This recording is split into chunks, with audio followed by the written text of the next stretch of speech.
Hello and welcome to today's stream. Today we're going to be just trying out some more meta decks. I'm assuming that there's going to be a patch coming probably next week. I don't think it'll be happening this week now since it's already towards the end of the week. I'd say it'll probably happen on the Tuesday, so maybe we might end up seeing the notes on the Monday beforehand. Decks or cards that I think may see some sort of change is Lock-On may end up getting changed. We might end up seeing a change to the way the damage of starter ships, just the star pieces, the interactions of them. Obviously, the power of some is definitely more powerful than the others. Other nerfs that we may see, it could be towards the Infestor. Shafar hopefully will be coming back, but I'm assuming that it's not going to be anywhere near as powerful as what it was. That may result in Zerglings getting changed. Just to be like specifically they copy the stats of the ones that's in their hands rather than the all effects of them. Yeah, that's what I probably think are going to change the most. I don't think there'll be too many other changes that will be occurring.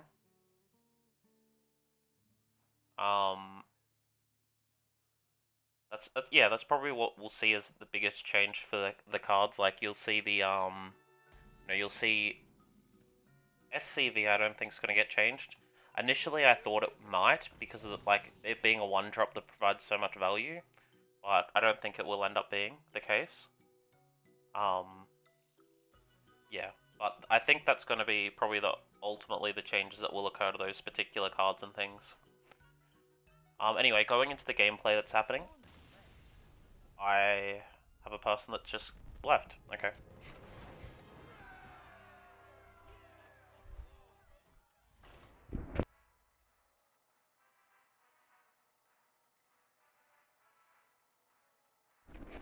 I'm assuming that they... I think I just took their rank, because I think we just switched.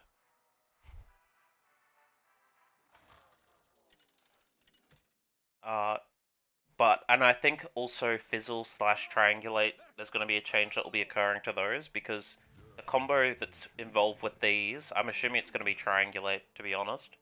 The combo that occurs with these is definitely not healthy for the game.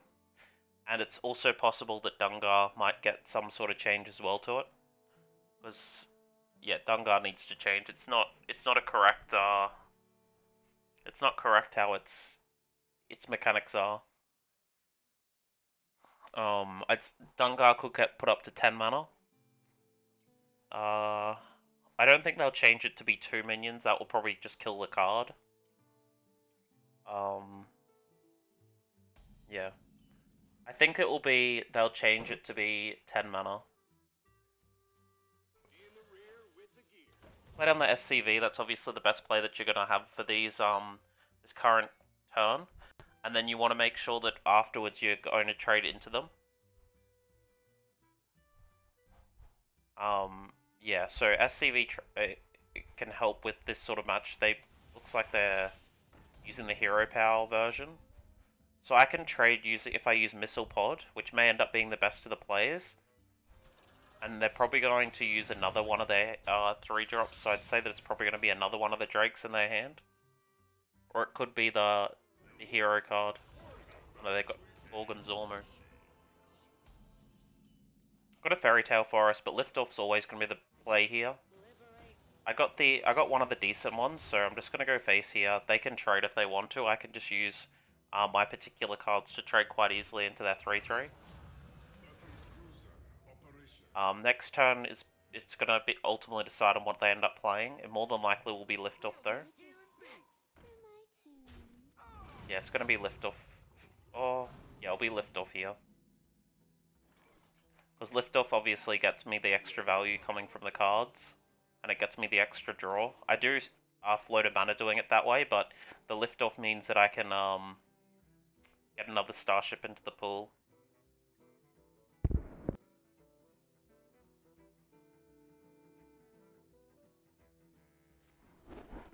Okay, so just using swipes, they're going to go quite aggressive into me, which is fine. I'm not really too concerned.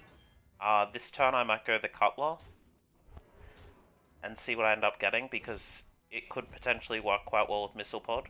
I've got a lock on here as well, so I could always just do lock on and then use the Missile Pod, and then I can launch the Starship if I wanted to. I do need to get a little bit of armor soon. Or I could put another Starport down. So the cards that are always getting played, lock-on's always getting played, and then I can always play, I'm always playing the Missile Pod. The decision that's coming from it is what I'm doing with this extra 2 mana. If I'm launching the Starship, it's probably not going to be the case. I can get another Starship piece, which is probably the best way, or I could do Gold Panner or Cactus Cutter. I think that I do need to draw some more cards, because I am trying to get one of the defense crystals to be able to deal with them, so it probably is going to be best just to get the Panner out and draw a card. Problem is you can't search for defense crystal in this deck. It doesn't have any targeted search.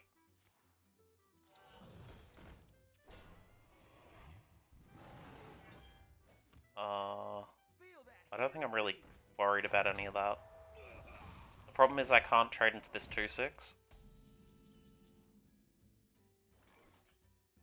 I'll use the Cutler because it may end up getting me a lock on. And then I can use the lock on. If I launch the Starship now, I can clear, because I can trade into that if I need to. So I think that's going to be the case, so I'll use the launch.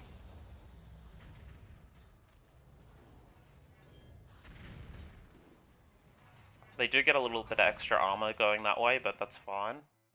Trade into here, and I guess I'm going to use the Fairy Tale Forest here, because I do have a little bit of, I do have a taunt here at the moment. Gets me an SCV, so I just play it down. I may as well establish the tempo, but also it gets me a reduced cost down for my battle cruiser. The 2 charge minions aren't too much of an issue at the moment for me, because they have to both just trade into here. I can always just launch the Starship to be able to clear those.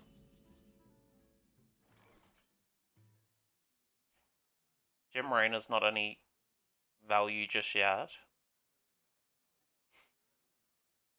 But I can get it online, like I can get the combo online now. I'll play down my Starport just to see what I end up getting with it. Gets me another one of these ones, which is really good.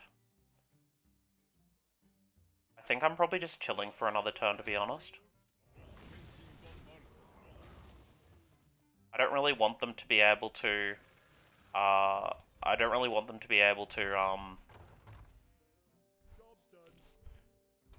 mind control tech anything either.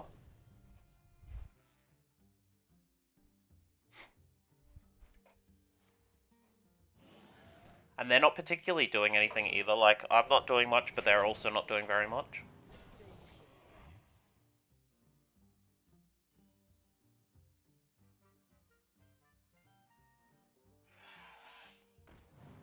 So they take out that. I'll use my Fairy Tale Forest to see what I end up getting. I can trade into these if I want to, if I pop the Starship.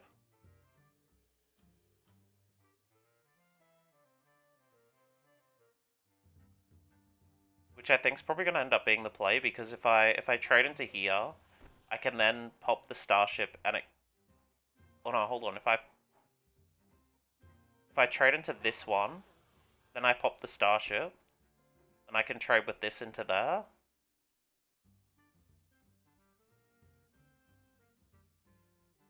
I don't really want to use the Thrall's Gift at the moment. Yep, so I'll go with that particular play, which means I do have some mana that I can use for the Shuttle Block, so I'll pop the Starship. It will clear this, but then it will give some damage onto this that I can then use to use my Battle Cruiser into it. And I'll play down the Shuttle Block just to get it ready. But the thing, it's more than likely I'm just going to be playing down it with Fizzle.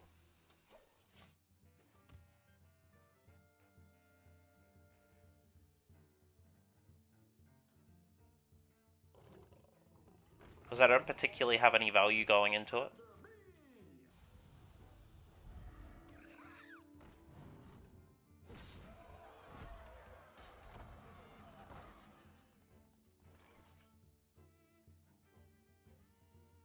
Okay, so always play down the starport. And I may as well use my Fairy Tale Forest here as well to draw me an extra card.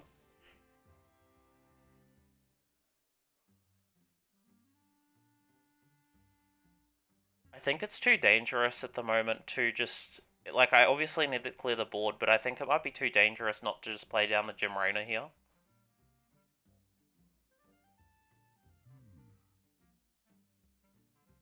So Gym Rainer is summoning... It's going to summon 6 minions. If I use it to its full effect. It will just clear everything.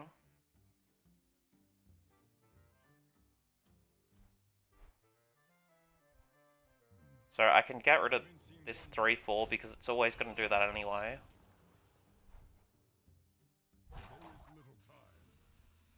Use the Gym Rainer first, and then I can use the Shadow Block afterwards to deal some more damage to them. And then I can use my hero power onto it.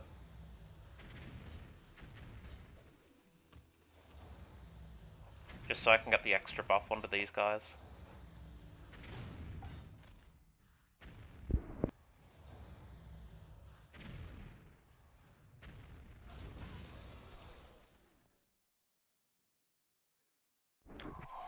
And that should probably end the game, to be honest, because I've got so much armor and I do have a very wide board. GG.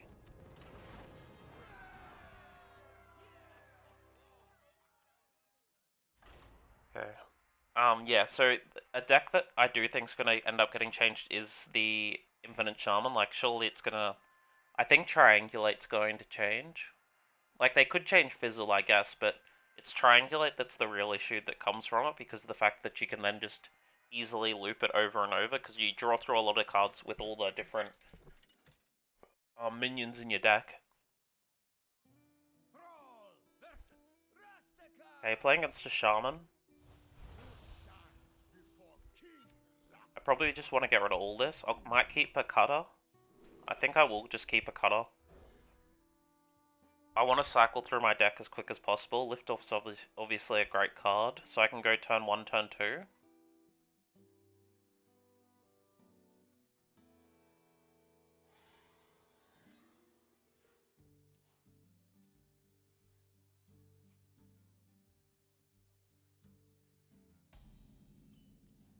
SCV is also quite decent too. Like, if you get it down on turn 1, you are applying quite a decent amount of pressure. Especially against these Shaman decks, because of the fact that they will, if they get their star piece out, you can trade 2 for 1 into them.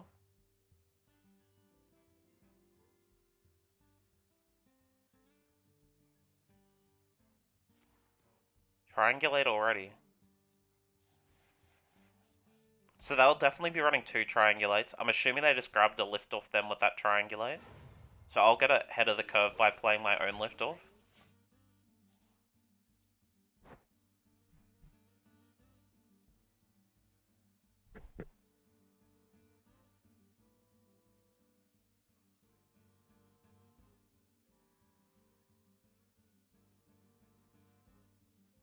The tough choice that comes for next turn is deciding whether to use the Starport or to use the lift off.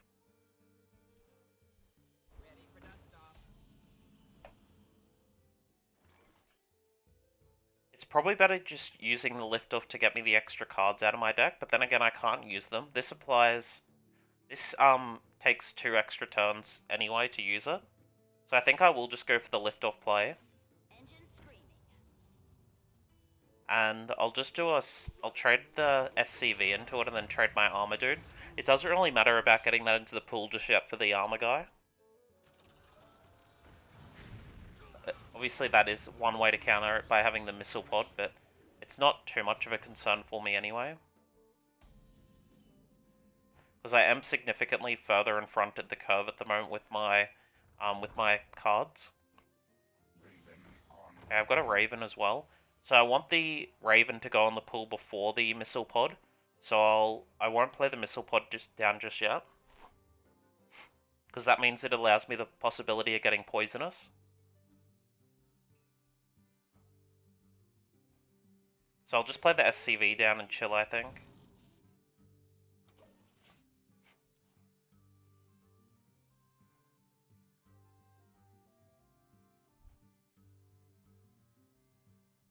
They more than likely have another lift-off in their hand, because they did use the triangulate for it.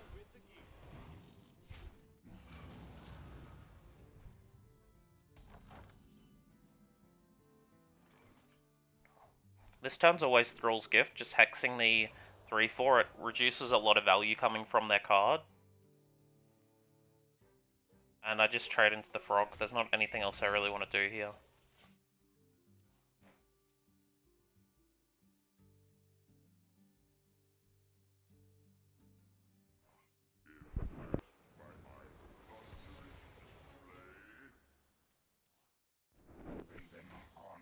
Okay.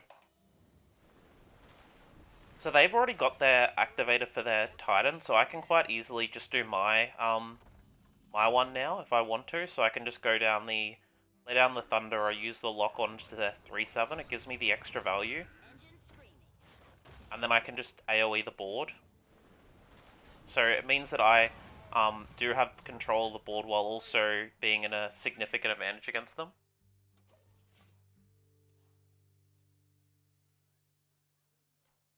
I do need to get some of these Fairy Tale Forests out of my hand because their value reduces each turn that they're not being played.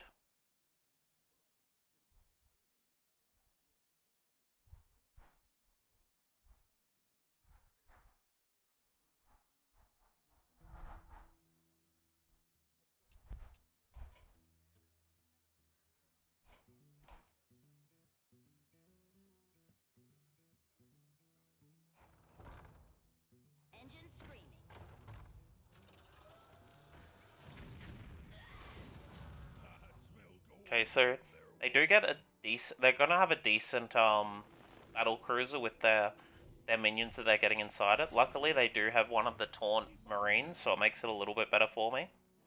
I can activate a triangulate turn if I want to as well, relatively soon. I'll use the cutter here to get a card for me, and this allows me then to be able to take out the gold panel really easily using my missile pod. So I'll just use the lock on now. There's nothing else in my value. Nothing else I value in this hand. Use the missile pod to clear. And then I'll play down the Fairy Tale Forest to also draw me the card. I should have gone the opposite way and got the card first because it's the best value obviously comes from it like that. And I don't really want to trade into this with the 20 damage, so I'll just hold it, use the overload part of the Titan.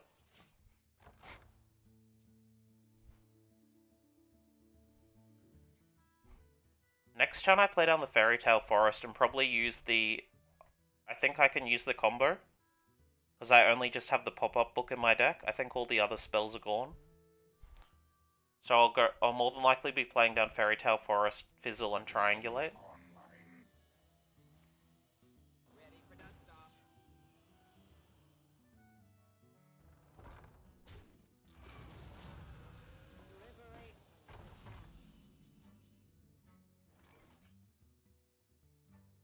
I want to get the pop-up book out of my hand too. So I go Fairy Tale Forest. It probably is better getting the Fairy Tale Forest to get me the card out too, before I use the Triangulate. And then I can go pop-up book into this. I want this to be not in the pool before this. So pop-up book goes into the 2/1. Unfortunately, that means I can't do the triangulate.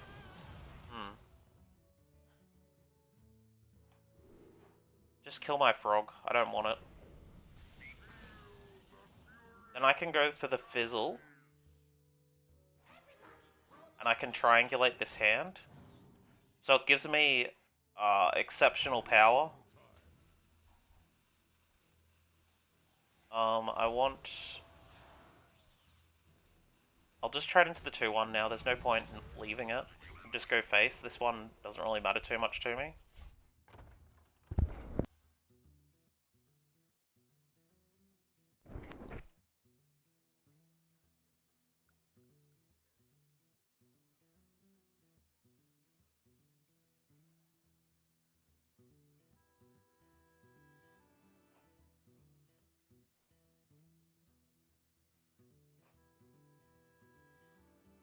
I'm sitting in a pretty good position because I have the Ceaseless and I have the Jim Raynor, along with the fact that my battleship's doing has a lot of face damage to it. It should be quite easily be a win for me.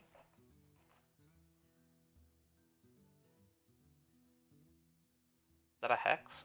Yeah. You don't want that in your pool, so it makes sense.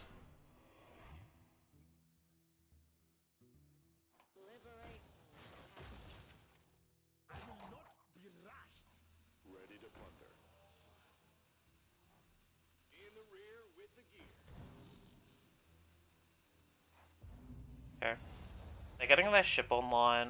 They do already have one of the medvacs, and it does clear because they have the Raven going off too. Doesn't have Reborn though, so I can use my Ceaseless Expanse.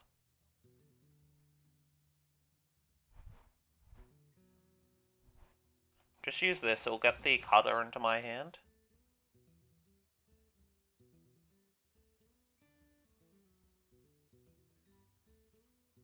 I don't think I have any other dudes left anyway for the deck, so I think I just go for the Ceaseless Expanse plus Jim Raynor play.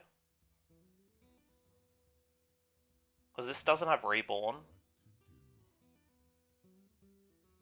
Yeah, so Ceaseless Expanse first, it clears the board. Launch my Starship so it deals the face damage. Play down the Jim Raynor. And then play down my Fizzle.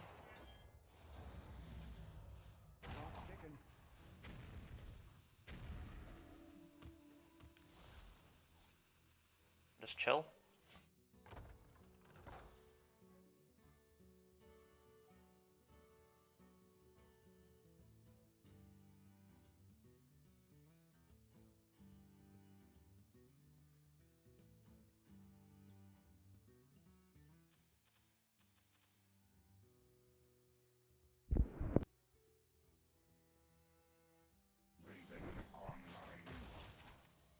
Okay, so they got their Fairy Tale Forest. They're probably looking for their Ceaseless Expanse.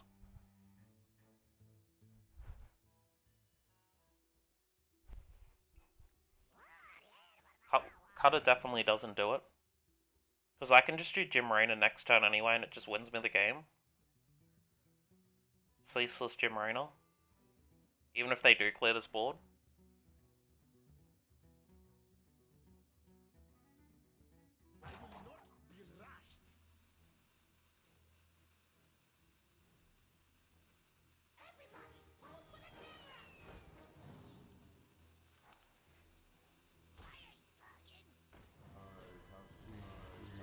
Okay.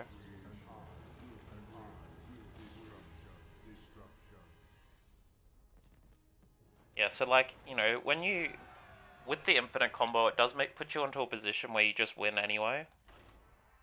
Because there's not really much your opponent can do since you can get it so consistently, compared to like the warrior list where it was doing infinite, or even hunter as well. You have to then draw back into the card. With this list, you can just targeted search it with the triangulate, so you can just pop it over and over and over again.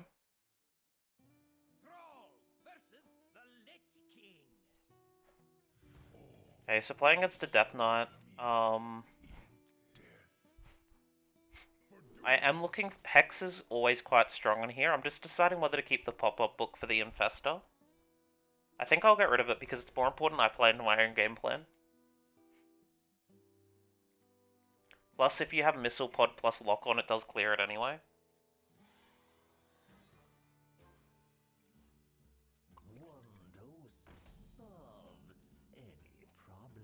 Just gonna chill this turn. Next turn, more than likely is gonna be the Missile Pod turn, just to clear their board. Because if they have Horn of Winter plus Infestor, it is very scary for me. It clears the 2 Zerglings using this, at least. I'll keep their... I don't really mind about the Miracle Salesman being alive.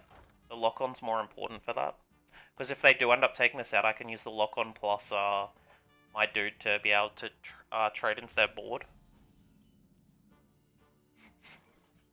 I'm just going to get the Crystal out this turn, just so it's ready to go.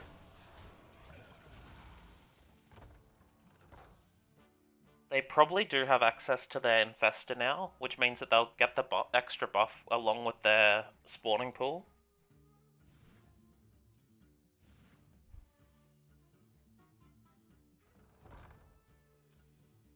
Okay, so they won't be playing it down this turn, but I'm assuming they're going to do it so they can get the extra big buff onto their guys. Which means I need to get this cleared, so I'll use Cutter first just to see what I end up drawing into. Pop-up book's fine. I'll keep it for next turn though, because Missile Pod loses its value as soon as these are unable to be taken out. It loses a bit of its value.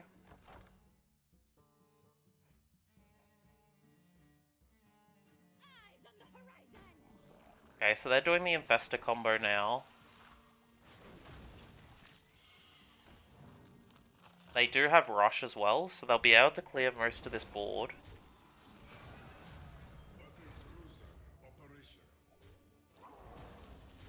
They go up to a 3-2 with that.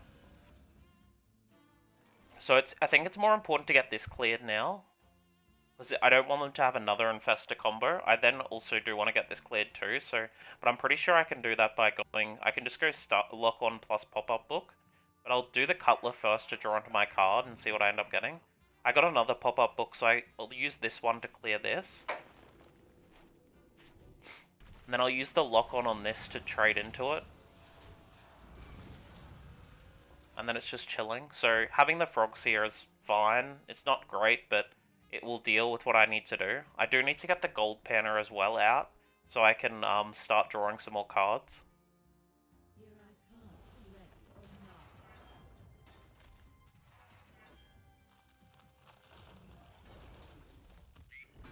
The 4/7s are a little bit scary in this situation, because I don't have a particularly easy way to take them out.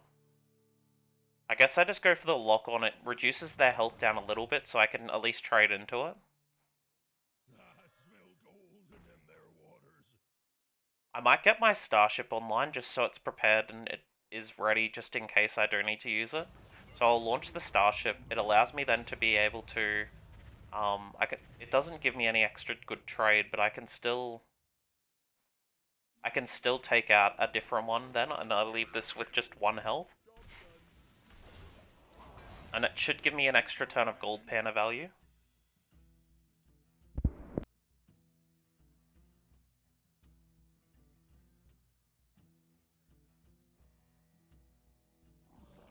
The problem is if they do end up getting the Viper, it's going to be a bit of an issue for me.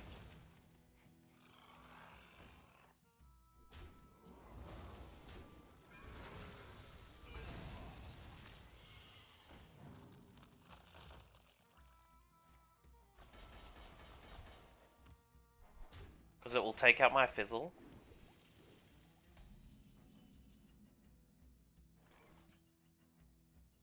I'm just going to play down the Titan here. It's the most value it's going to get, and if they do have the Viper, it potentially could land onto my Starship Crystal. And I'm just going to do the AoE. It heals me up a little bit. Like, it doesn't really clear, it only clears this. But it means that I can, get that extra health value coming for it. The problem is with this hand, if they do have a Viper, they can easily clear. I just hope it lands on this.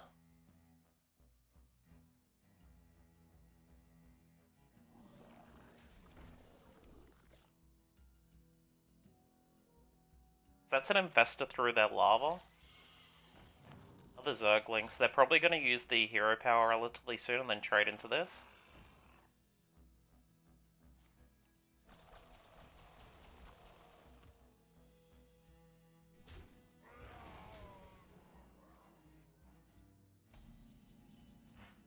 A liftoff's okay, but it doesn't really put me into an extremely great position.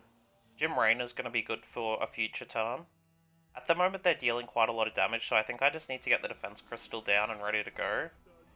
But the problem is they're probably going to have too much for me. Like, I'll need to draw us into a Ceaseless Expanse, I think. Since they've got a bunch of the Infestors ready.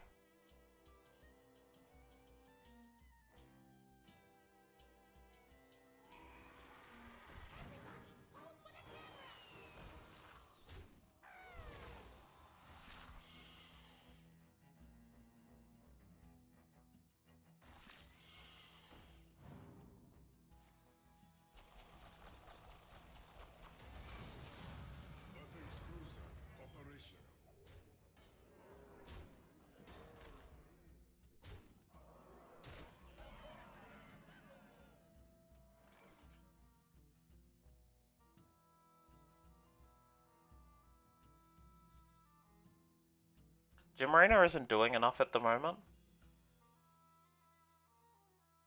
Because I don't have any starships or anything like that to put into the pool. It gets me a 5-10.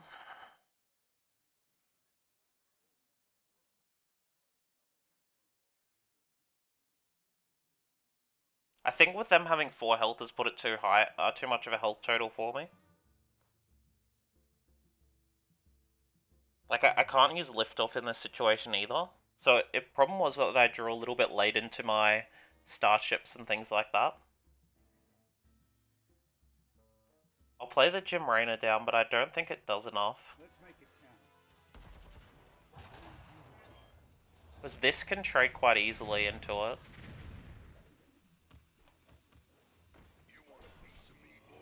And they also got this hero power as well, which is dealing a lot of damage.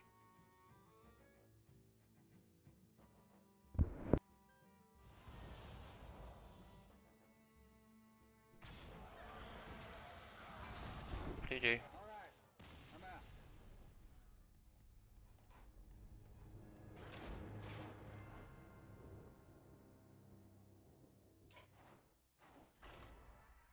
I was very slow with my draws then, so like, I don't know if I really could have done too much differently. Like, without having Liftoff and without having any of my starports, it does make it very hard because you can't AoE them. I don't really think there was too much I could have done differently.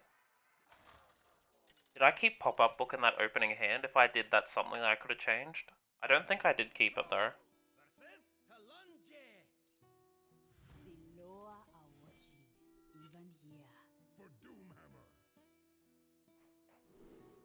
Okay. No, I didn't keep the Pop-Up Book in the opening hand. I think I just keep these two.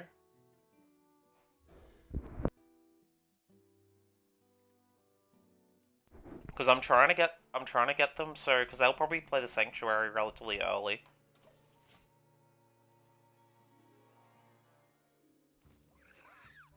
Oh, they're playing Zarimi. So it's always Starport this turn then?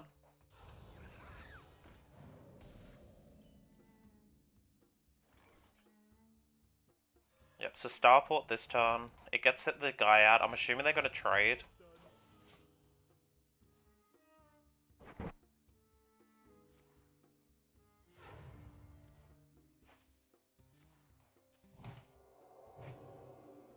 Am I not?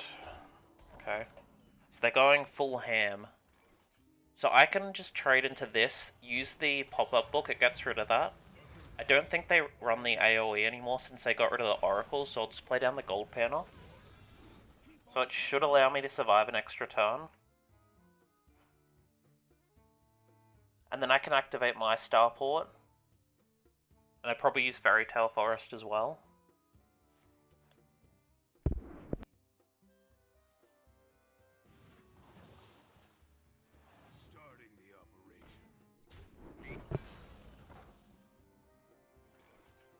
Okay, so use my Starship. It got the Raven, which is okay. I'll use the Fairy Tale Forest this turn as well. SCV's fine. Because it reduces down the Starship to only cost 1 now. And then I'll just go face with the 1-2. My hand is pretty weak, so it is a little bit concerning, but I am probably going to have to activate the Starship this turn as well. Next turn. That can trade.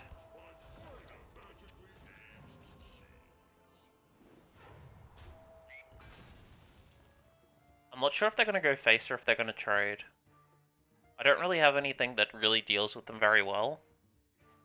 So they may end up just going face with the 5-3.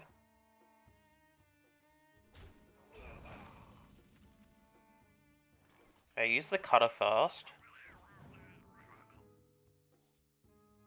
I can't use the Thrall's Gift this turn, so I can't AoE them.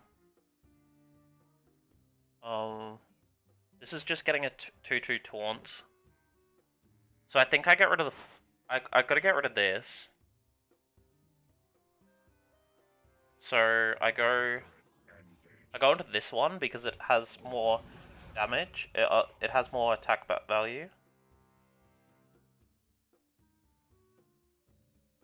And I'll get this guy off the board, so then I can get full value with the totem and the launching of the starship.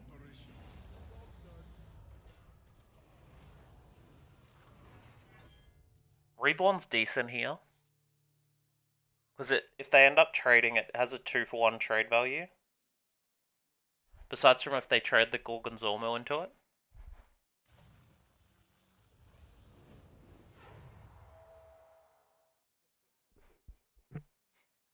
I probably have to go for the Lightning Storm this turn. So they'll probably go trade. This goes face, or this goes to here. Or they might take out the totem.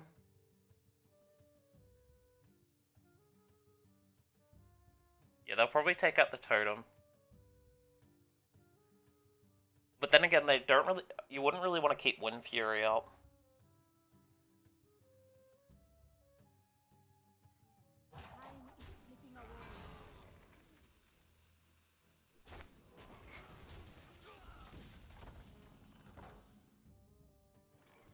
Okay, I have the Defense Crystal. I'll use the proc first. I think I'm just going to use Lightning Storm onto this board. This trades into here and these two go face. And then play down the totem. It seems like it's going to be the best value for it, so I can clear most of these dudes. I can clear these dudes, and then I can play the totem down and get an extra card. And then deal some damage to their face as well. While drawing an extra card. Missile Pod's decent, so I can go this and this, but it depends on if they end up playing down their cheese. I could always play down the Shadow Block this turn as well. It doesn't really do too much at the moment, though.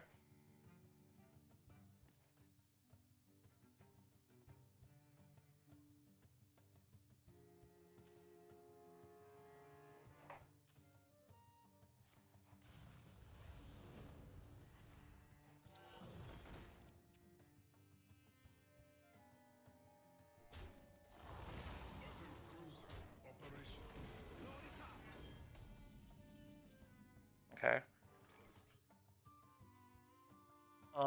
So it probably is Liftoff here. That could get me a lock-on, so I can trade into two of these guys. And then I can use a lock-on on this. Use the Missile Pod so it clears. I don't really care too much about them gaining armor, so I think I just trade into this. It's more important that I keep my health total high.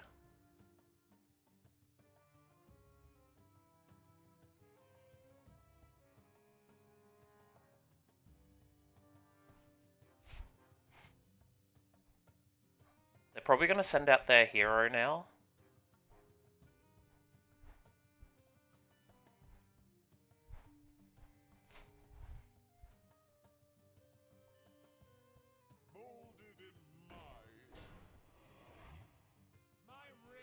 Okay, so sending out both of those, which means that they do have access then to having the Zarimi next turn if they want it. So if I go Liftoff here,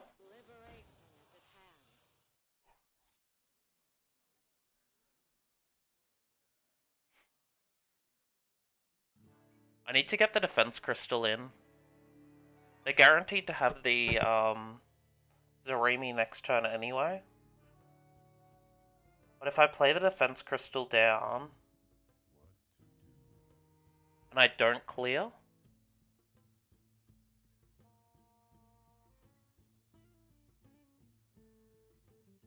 it means they'll have access to less damage. I'm just deciding whether to put the lock-on onto this.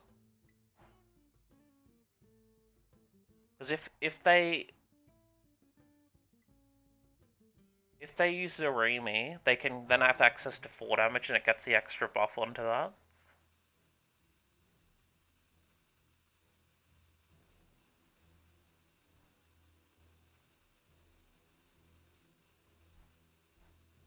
I think it probably is still just lock onto this.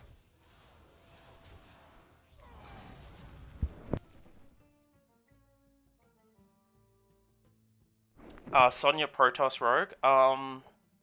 It's okay, but I'm not really sold too much on it. Like, if you Yuck. If you get the... Like, if you get a good draw, good starts and things like that, and a lot of the cards, it can be decent, but it seems quite weak in terms of for the most part.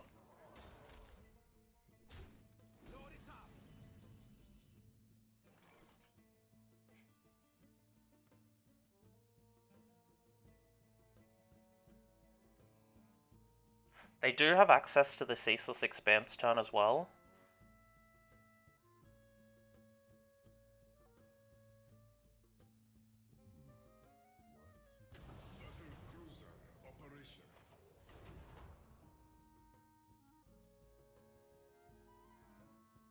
I'll get the Starship down, because maybe it might get me something that's useful. Raven's good.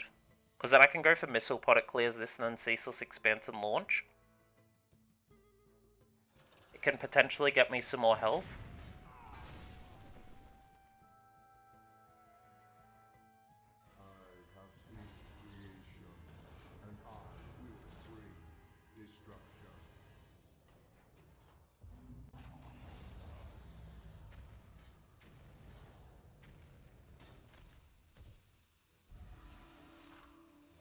Without the taunt, it's not that useful. But if they have their own Ceaseless Expense, they'll just win with that.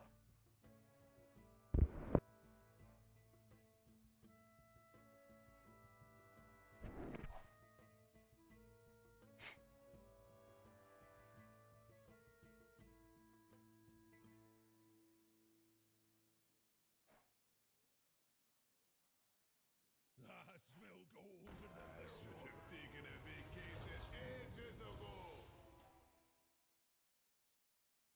Okay.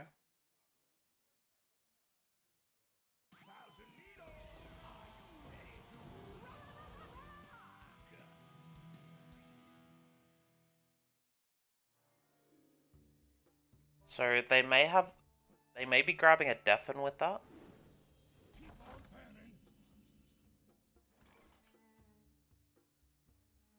I need to get rid of this.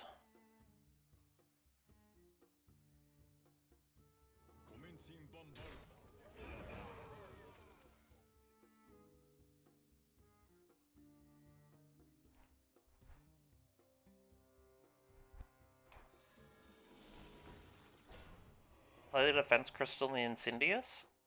Or I could go Shadow Block.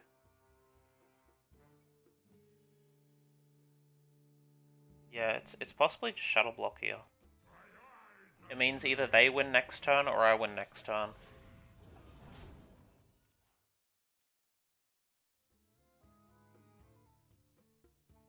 But I assume it's quite possible with that ETC they may have gotten their Alexstrasza. So they'll go Ceaseless this turn plus Zaremi, then Alexstrasza next turn to take me out.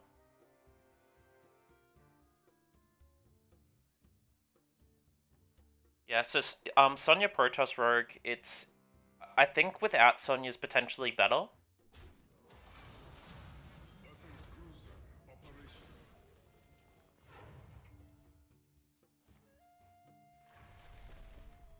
Okay, that says Ceaseless. So I go Ceaseless here.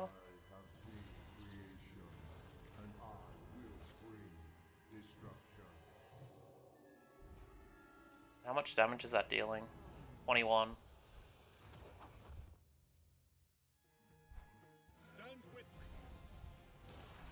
27? Yeah, it's lethal.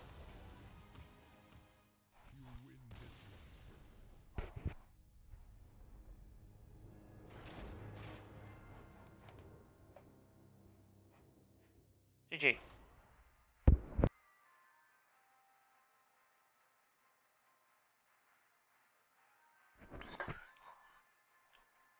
Getting the Amanthal onto my crystal definitely hurt.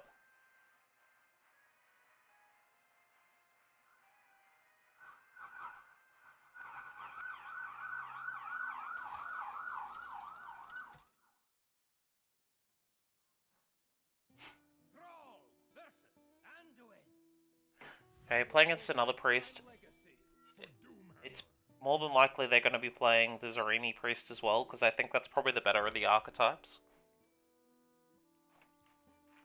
And I'm assuming someone on Twitch is playing Zarimi Priest at the moment.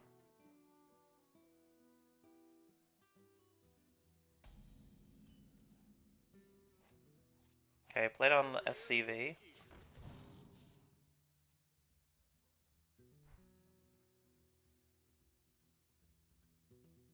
So the idea behind the ETC is so you can get ceaseless, I guess. Play down the starport, and then I'm just gonna trade into them. This is a good starship piece. Photon cannon. So they're playing Protoss. Play down the Cutler, see what I draw into. I don't want to use the Thrall's Gift, it's not worth it for getting the extra buff, because I'll probably need to use this onto a mothership or something.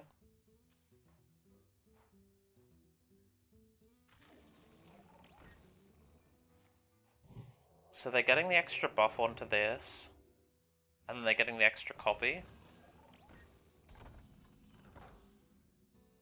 I'll just play down the defense crystal, there's no point not doing that.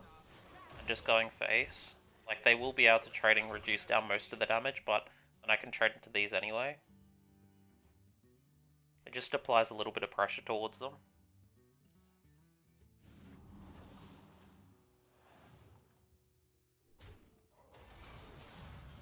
Okay.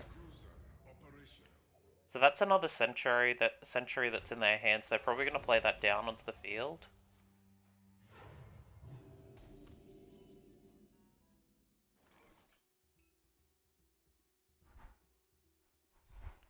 Got a lift off. Another one of those is terrible. I'll use the starport as well. I always want this first into the pool.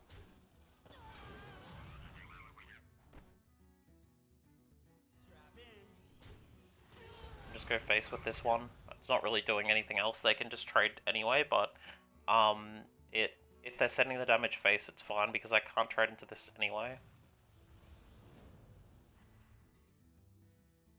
Okay, so they've got their other minions that are here.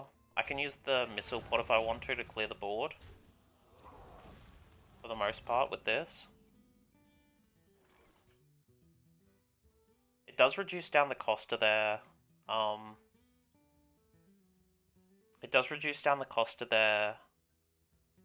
mothership quite a lot though. Because I probably want to save the lock-ons for the mothership as well, so I can have a hex and a lock-on for it. So I think I just go for the missile pod here and just trade into this. I might just hold for another turn to be able to get a bigger AoE with this on here. So I'll just summon the totem and chill. Because even if they heal the extra 2 health on whichever minion, this is still gonna deal 3 AoE with this here. So it means that they might potentially just be trading into this like that.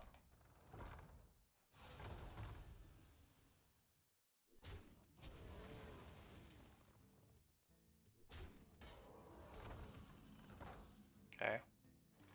I'll get the extra starship bit. I'll use the pop-up book because I want to be able to control this going in before this. And I'll just use hero power as well. Because it's much better for this to go on before this, because then the AoE can clear the board with the poisonous if you end up hitting it. And it looks like I'm going to be able to defend with that extra totem that's got me, so I can, I'll be able to trade it how I want it to. So I can go this and then this.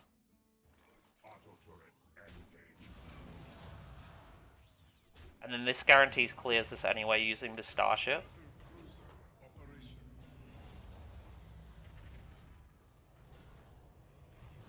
I got poisonous, so that's good. And then I'll just use the hero power. It means that it means next turn I can just use Bloodlust if I need to take them out.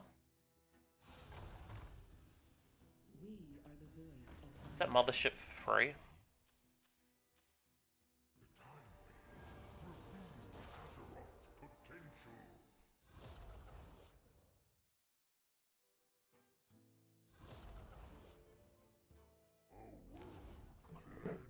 That's fine. So I'll Thrall's Gift this.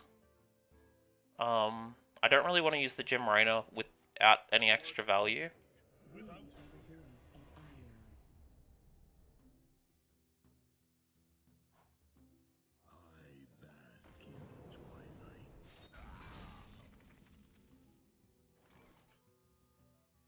So I'll use the Cutter first and see what I end up getting. Liftoff's decent. It gets me a Missile Pod. And a Starship piece, obviously, because of this. There's nothing else in the deck. I can take out this mothership using these guys. So I'll use Liftoff first. Gets me the Missile Pod, obviously. I can then use Thrall's Gift to hex this mothership, because this is the one that's not got the buff. And then this takes out the other one because it's taking it double damage.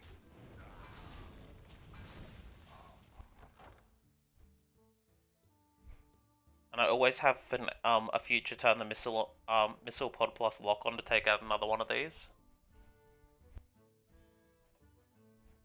potential threats. The problem with leaving the Amanthal alive is that if they get another Dark Templar through one of their motherships or a Light Templar, High Templar, they'll be able to use it to get double of this buff.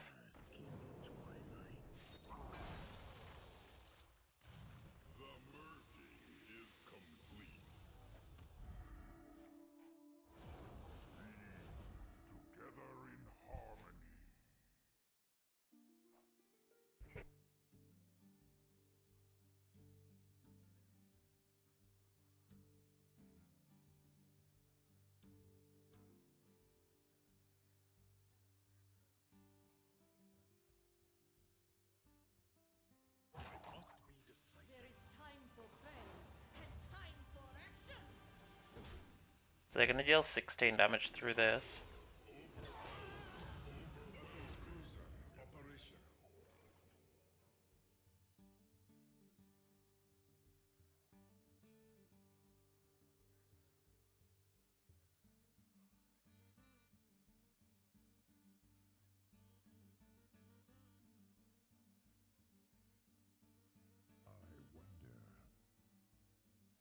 So if I go lock on, launch Gym Rainer.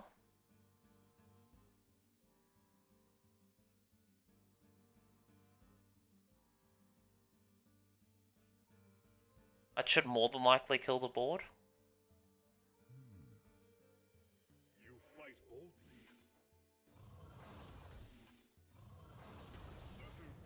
Launch. It gets the 2 damage onto the minions that are here. And then Gym Rainer. I don't have anything else to do, so I think that will clear.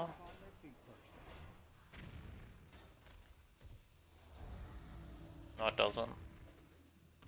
But they can only get the lifesteal one with this, and that's a good mulligan for me, obviously.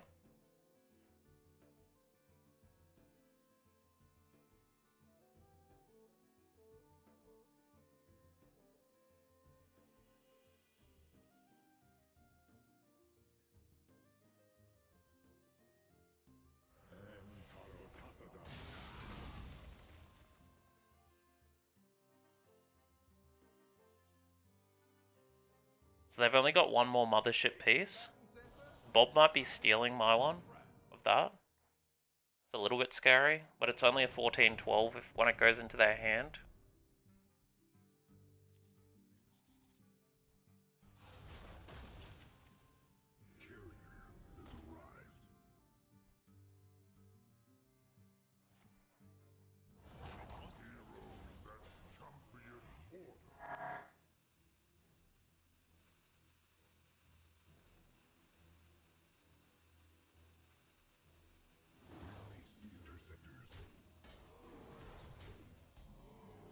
Okay.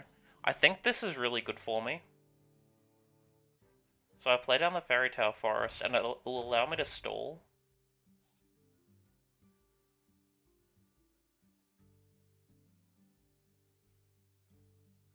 At most, they're dealing 9 damage per turn. So I'll play the totem down here, and then I'll also use the stim pack, because I'm trying to get out my shutter block, because I can do the shutter block combo. Ceaseless Expanse is good into this as well. I can clear it whenever I want to.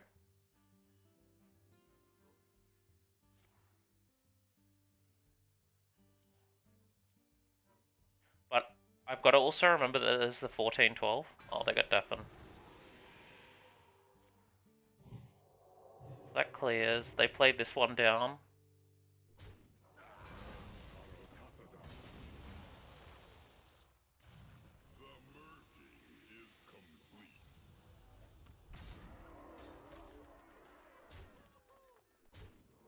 Lethal. GG. Alright, I'm out.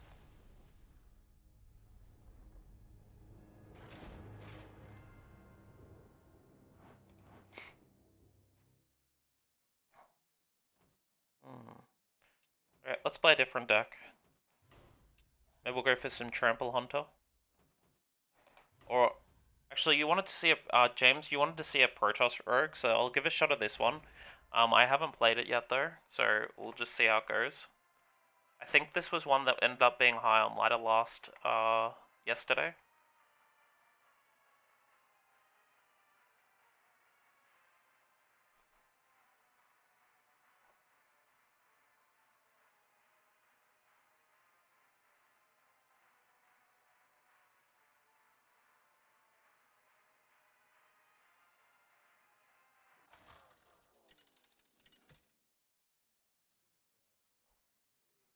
Okay, so I'm playing against a Druid. Feel the power of the wild world. The idea of this deck is just to go face against them, so I don't really want that. I guess I keep these two. I could have Dubious Purchase for a future turn 3. I think it's just these two. Because I can go one... I can play both of these in the same turn, actually.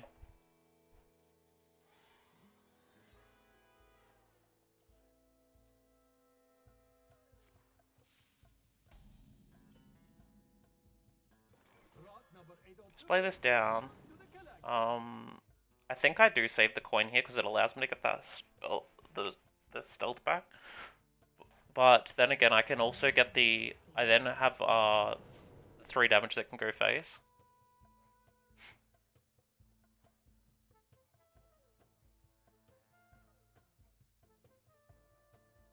Having 2 quick picks in my hand is a little bit scary though.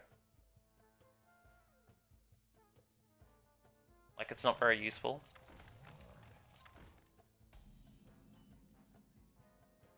So I'll use the quick pick and go face. I think I just trade there and I go face with this one. So they'll either need to trade into it or clear it in some way, and then I can still clear them if I need to.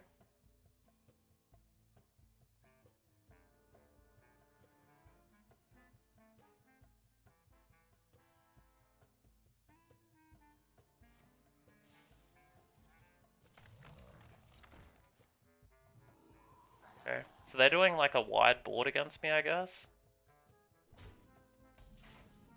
So, always use this first. I guess I can do a Void Raid and trade into one of these dudes, and I can just go face with this guy.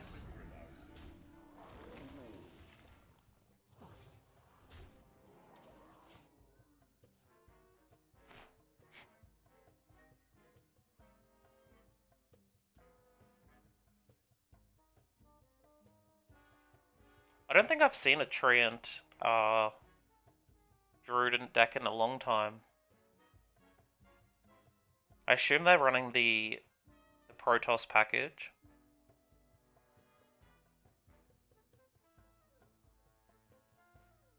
Problem is I've drawn all these without drawing into one of my blinks.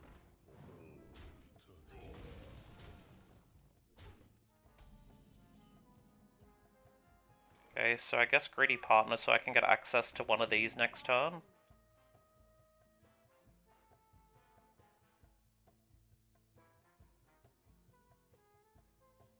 Use this. I'll use the quick pick to see what I end up drawing into.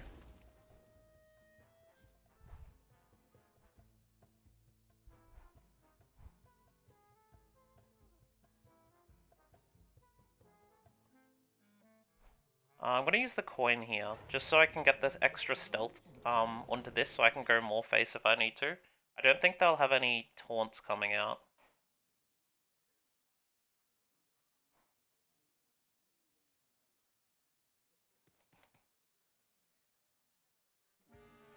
Prep would be a really good draw here. Space Rock Collection would also be decent.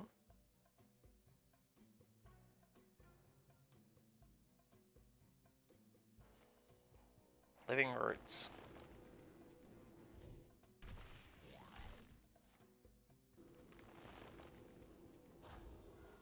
Okay. So the game's over next turn. Double of this is 8, 13, 15, 16. That's still not enough.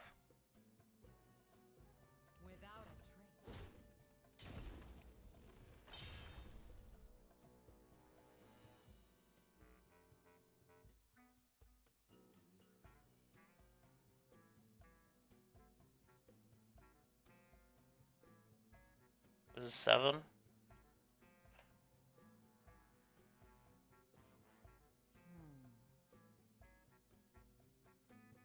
Yeah, GG. I drew poorly. I can't.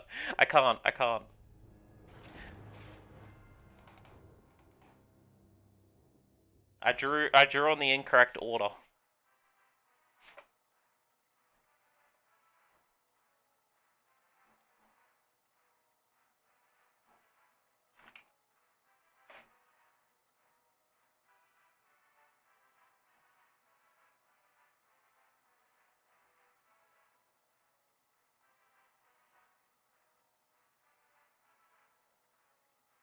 Okay, what's our next deck?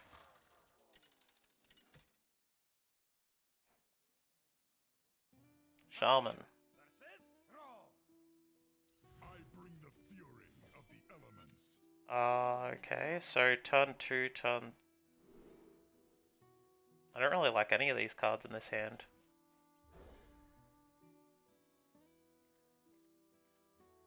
I hate these even more. Oof.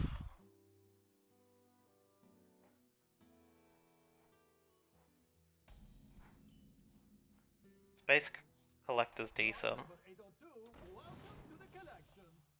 The problem is I don't have a turn 2 play still.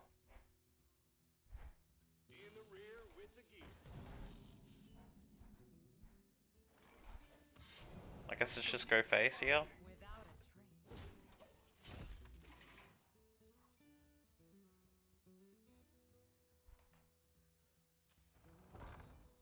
Ready to plunder. That's not what I want to see.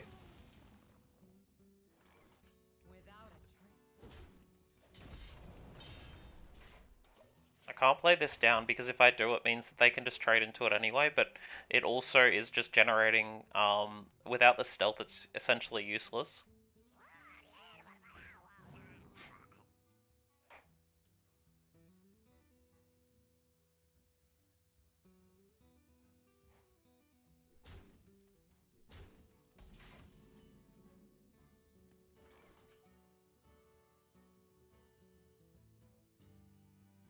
Jeez.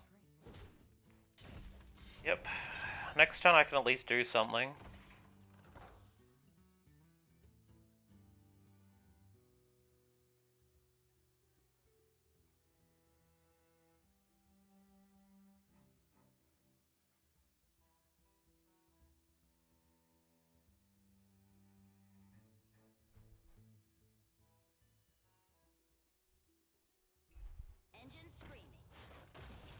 I should have kept the greedy partner.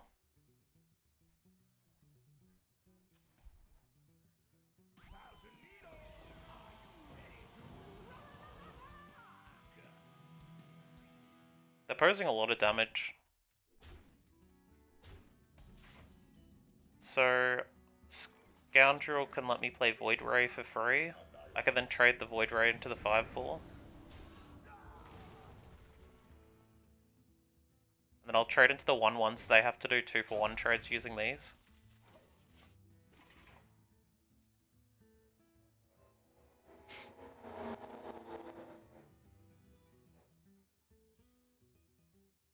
Next turn I can play down some of the Templar stuff.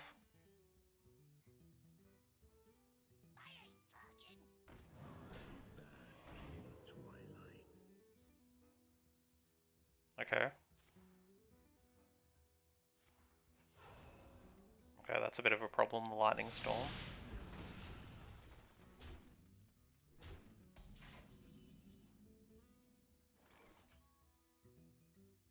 So, I'll play the Artanis here. Gets it out of my hand, obviously. Reduces down the Templar cost as well. And I can play down the Skulker. Hopefully I can make use of these preps at some point. No point using the dagger at the moment.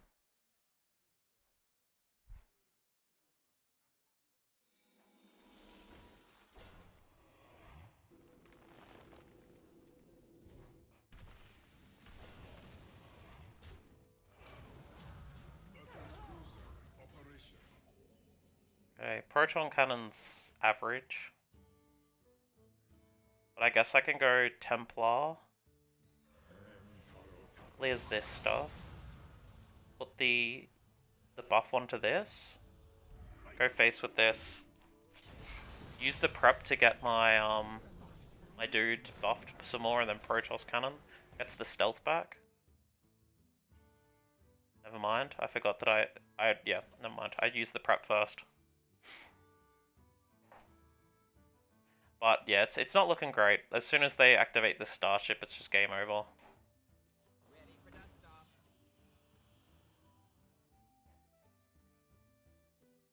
In the rear with the gear.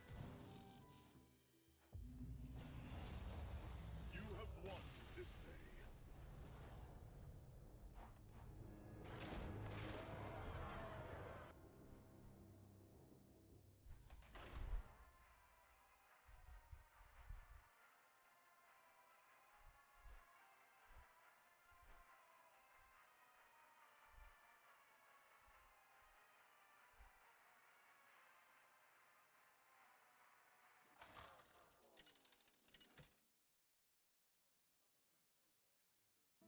Okay, playing against a Druid. They're probably going to be Hero Power Druid. Cenarius, guide me to victory. Stay in the shadows. I might keep this. Alright, it's probably the cards I probably want to keep in this matchup is Blink and Greedy Partner. I think that's probably the cards to keep.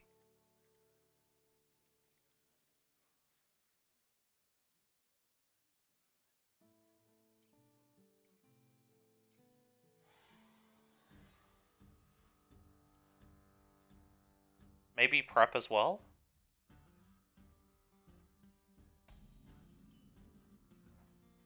I'll just play on the Collector here. I'm still a turn off Chrono Boost. It's a little bit unfortunate.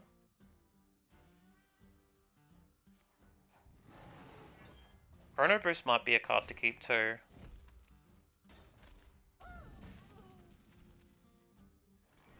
Just attach and go face.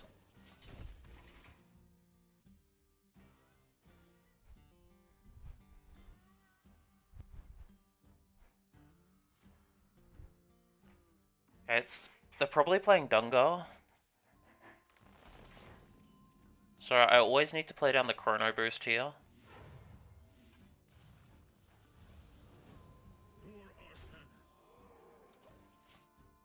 There's no point getting rid of my weapon just in case they're not playing Dungar. They are playing Dungar. Ugh, gross. And they probably got the Dungar already. Blink's good. So I'll play Void Ray first, then I'll play Blink to get the buff come out. That's not what I wanted though.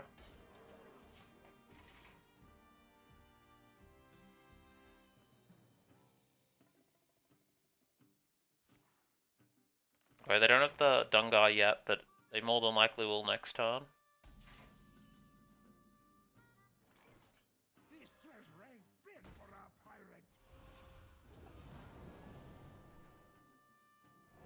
Let the Shurtling go face.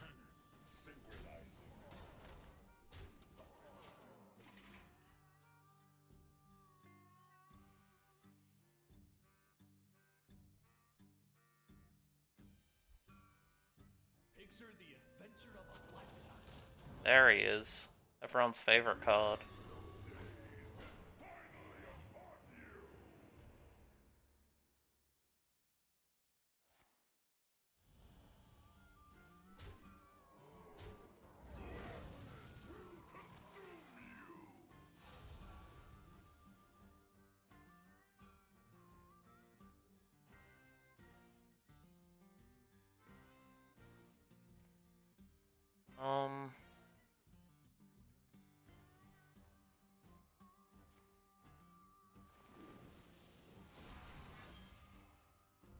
So that's the better card. I can put into the Stargrazer.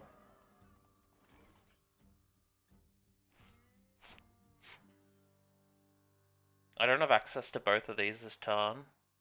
So I guess I just put the Dark Templar into the Stargrazer. And then I trade this into here. It means next turn I can somewhat access it, but they more than likely will have access to their big dude anyway.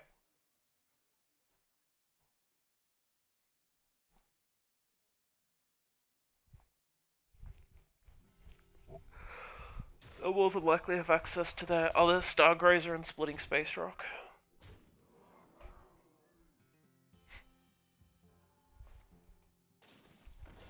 Yep.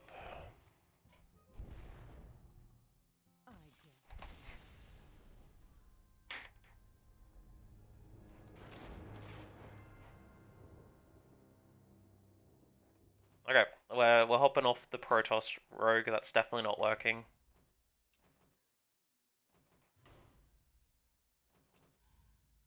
Let's go some Trample Hunter.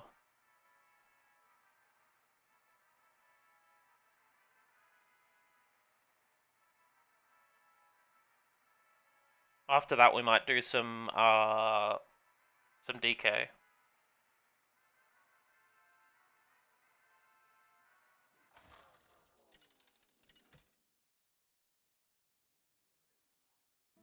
Rexa versus Raynor. This should be good. Okay. I think I only want to keep one bird watching because I've already got Niall in my hand.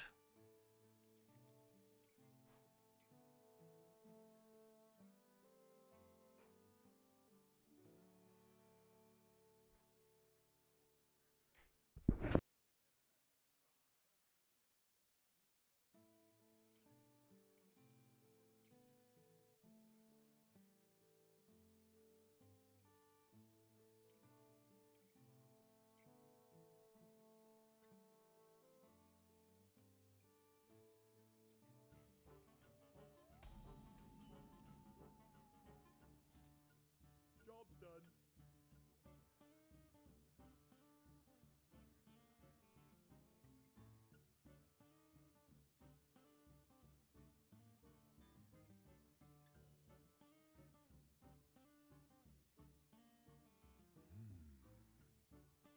Time moves quickly.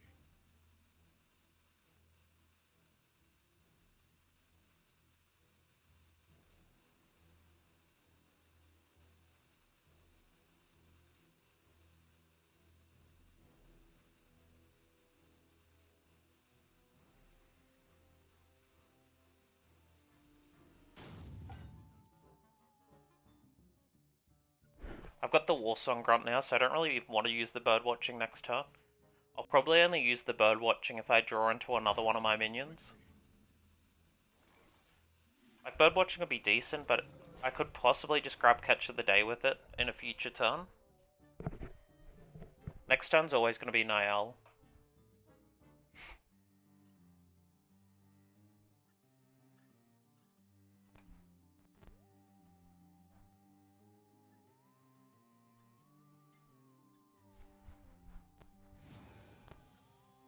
Stop and smell the flowers.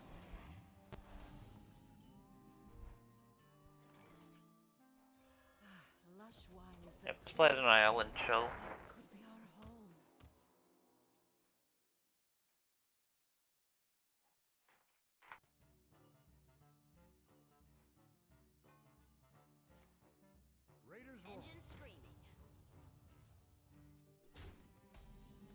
Okay, so they've got the Banshee.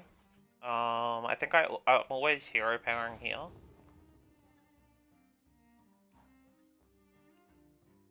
I think it's just grab the Titanforge traps. Use the buff on it. And I guess it's just chill now because I don't really want to take out this 1/4. I'll leave it for an extra turn. Gives them less value.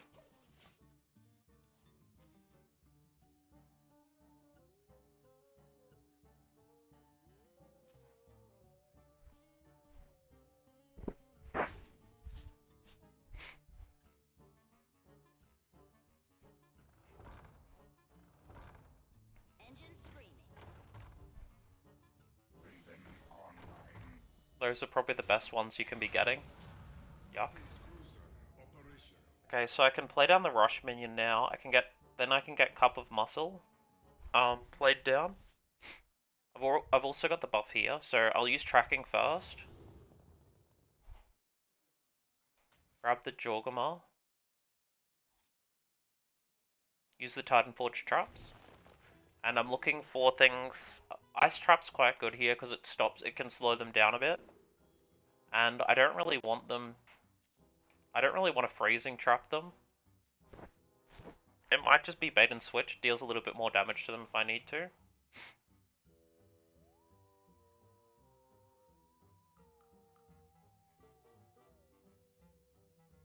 Catch of the Day means I can clear that obviously, and then I can put a Cup of Muscle onto my Warsong Grunt, or I can use Alien Encounters.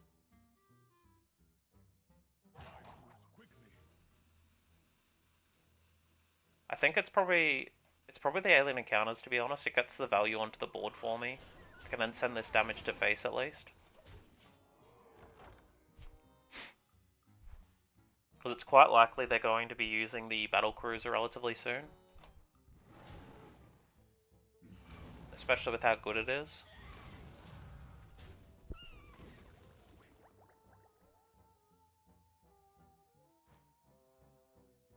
Threatening this sort of damage is decent because it means the Warsong Grunt could possibly be killing them. Okay, so always tracking here. Char's decent. Kind of. Not really.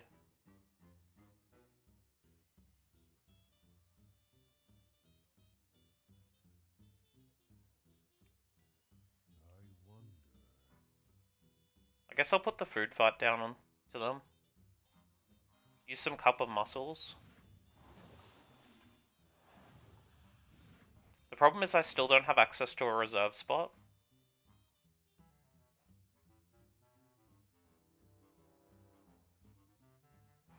Lay down a barrel of monkeys as well and just go face. So if they play down their starship pieces, they just lose next turn.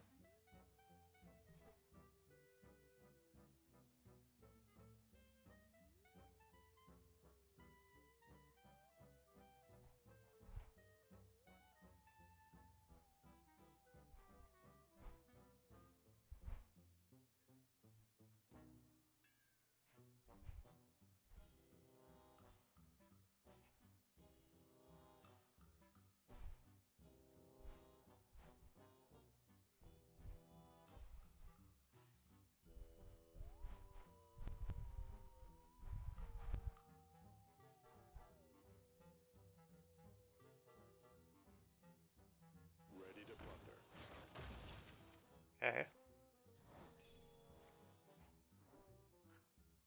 I probably should have cleared this 3/5 because they can use it to get rid of their little dudes. I always come through in a pinch. Get a move on. Planetary decimation.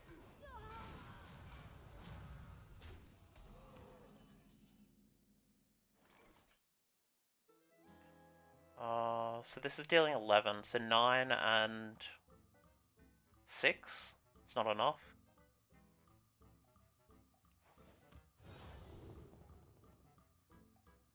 Barrel of monkeys is all I've got for this.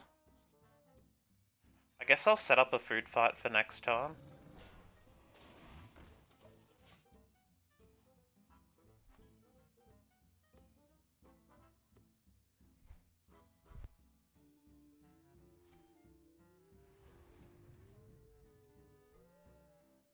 without having the reserve spots definitely hurting quite a bit.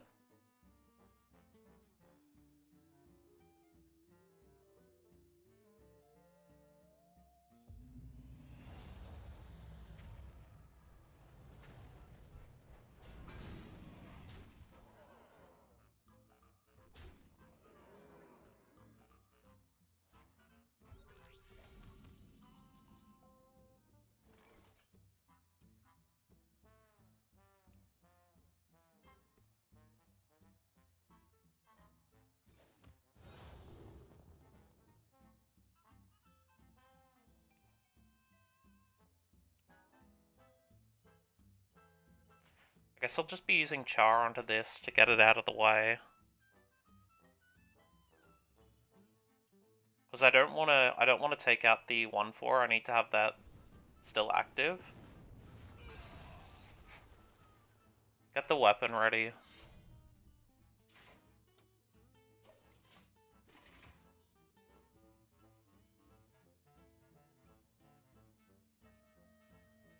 Let's make it count.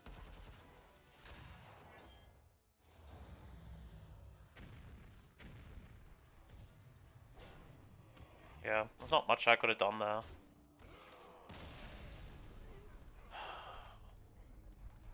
It does make it hard, like, you know, if you don't draw the reserve spots, or if you don't draw the correct order with this deck, it does make it really difficult to be able to get enough buffs onto your guys. Like, I only had access to the 1 cup of muscle as well.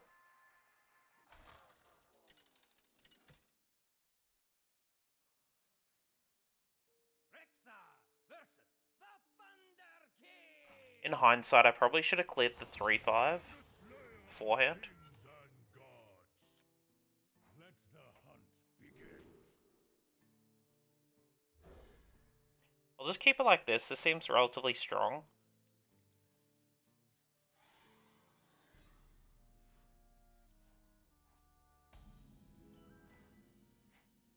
I got both my reserve spots in this hand, so I surely should win this.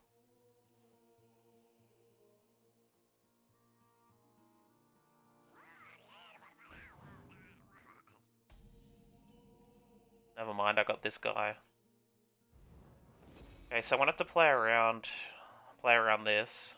So I want to use the coin on this to get it out as early as possible.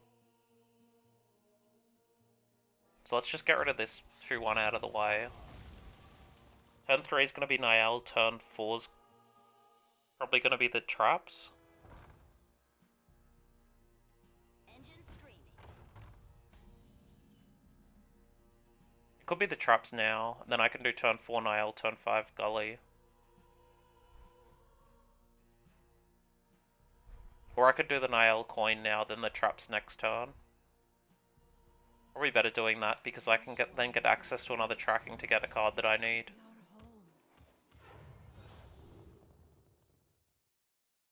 Grab the tracking.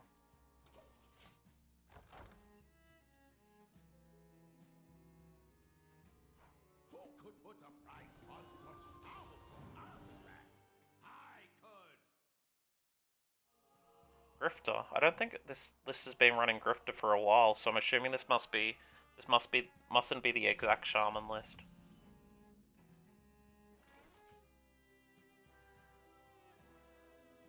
Use bird watching, I can get the grunt out of my deck. I guess I'll put the buff down so it reduces the cost of these guys. Then I can use the hero power to get me another card. I'll get the cup of muscle, obviously. I can do Gully next turn to get it out of the way. Just trading there is fine. Because I don't want to take too much damage from them. Engine screaming. Oh, jeez.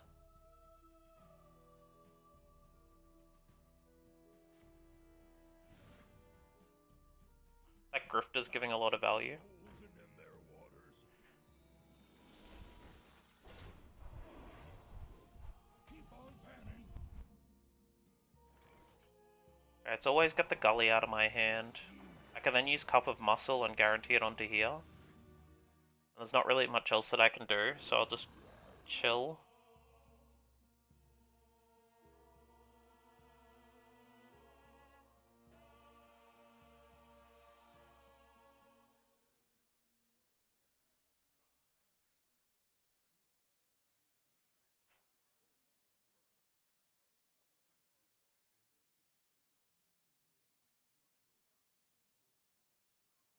Next turn I can get a reserve spot online if I want to, but I think I probably do need to get the traps.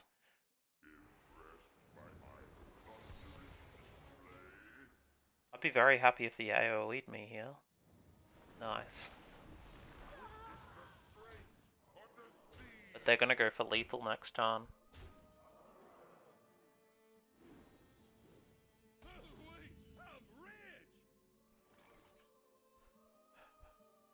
So trade there.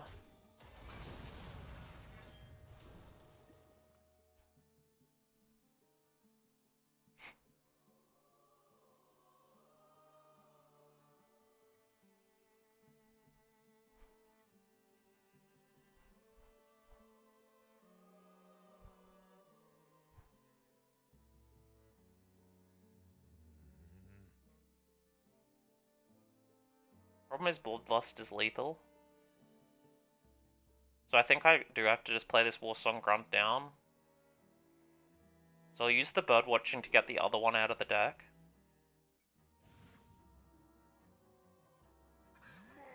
And it means I can just get rid of this board, at least.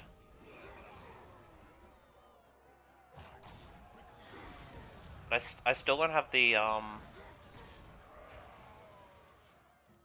still don't have always a bigger Jorgama yet.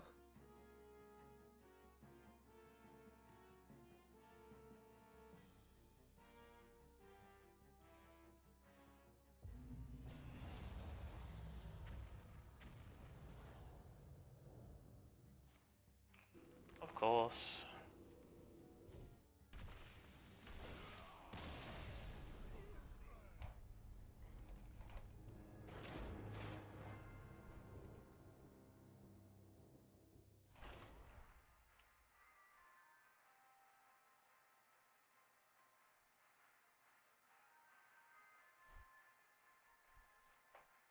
The Ranger Gully is the card that you want to avoid. It's like, it's worse than Patches for your win rate.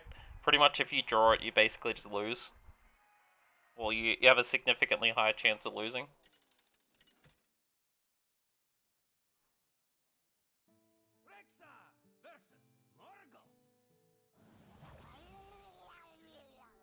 Okay, keep the bird watching. I think I'm trading away these two.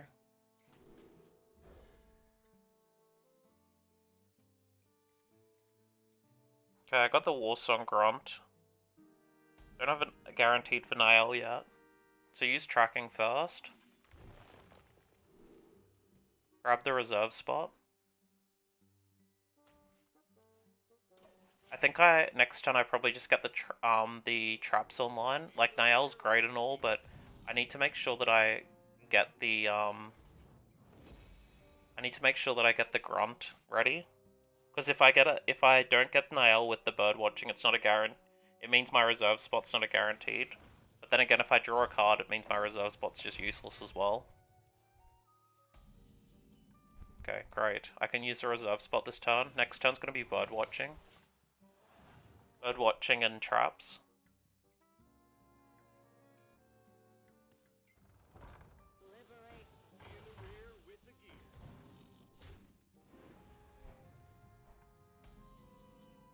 So bird watching first. Grab the Niall, use the traps. Next turn I can use Alien Encounters along with Niall. I'm gonna grab the Ice Trap here. They do have coin in their hand though. So they'll use the coin no matter what, so I think I'll just use this. And then I can go... I'll just use the Ice Traps as well, just because it could potentially mess with their plans, but it's not likely.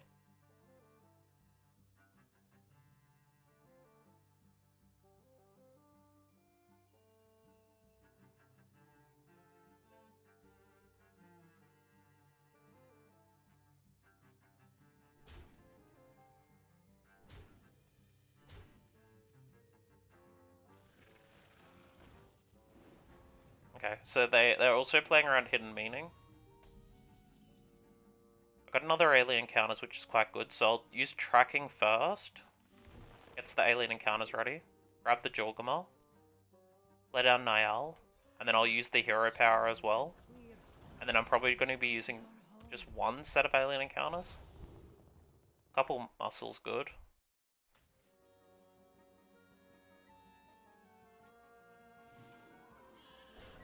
Yep, just... Well, doesn't really matter too much, I don't think, if I play both. I'll just keep one, because there's not really any benefit that I get from playing both down.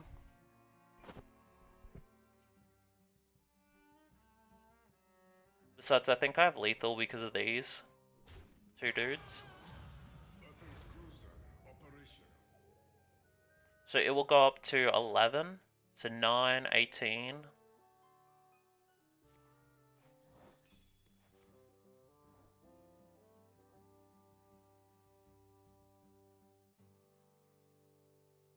Nine, 18, 20,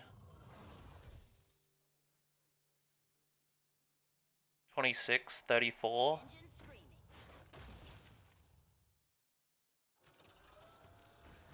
Yeah, that's lethal. Ooh, damn. So cup of muscle, grunt, joggermaw, just lethals them.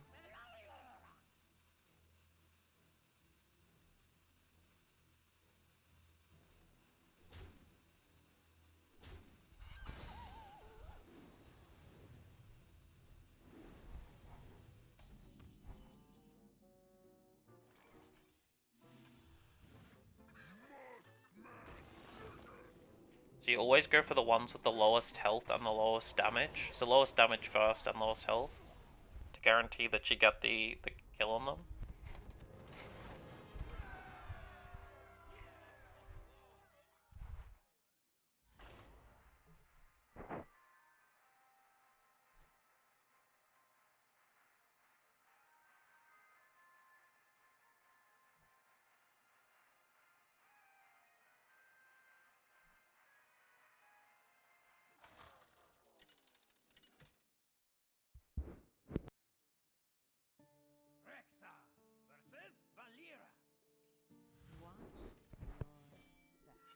Okay, so I've got Titanforge traps, I got Sneaky Snakes, and I've got Master's Call. I think I just will get rid of this. Master's Call actually could have been okay, because it could have got me the Niall, so it might have been better just keeping the Master's Call on. That's fine. So turn 1's Catch of the Day, I can just trade into the 3-1. Potentially leave some damage on the board for them.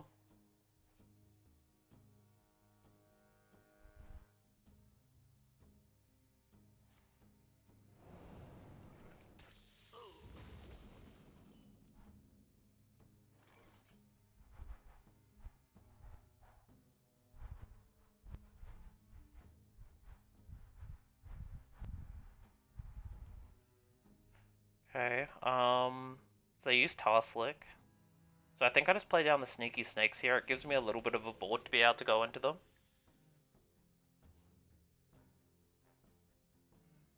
Next turn I can use Reserve Spot onto Warsong Grunt.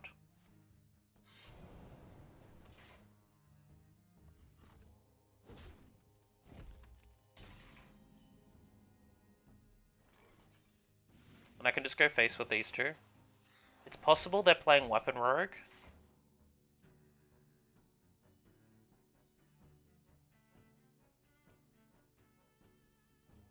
So next turn's more than likely going to be playing down the food fight if that's the case.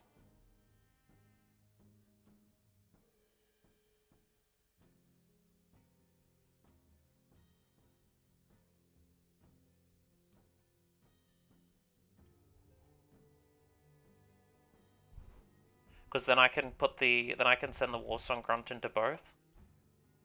They might be playing Cycle Rogue as well, so it's a little bit hard to tell at the moment.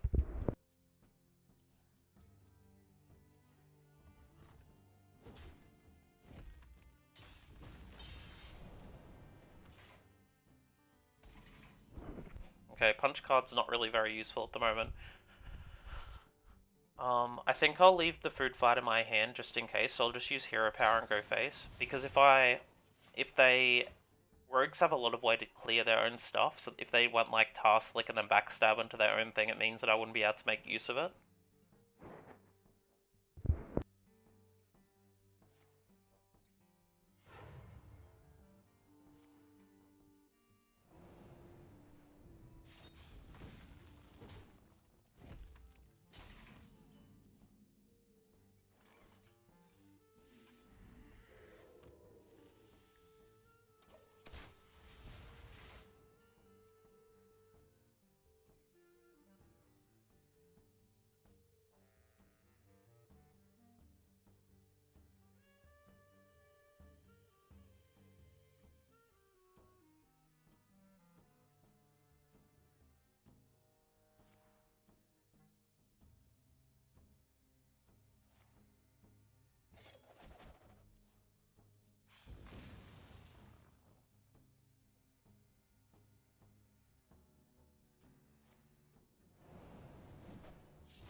Well, that's what shows what happens when you don't draw anything. Sorry, I was just taking a phone call.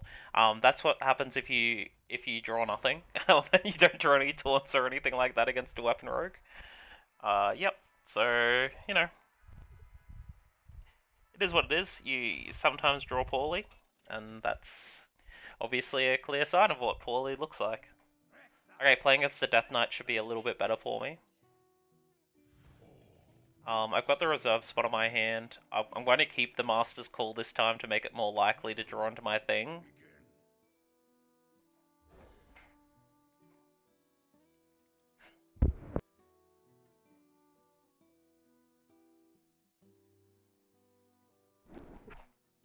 So, for Niall, I'll go Niall, then Master's Call, and then reserve spot more than likely. If I do draw into the Warsong Grunt, I'm going to have to just use the reserve spot on it before I do anything else, really.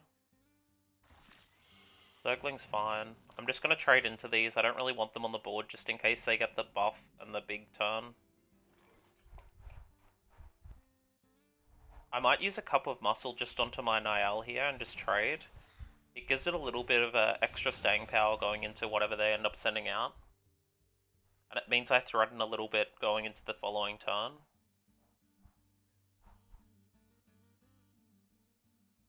At least that's the idea behind it, because you need to make sure that when you are using this, you can, you know, deal a little bit, have a little bit of a threat towards them.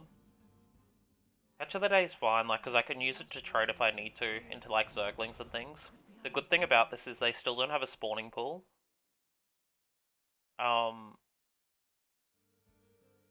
I have guaranteed Warsong Grunt as well, if I use this.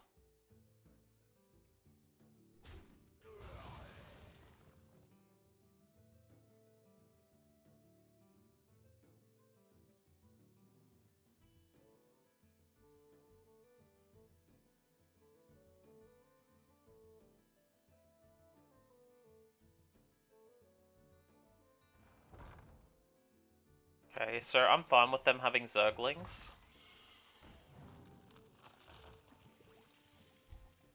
Because the idea is that I should get a bigger buff than them, so I'll use tracking first here. Get the buff so it's ready to go, and I think it might be Master's Call now, so it can get me at my Warsong Grunt ready to go. The next turn I can use Catch of the Day plus reserve spot. Just go face because they don't have a way of healing up. Like, they probably will get the buff off this turn, but I'm fine with that once I do get the Warsong Grunt buff ready to go.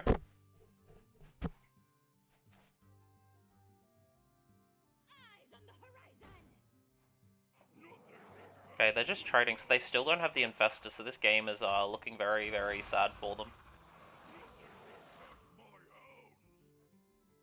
And having a reborn like that is really, really bad too. So play down Catch of the Day, use the reserve spot, goes onto here guaranteed, and then I can just use Cup of Muscle. There's no point using any trackings now, because it could potentially, it makes it more likely to draw into another minion.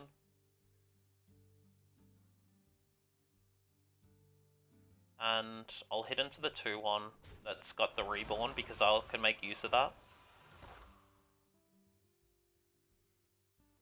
The next turn's guaranteed lethal.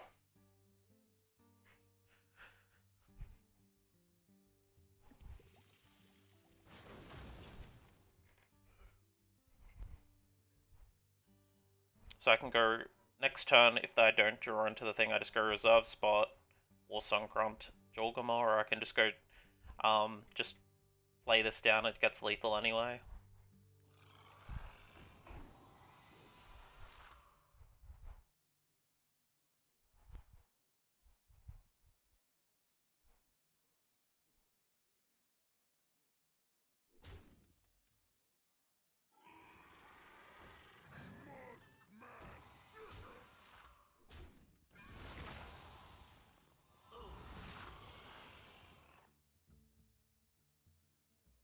Wait, they can kill that now.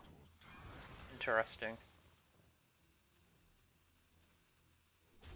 It's just one too small.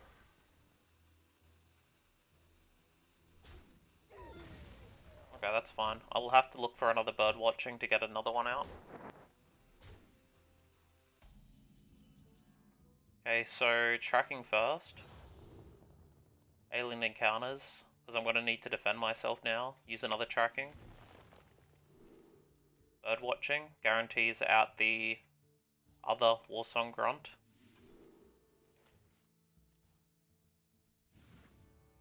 Play Cup of Muscle onto it. Get the sneaky snakes onto the field and then use alien encounters. Next turn I'll have to use all this stuff.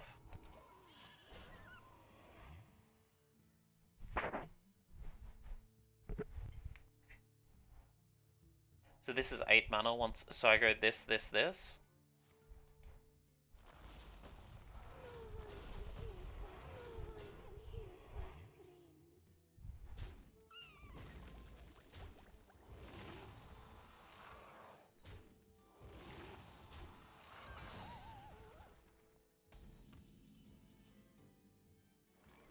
So it guarantees that.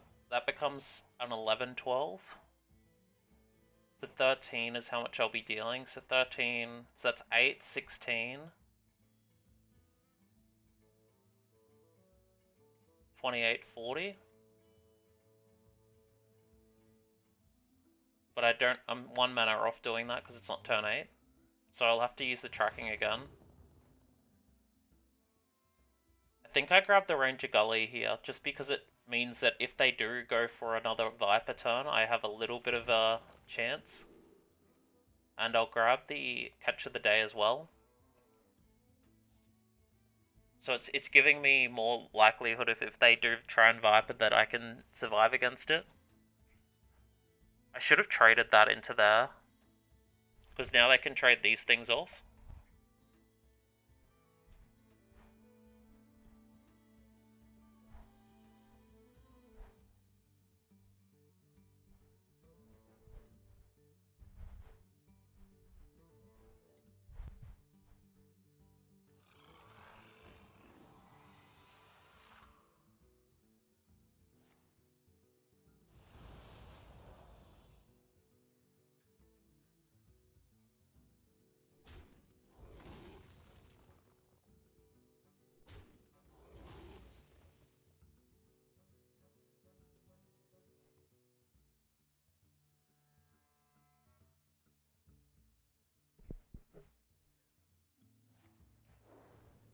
Okay, so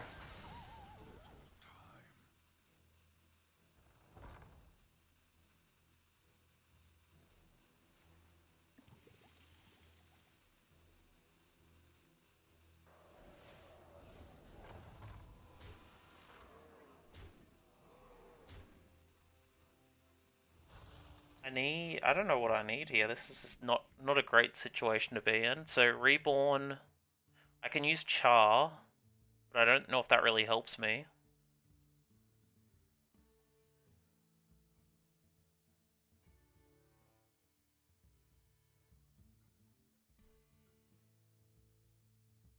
wonder.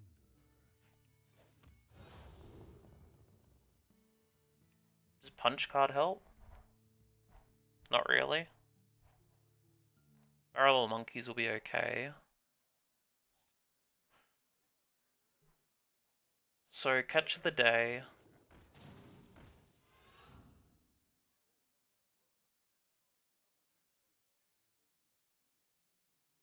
Means I can trade into this at least.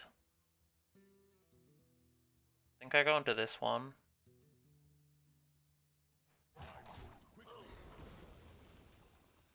I'm good, Melanie. How are you? And then I'll trade it like that. They don't have lethal on board at the moment, but I'll just play down the Barrel of Monkeys to get them out.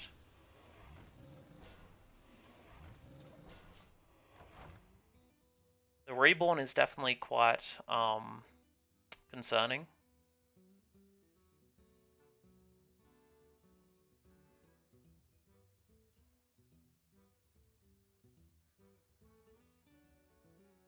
How are you going, Melanie? Okay, so they do have a Corpsicle in their hand. They've traded there. I need to get rid of this from having the AoE damage on it. So next turn I can use Char and I can use the stuff.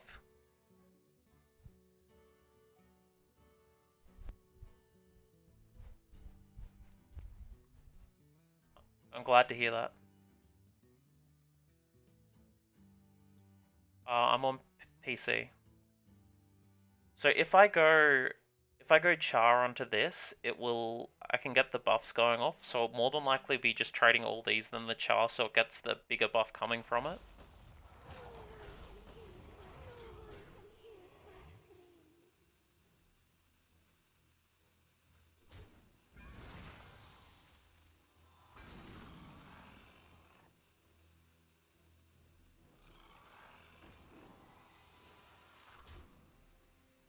Okay.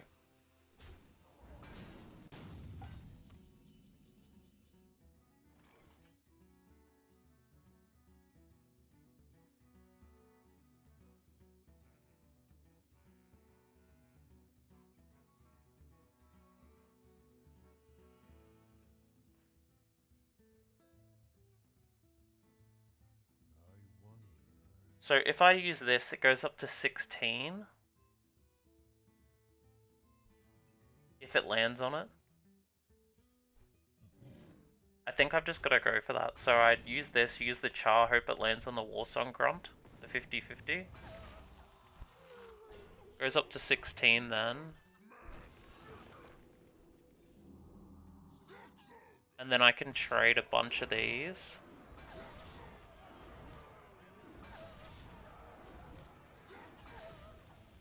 Lethal. Oh, that was a tough match. Like, once they got those taunts out and they got the AoE, it was very scary.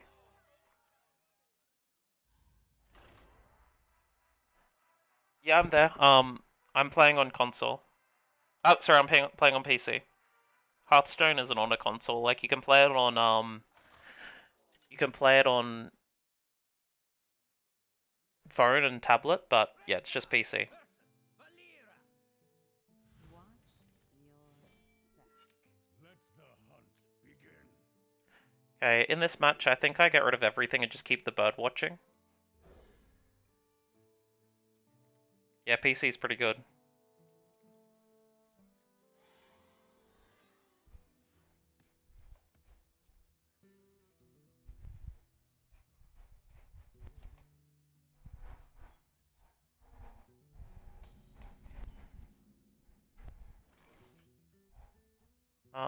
Okay, so this turn I'm gonna go...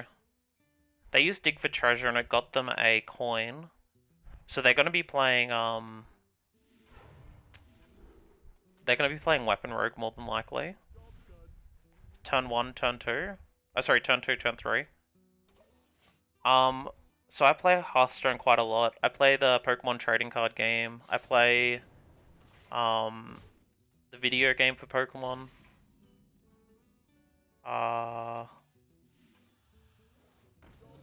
That's probably about it. Like, I do also, play the Switch quite a bit too. How about you? Okay, so they've used the Patriarch here, and then, they won't be able to trade too well into it, even if they have the...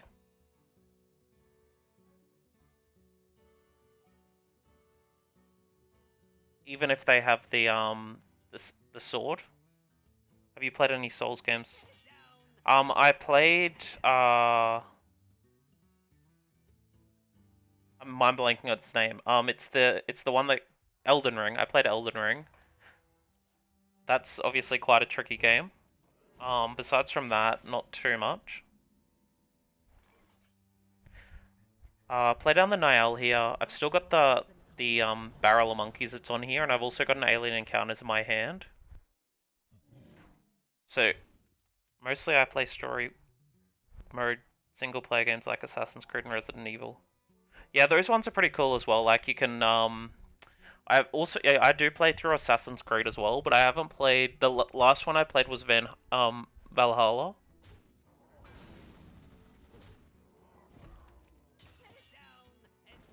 Okay, they're putting a second weapon down. Which is fine, like I'm not too concerned about that. I'll use my hero power. Grab the Jorgama, because I'm probably going to need it. And then I can use the tracking, and that can also still go for the alien encounters turn as well. I'm more than likely going to need a food fighting, but I'll use tracking as well so I can get another card through my deck. Another tracking. Grab another alien encounters, I guess. And then I can just go face with this. Waiting for the new one, Assassin's Creed Shadow. By the way, I do some super cool art stuff besides from grading. That's cool. What sort of art do you do?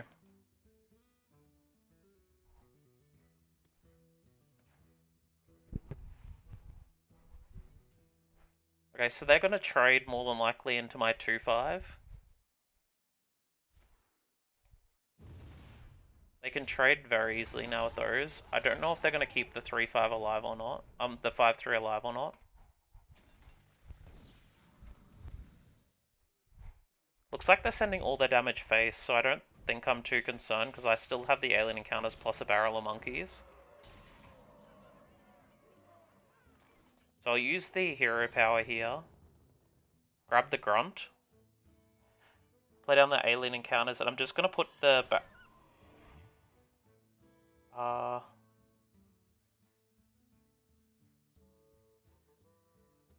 think I just kept the barrel of monkeys down. It's a lot safer for me, and I can just go face with this. Because there's not really much chance that they there's not much chance that they have the way of dealing with this easily. Like, they could get a heat wave, but that still doesn't clear everything.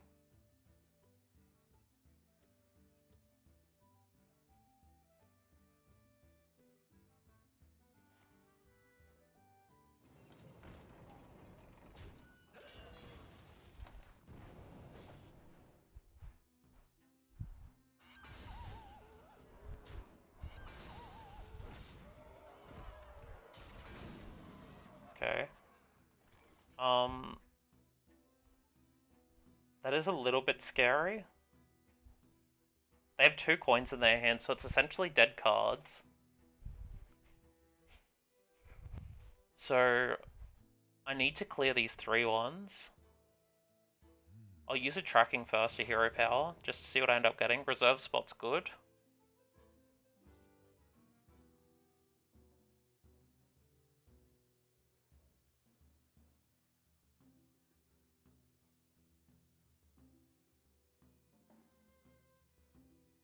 I can use this, plus a sneaky snakes.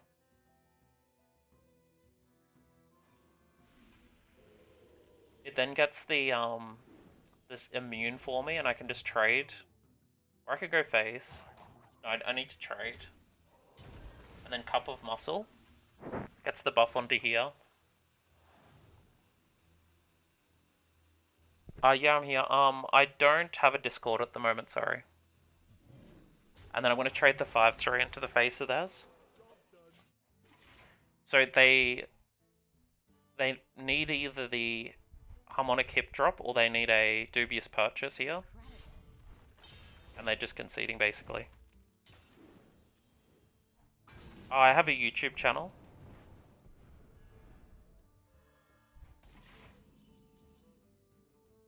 Okay. So, I guess just play down the Niall again. So I'll discover a card. Barrel of Monkeys essentially just wins the game. And then they should be conceding now.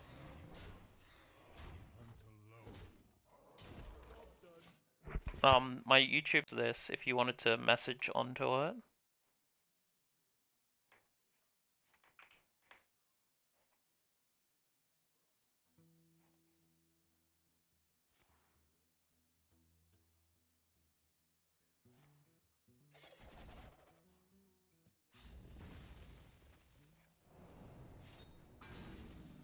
So they've used a Dubious Purchase, but they've only got 5 health, so I should be completely fine here.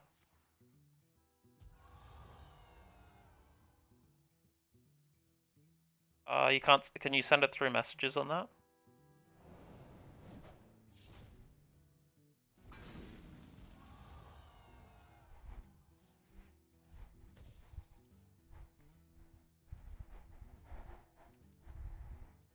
Oh, gotcha.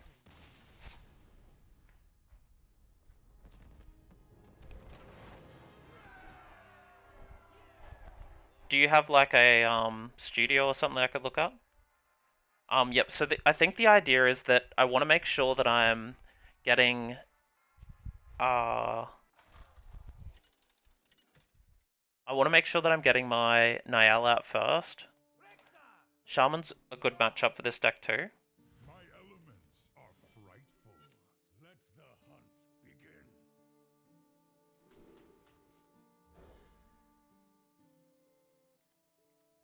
Okay, so always tracking turn 1, and then it's probably going to be the traps forged the traps turn 2. Master's Call possibly could be a turn 3. Bird Watching's the best of those. It means I can either get Niall or Grunt out of my deck.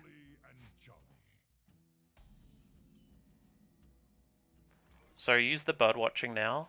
Get the Niall out. Next turn's going to be playing down Niall. Turn 4 will probably be doing the traps. Or it might be Master's Call plus tracking.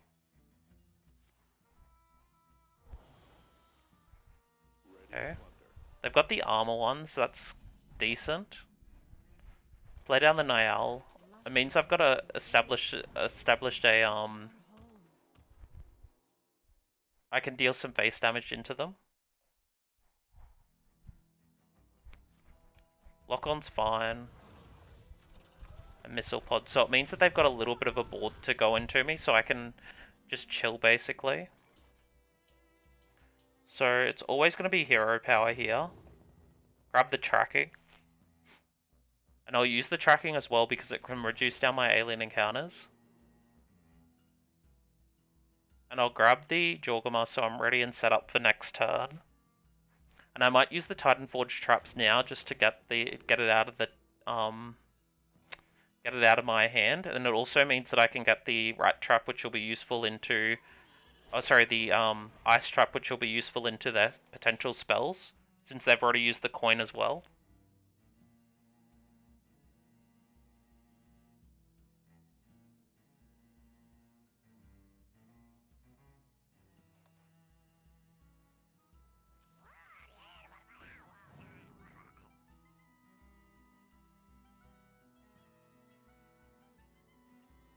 I'm assuming that's a lock-on. It's either a lock-on or a pop-up book. Judging by that, it's a pop-up book.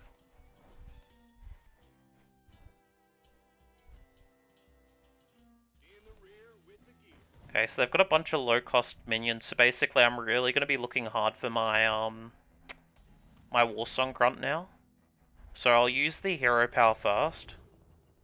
Alien Encounters is good, it just allows me to keep a wall going. Master's Call can get me a Warsong Grunt. And then I can use a cup of muscle onto the Warsong Grunt. Get the Alien Encounters out and just go face. I possibly should have traded into this just in case they use a Starport or something and it gets them the Raven.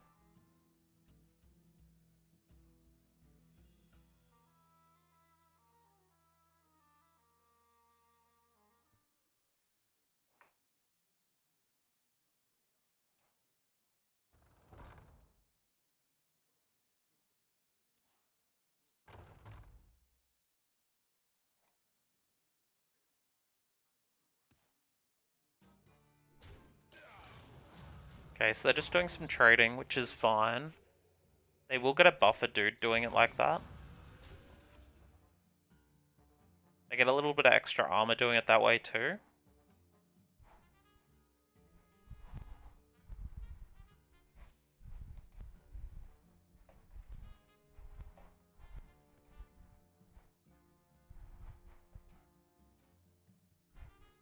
So what I'm planning on doing is, it's more than likely next turn I'll be using the tracking, and then I might be using my weapon to start dealing some more face damage to them, because it looks like they're going to be trying to play around the the Warsong Grunt turn. So I might need to just deal some big damage to them. Reserve spot's always the play here.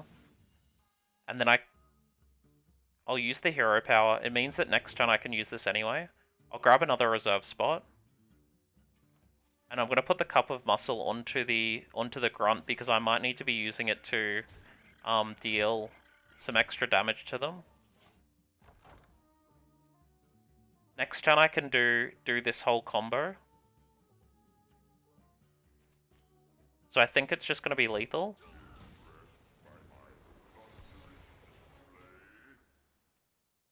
No, it's not. Not with that.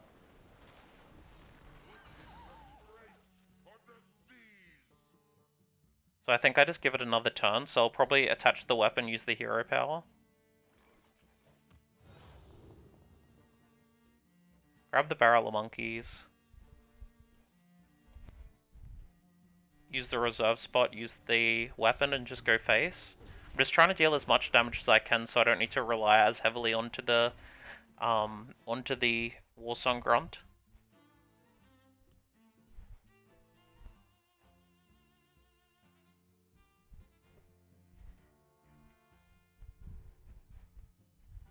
They don't run Dirty Right, I don't think, in this list. If they do, it is a bit of a problem, but if not, it's just going to be lethal next turn, I'd say.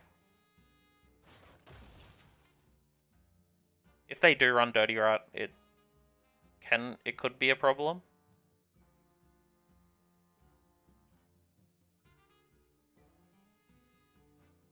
But I am threatening a decent amount of damage just on board and such.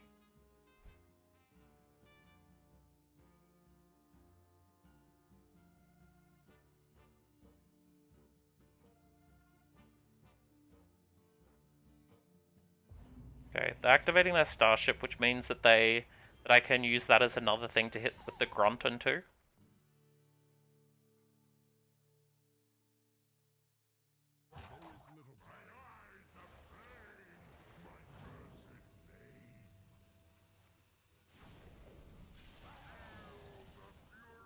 Okay. Oh, yeah, of course. But that doesn't really seem correct.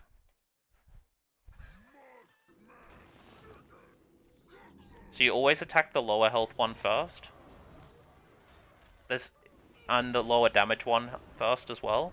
If they both have the same, you don't, but if it's in that sort of situation, you want to attack the one with the lower stats. If they both have full health and full attack.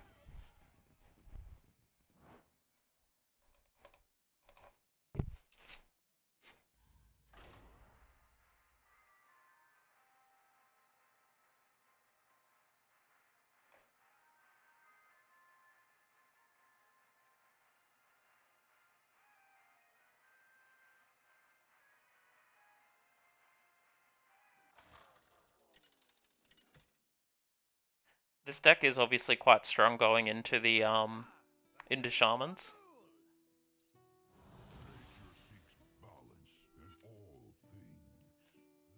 Okay, get rid of all these. I'm just deciding about the reserve spot. I'll get rid of the reserve spot as well, because I really do need the Niall to get going.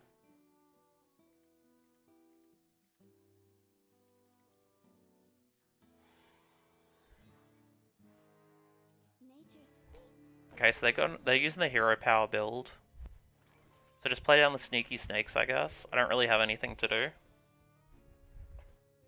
Next turn I'm probably going to have to use the traps.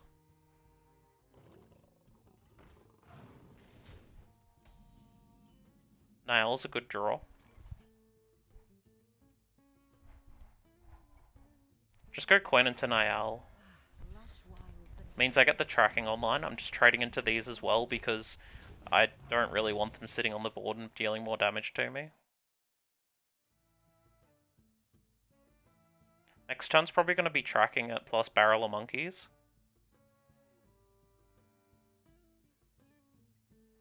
This I can't use until the very last sort of turn.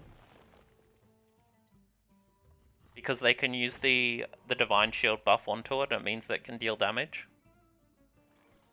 Use a tracking here. I'm going gonna grab the alien encounters just because it's somewhat threatening towards them. And then I think I'll just do the Titanforge traps because they're not really threatening too much at the moment. They could use the Chrono Boost this next turn, but I'll be able to use my alien encounters into it.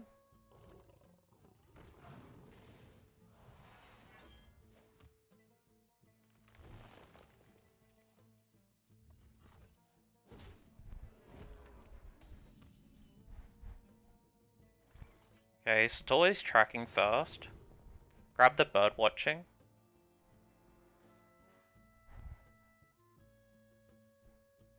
I'll go the traps and then I can go the alien encounters and bird watching next turn. So traps can grab ice trap for me. And hidden meaning. And then I use the alien encounters and I'm just going to go face. There's no point trading into this.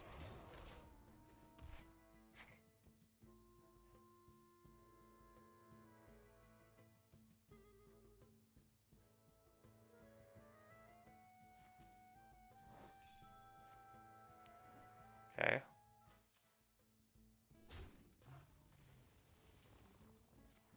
So they're just trading by the looks of it into my 2-5.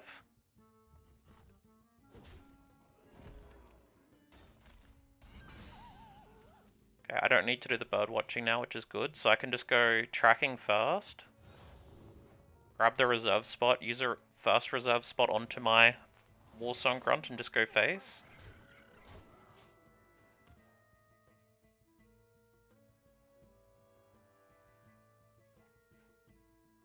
Next turn I'm probably going to have to use the second reserve spot onto it.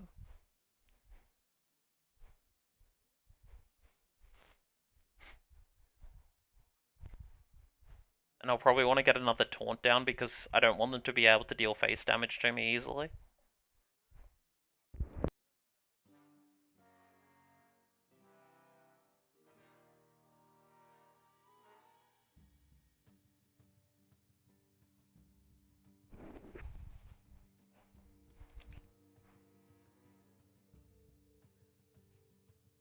I would love to have a cup of muscle to be able to deal a little bit more damage to them.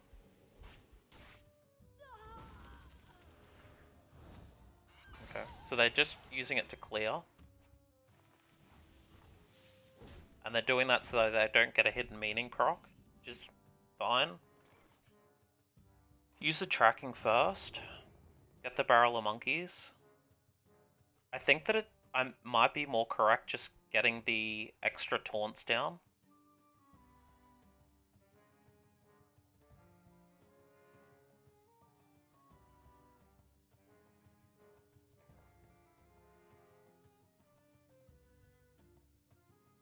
But it's not really establishing anything more, so I will use a reserve spot and I'll just get a barrel of monkeys down. It means that I'm defending myself a little bit.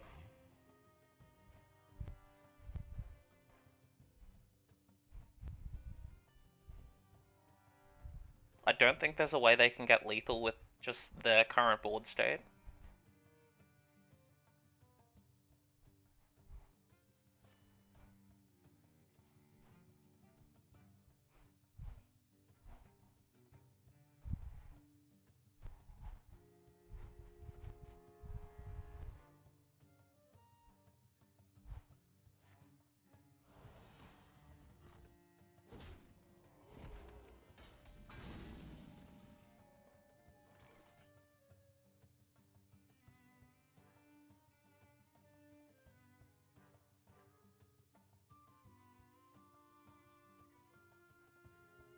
I think I just get some more monkeys down. Because they didn't pose anything last turn. So they're not really going to be threatening anything this turn either.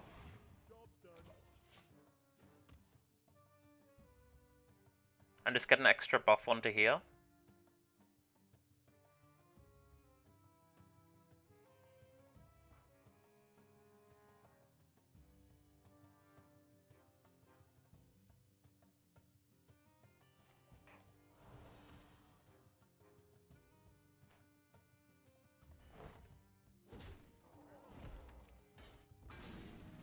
I think that the Oh, that's not good for them, but okay. That's terrible for them. I think they're desperate.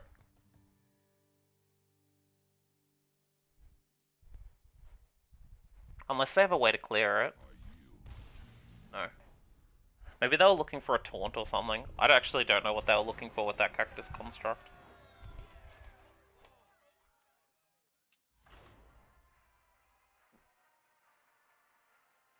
Yeah, so basically, with this sort of deck, you want to be making sure that you're not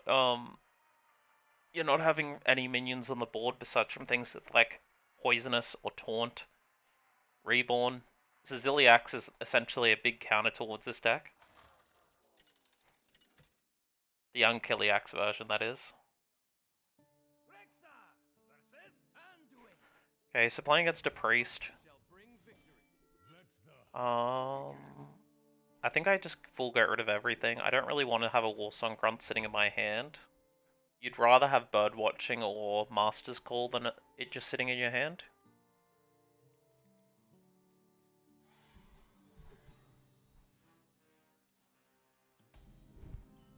Okay, turn 1 Sneaky Snakes. It doesn't show what deck I'm playing, because I could still be playing the aggro deck.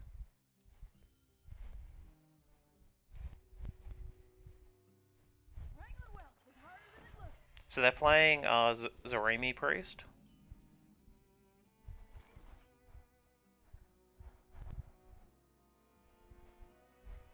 Play the Catch of the Day down. I can trade this into here, then I can trade that into there.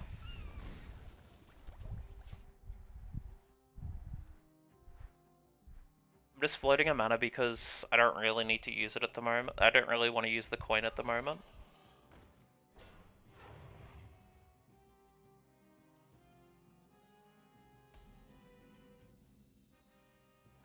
Use the Master's Call here. Get the Niall so I can set up. And just going face. The Warsong Grunt is decent. Like, it would be a relatively good play in that situation, but I don't have the I don't have the 2 mana spell. Play the Niall. I think this is the turn that I play the coin so I can get access to the tracking as well.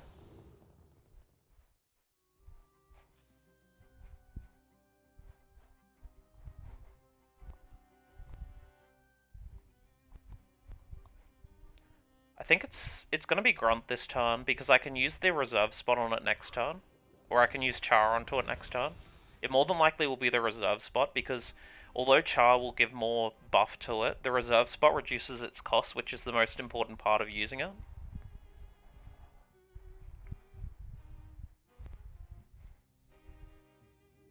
It might be Char. We'll see what they end up playing. If they trade into this, I probably will use Char just to get rid of it.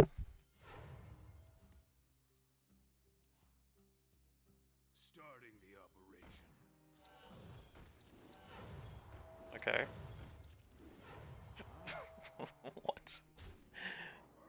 What? 2 Doomsayers in that? That's terrible.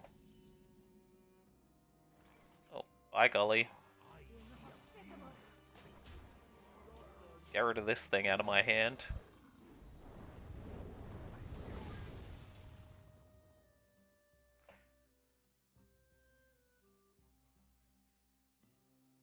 So yeah, the gully, if you draw it, it's very bad. So, but luckily, since they have the Doomsayer, then they don't have any board as well going into next turn. They're more than likely just going to play down the 7 mana dude, the 6 mana dude, the clay dragon. So with that, I might end up using. There's only a few minions left in my deck with this hand. So I always play this down. There's no point playing Char, so I'll tap my hero power, see what I end up getting. Another reserve spot's decent, and I'll just play this reserve spot down. I still don't have access to the 2 mana spell yet, which is the only thing I'm missing right now from the combo. My rage is not foul I should have taken a vacation ages ago.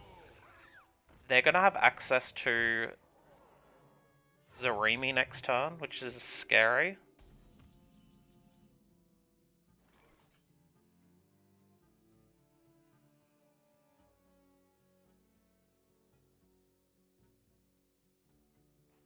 So I'll tap the hero power here. Grab the alien encounters. I think I'm gonna have to just use it this turn.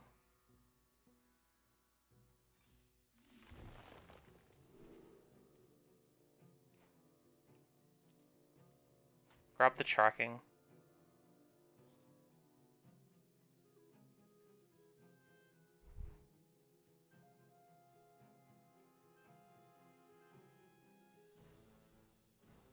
Because they'll have lethal if I leave this board alive.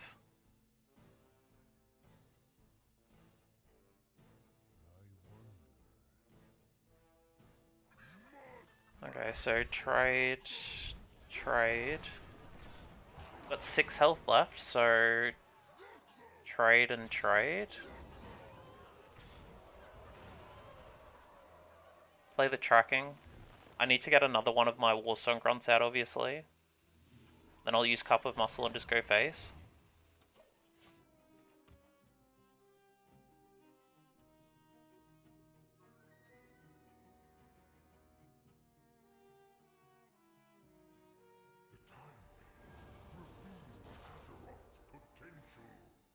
Mantle's fine.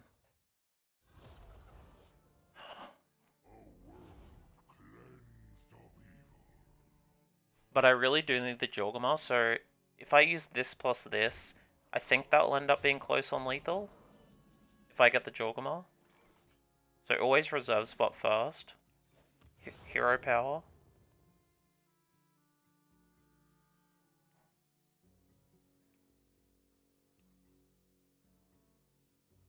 I think it's the food fight here.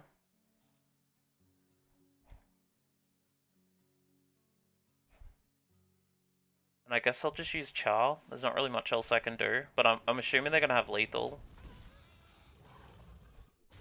Because I've whiffed turn after turn of my 2 mana spell.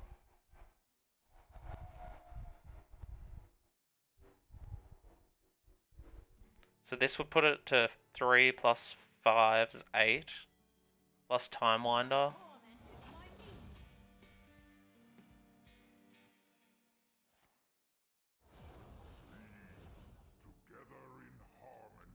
Yeah, they'll have it in their hand. GG. Not much that can be done about that. Like, if you don't draw the combo cards, you don't draw the combo cards.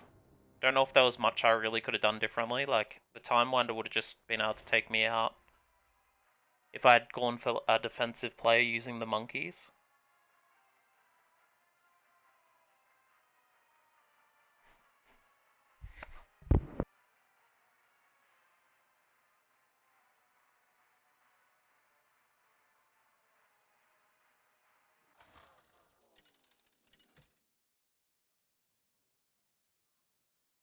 Rexa versus Lunara.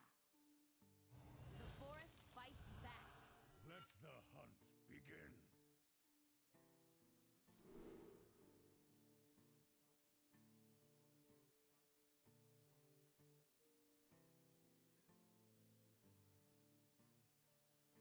Okay, so I've got the monkeys, I've got the alien encounters, I've got Master's Call.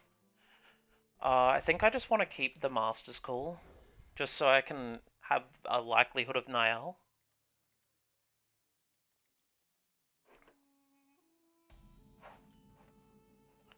Turn 1 tracking always. Grab the alien encounters. It's definitely not Ranger Gully. I was just more so considering about whether to choose that or the I was just considering whether to choose that or the Catch of the Day.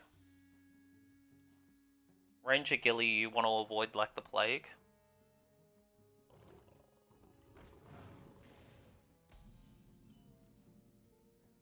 Okay, Master's Call. Get the Niall out of the deck. Just trade. I'll just send the 1 damage face. There's not really any point just leaving it on the board. It doesn't really establish or do anything different. Next turn's just going to be nail plus tracking.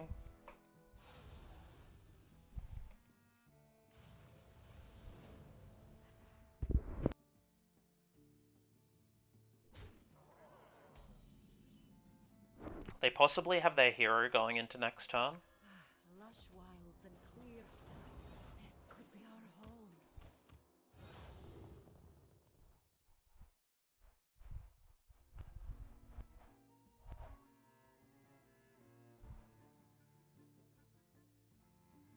I'll grab the bird watching and send this into the 3/4, so then if they are doing the trade, I have the trade into them. They probably have the next... Yeah, they do have the hero, because they're going to coin, construct pylons, and Artanas. So that means they get 2 more 3/3s on the board. I'm just going to have to send out the wall against them, the alien encounter wall.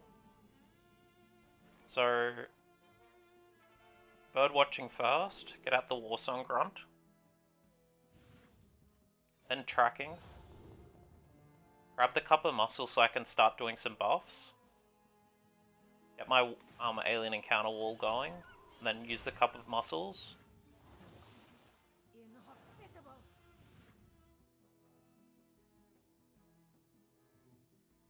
I'll keep the 3/3 alive.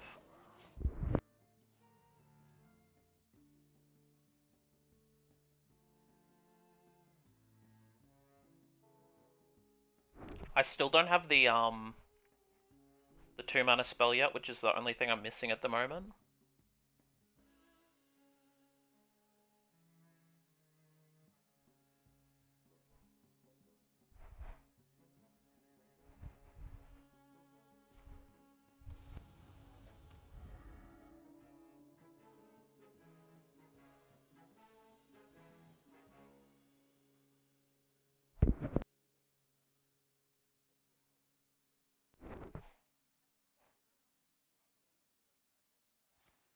Okay, they're using a swipe. I guess it means they can trade somewhat differently, but it doesn't really feel correct. Punch card. I could clear their board if I wanted to.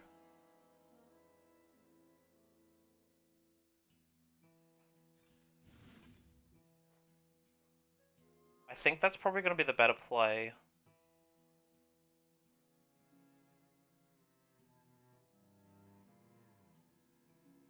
I can get this dude onto the board.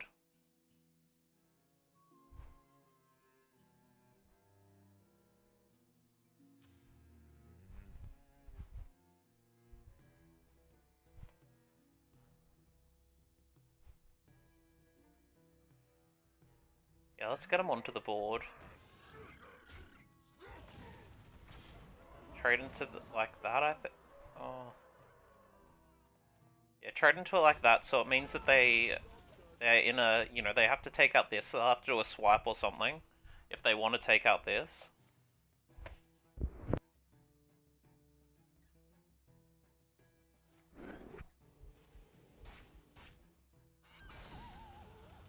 And then they're just gonna go face. Okay, Ranger Gilly is terrible. Barrel of Monkeys is good.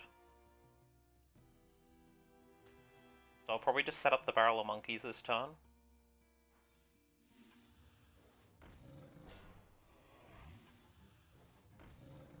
And I'll just go face. There's no point doing the one of the other things, because if I did, it would potentially mean that they could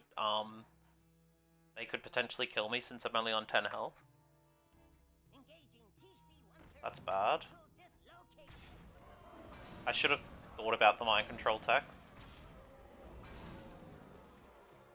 Yeah.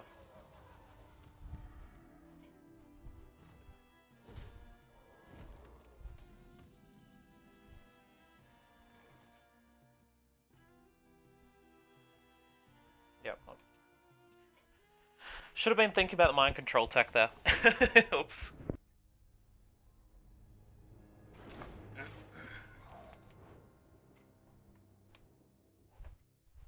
Okay, let's change deck. Let's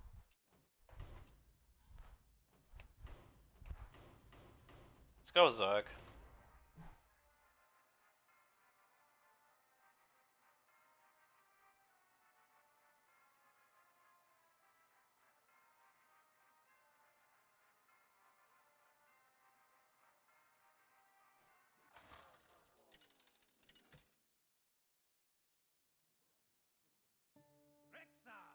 Okay, so I'm playing as Death Knights. This is quite a scary sort of matchup if I don't get the cards that I want for it. Let the hunt begin. I think I go this, so I can go turn 1, turn 2.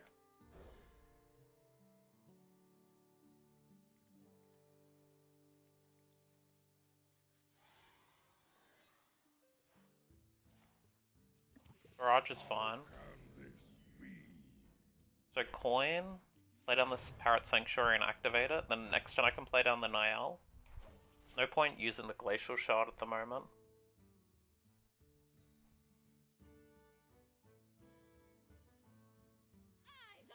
They probably have Infestor. Play the Niall, use the buff for it. This could be our home. I think I'll get the Glacial Shard down just so then they can't, do anything else into me.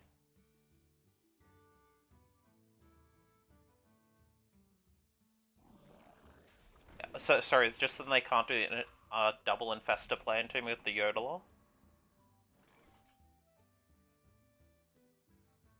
Use Hero Power here. I think it's the Giant. It gets me a relatively decent board at going into them, and since they don't have Spawning Pool yet, it's probably best for me. I'll play down the Spawning Pool and use it.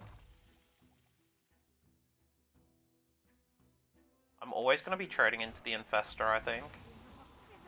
Just so they can't get the extra buffs onto other dudes. Just deciding whether to get the Zerglings down now.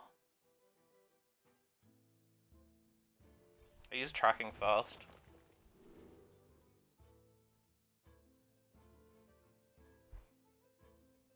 Spawning Pool means I can get the Seaside Giant for free next turn. Yeah. So then I can set up for a big turn next turn against them. Citadel stands strong.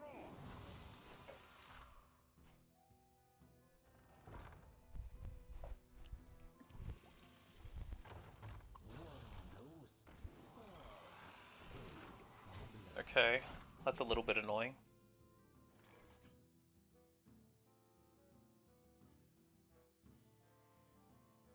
So play down the Spawning Pool here, get the proc going off onto it. It gets this down for free. So play the Zergling.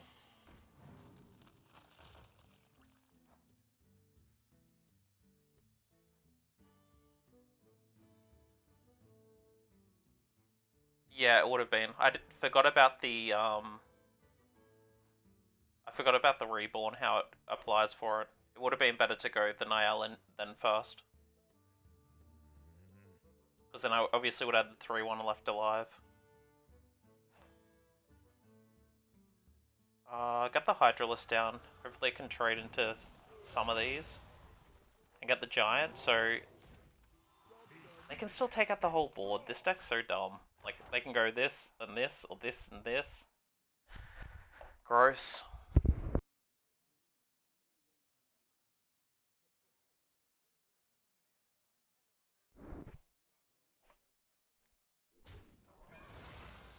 Let me guess, they have Viper in their hand?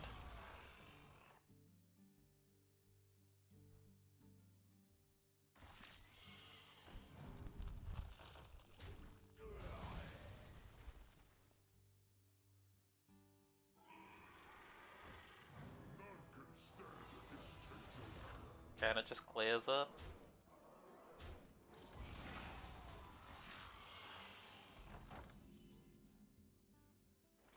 Use it tracking.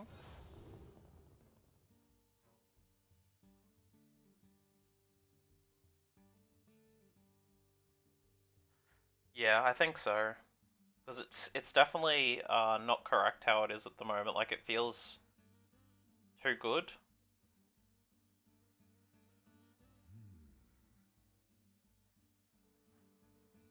I think I just grabbed the scout and I just set up for next turn.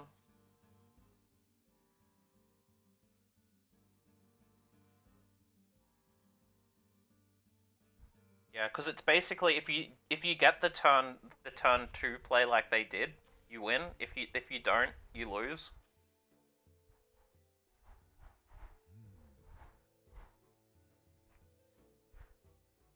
I think I probably just got to activate the pool here and just go and get some minions going onto the board.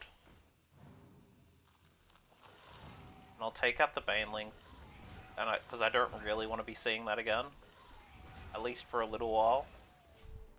But they're dealing a lot of damage at the moment. Understand the code.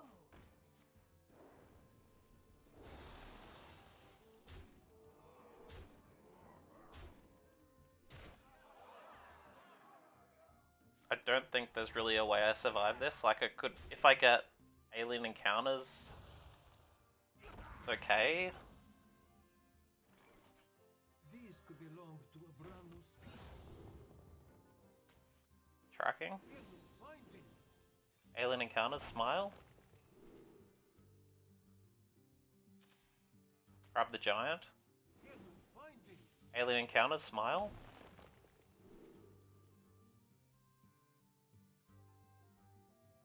No.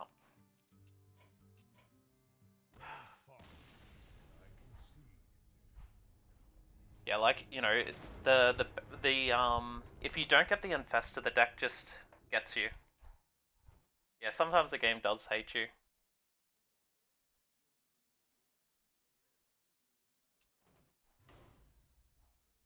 Let's go with some Shaman.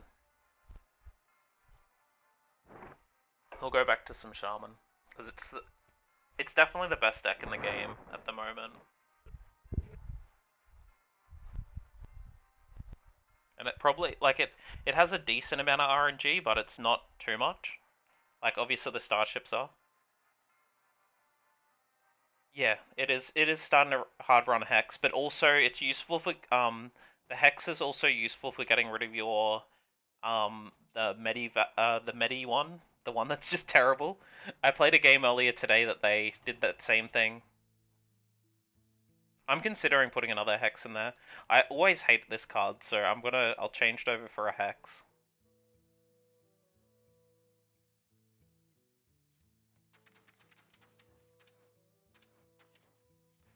Because Hex in most situations is going to be the card that you'll choose from this.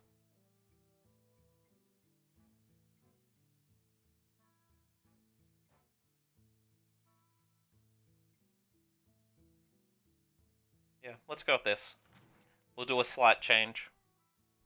And it also means I can Hex my own Medivac because I just hate that card. I hate seeing that Starship Pit.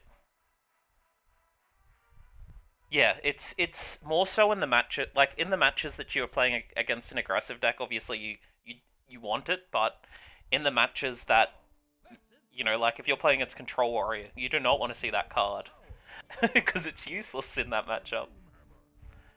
Okay, so I'm just gonna keep the lift off here. I'm playing against Druid, so they'll be quite aggressive anyway, unless they're playing Dungar, which is quite possible at this rank.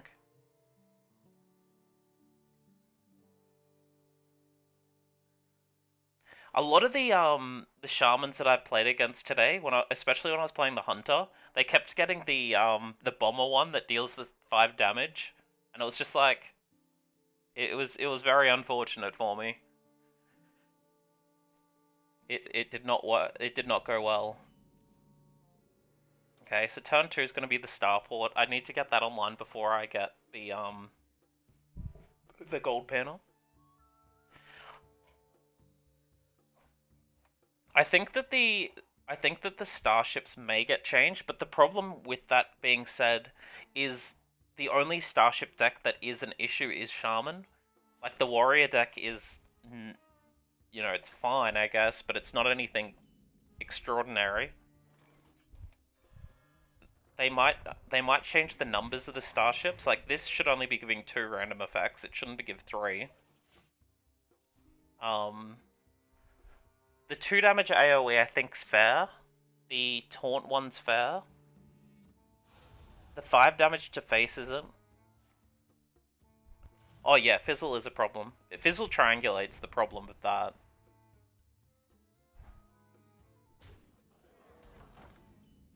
Missile pod. Use liftoff first. Just trade into it. I got the best rolls for this because this can give potential AoE clear. I still don't have a defense crystal though, which is a little bit scary. For Fizzle, once per game.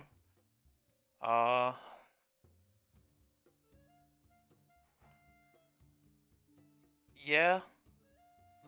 Obviously it removes the infinite sort of idea doing that. But it's a short-term solution, because if with the snapshot, if you did that sort of hard limit on snapshot, triangulate still can be an issue. Because triangulate can infinite as well. Somewhat. If you're running 2, you can get an extra 6 or something, and I'm sure there'll be future cards and expansions that will do that sort of buffing. The armor gain's good here.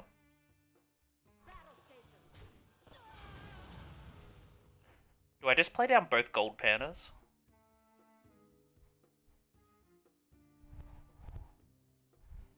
I think that's probably the best here. It'll force them into trading with me, and then I can use my starship to trade back into them. If that's the way they end up going. Obviously it also sets up for future turns for me.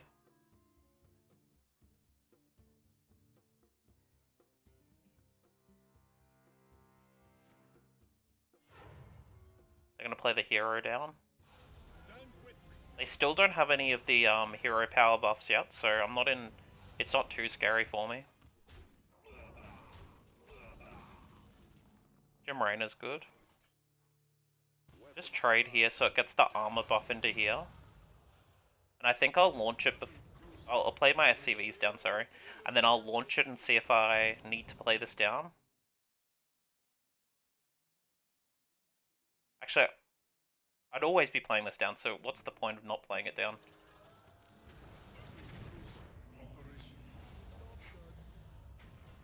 Yep.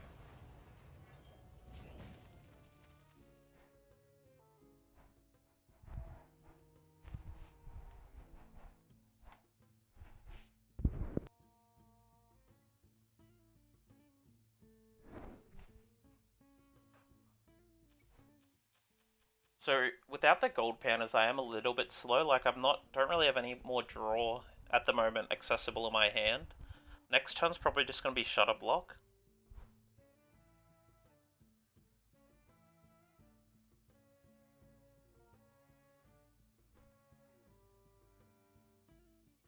I think a card that potentially could get changed as well is going to be lock on.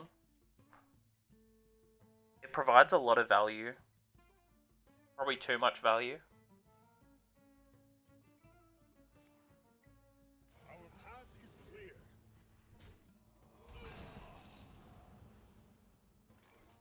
The infestor change that could happen... I hope they don't have mind control tech.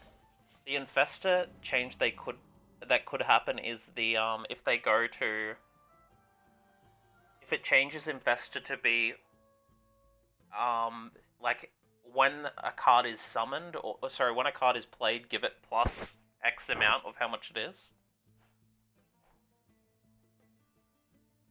So for Infestor, it would be plus, you know, if you played Infestor 3 times, it'd be plus 3, 3.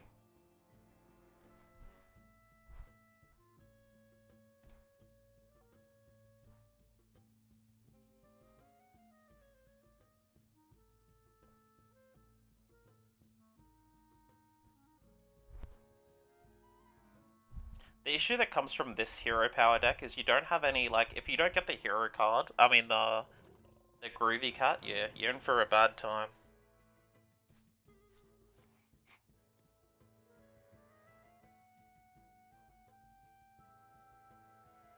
I must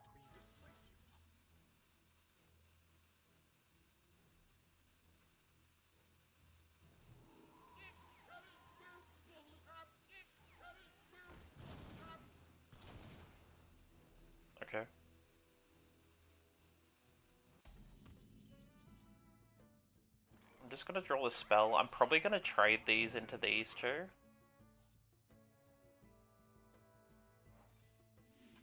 Grab the Hex. I'm gonna play around the, I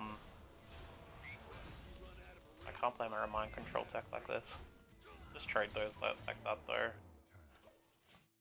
It means it's less likely that,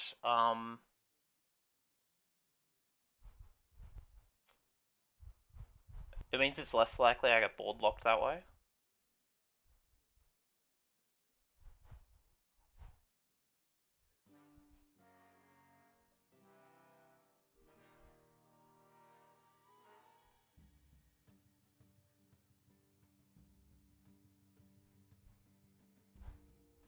I'm sitting with a relatively dead hand though. But I'm assuming they're not doing much better.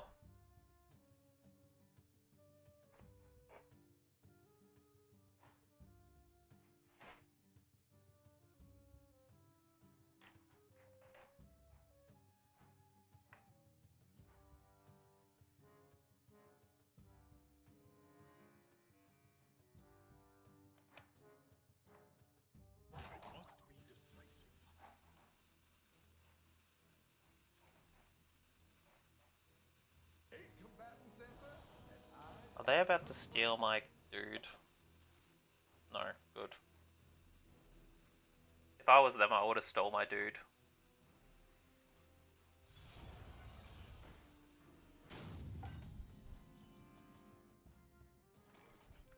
Okay, I've got access to the triangulate play now, but how many spells do I have on my list? I currently have 3 spells in my deck, so it's not a guarantee.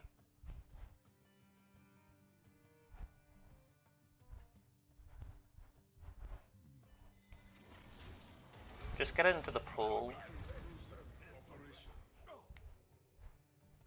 I think I'm gonna play Shutter Block down now, and it means that if I need to, I can go for the triangulate play. It's much more likely like that. And I'm gonna send a pop-up book into here. So it means that if I do have to go for the triangulate, I can go for the triangulate play quite easily.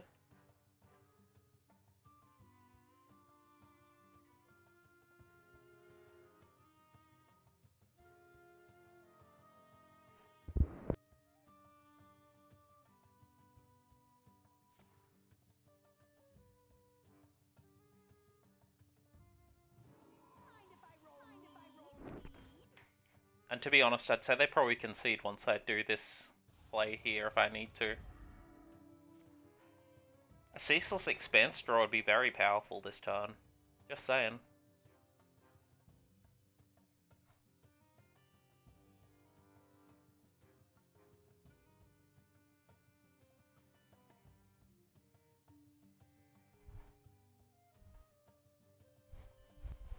Okay, so they're using that to grab some extra draw.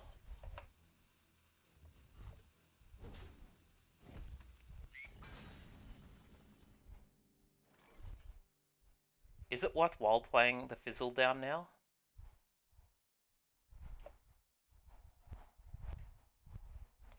Get this out of my hand, I don't want to have that in the Fizzle combo. Pop-up book's probably necessary. Is it? No, but I'm going to be getting a bunch of taunts with this, so it's not necessary to have in this hand either.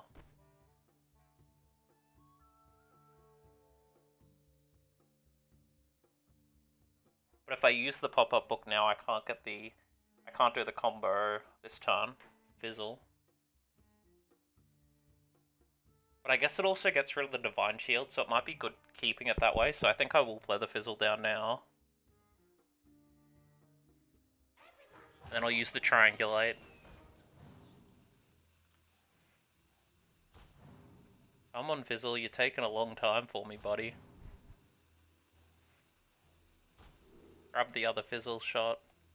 And I want to get rid of their minions a little bit.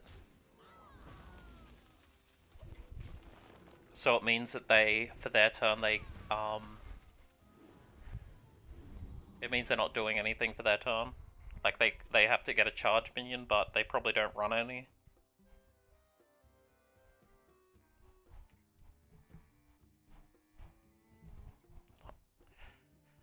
They might run Incendious, I guess.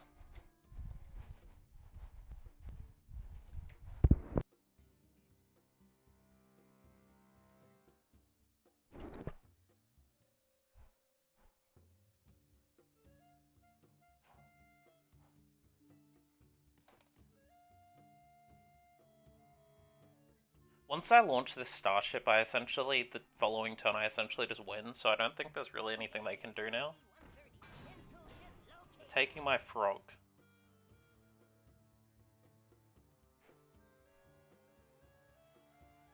Why?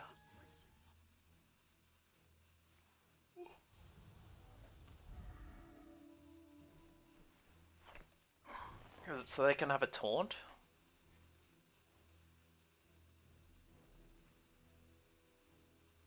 It definitely was. I guess it's so they have a taunt, but I don't really agree with that at all. Okay, so trade here, trade this, use the lock on onto this, and then I can go there. It gets this into the pool, so now I can use it. Like it's a lot more valuable now. Or I could go for I might go for the Cutler first, because the Cutler could potentially get me a lift off, so I can keep going with my turn. It just gets me another snapshot. Okay, so I'll just use the snapshot here. Get the triangulate for another snapshot. Or I could get another lift off. I've got 4 snapshots still in my deck, so I think grabbing a lift off isn't terrible here. Just launch.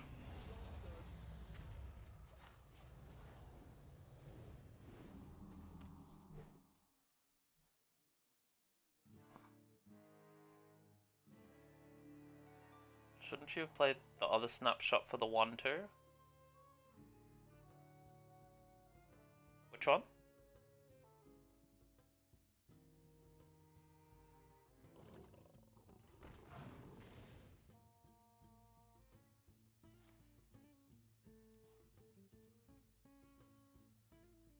Nature speaks through my tunes. This Cutler. You played the one that you didn't. Oh, right, yeah, I should have. Then again, like it doesn't reveal what card that is, so that is something to think about for it. But yeah, I should have played that. Like, it gives them a little bit less information, but yeah, I should have played it. You're correct. Russian Taunt.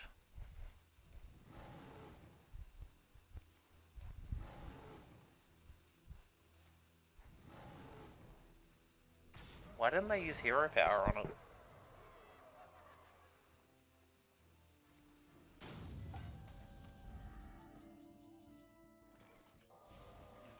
I don't understand. Okay, so go face with this. X this. I probably need to get one of these out of my hand.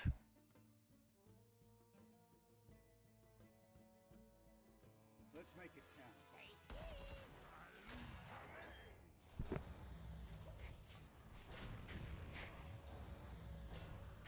Hopefully this doesn't have rush. It does, so they'll be able to use it if they do mind control tech.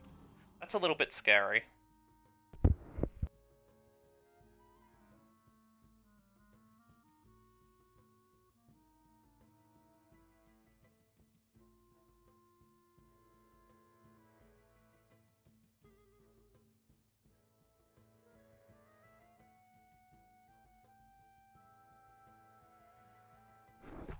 But if they mind control tech and then play the hero power,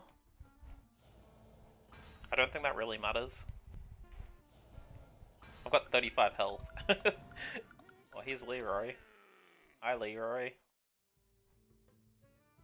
They're only gaining, I think, 3 damage with this because I've hexed both of their Groovy Cats, so they haven't got the second buff.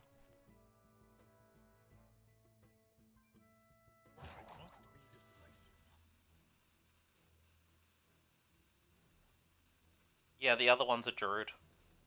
They're playing Hero Power Druid.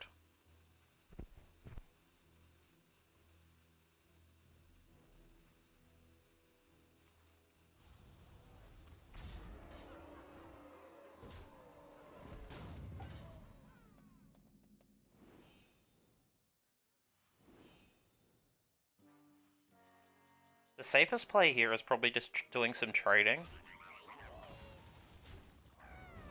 And then I just do another Gym Arena. Let's make it count.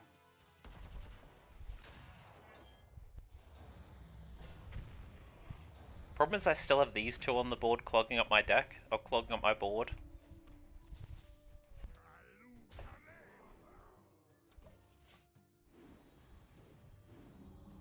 Oh, I got a Ceaseless Expanse. I can clear all my stuff so I can go again against them.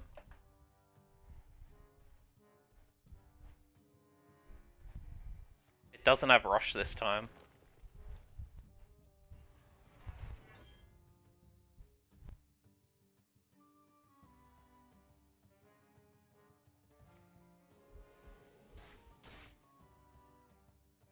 Why haven't they conceded yet?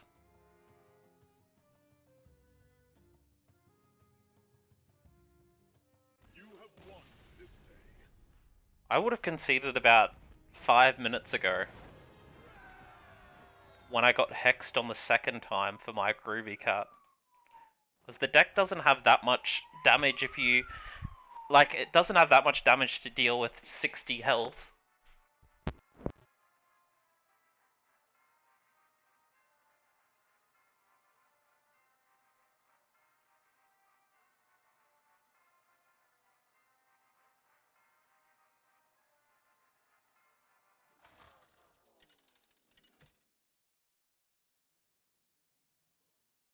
Thrall versus Sai! I'm cold as ice for Doomhammer.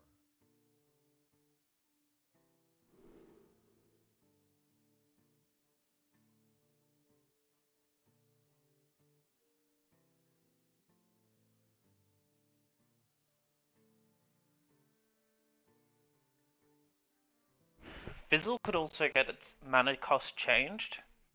Like if it got changed to say 5 mana or 6 mana or something. That could potentially be a change that could happen to it. I'm playing against a Death Knight here. I'm keeping the Hex. Well, the Thrall's Gift that will turn into a Hex. I think I just full keep this.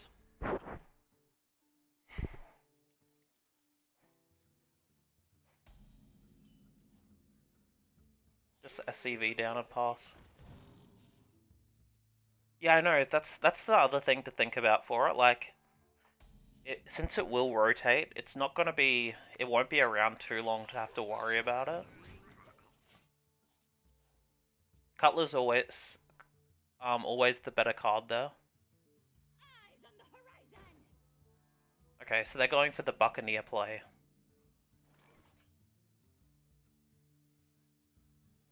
Do I just play this down to make it seem like they can do it? Nah, let's not. Let's not gamble with the fates. Because what's the odds that they have the, you know, they have the Horn of Winter plus the Death Growl plus Infesta combo?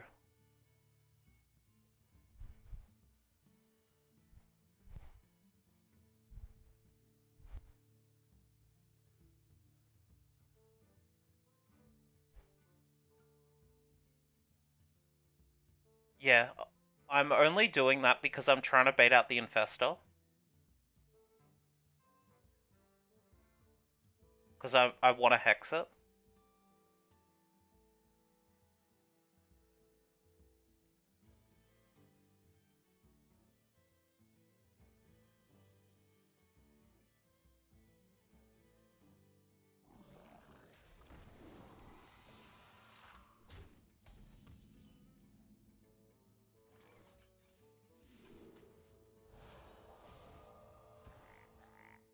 Actually, this would have been better. It would have been better trading into that Buccaneer, but whatever.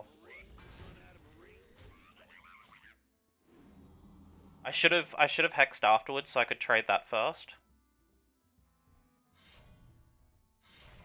but no punish.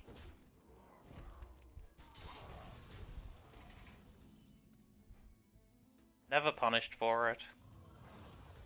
Play the defense crystal and just go face here. Yeah, that definitely is mental damage for them.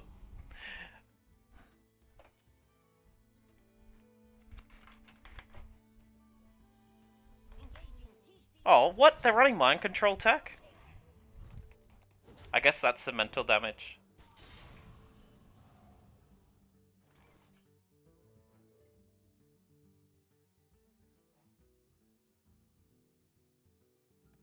Okay, play down the fairy tale forest. Yeah, I haven't seen that before. So, you know, I obviously wasn't playing around it. Yeah, let's just chill. There's no point doing anything right now. I don't have anything to do.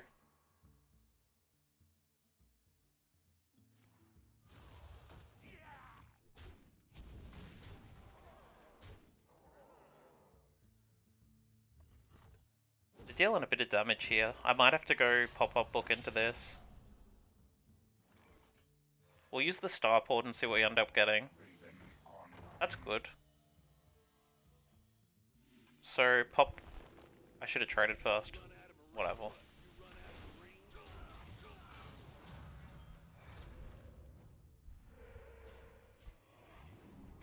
So, pop-up book,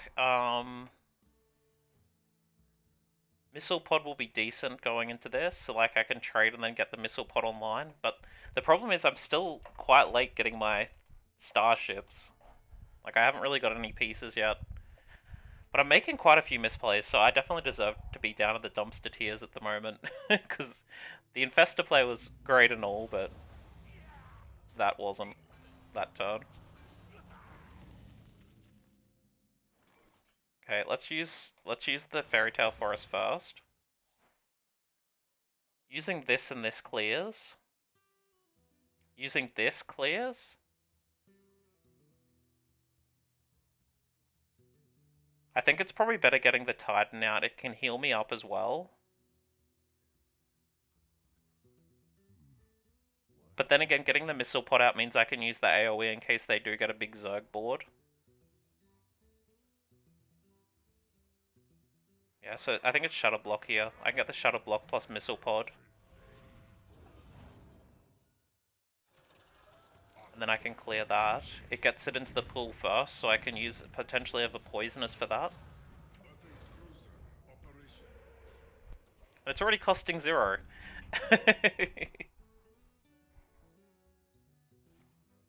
Airlock Breach. They might be playing more of a Rainbow DK list than normal. Here, tap this first, always. That's fine. I could do the Thunderer this turn.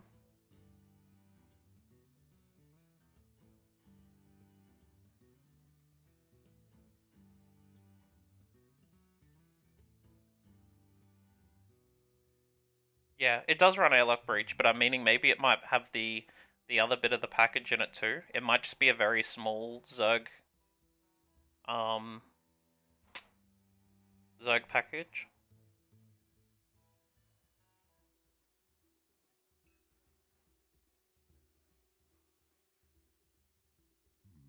I think I trade here, and then I'll use this and just see what ends up happening. If it has Poisonous, obviously it clears. It does. Play down the Taunt. I'm sorry, play down the draw card and just go face with this. Has he played a duplicate yet? No. Not yet. I highly doubt it's a Reno.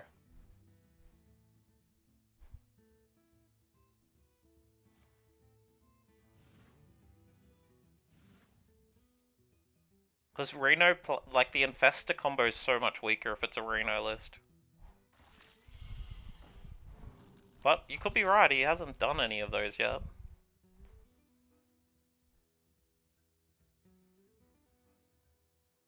I did doubt an MC tech. So maybe you're onto something here. Rainbow Reno deck.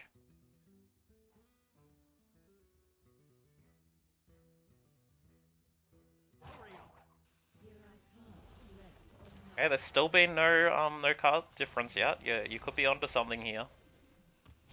Rainbow Reno Zerg dot deck.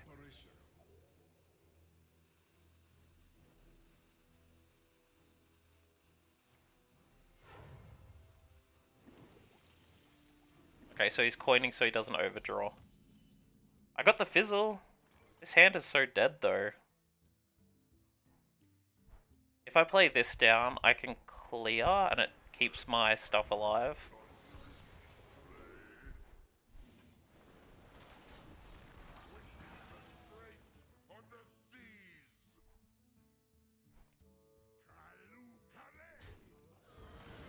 Just get rid of those off the board.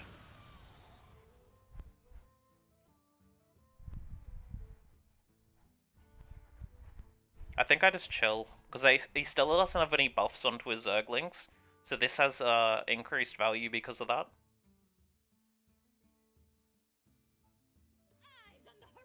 Oh, it's not Reno anymore.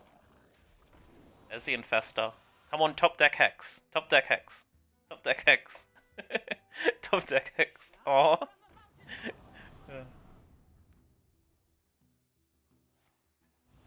Jeez, look at that. Well... Do I just play it down? Yeah.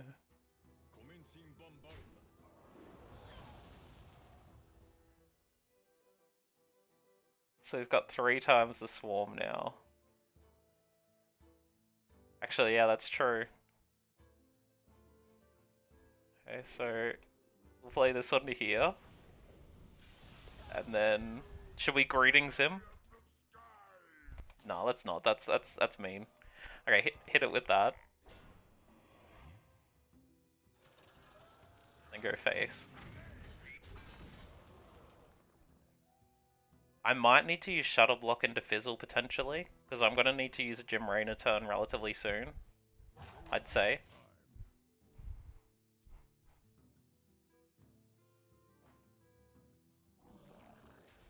Oh, he's got another one! I don't have another Hex.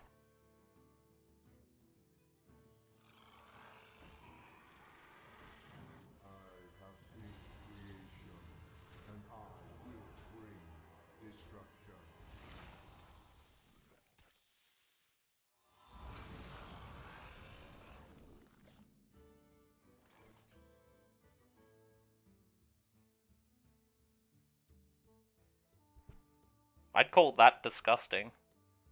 I still haven't had any of my liftoffs yet, which has been pretty concerning.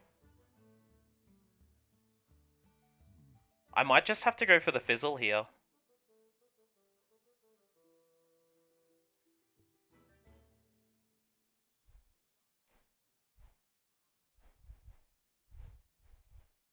Yeah, I think I'm gonna go for the Fizzle here. I don't get the Triangulate in the pool, which is a little bit concerning, but I don't think I need to go infinite into this deck. I just need to be able to survive. Let's make it count. I've got a Rush. Clock's ticking. Great.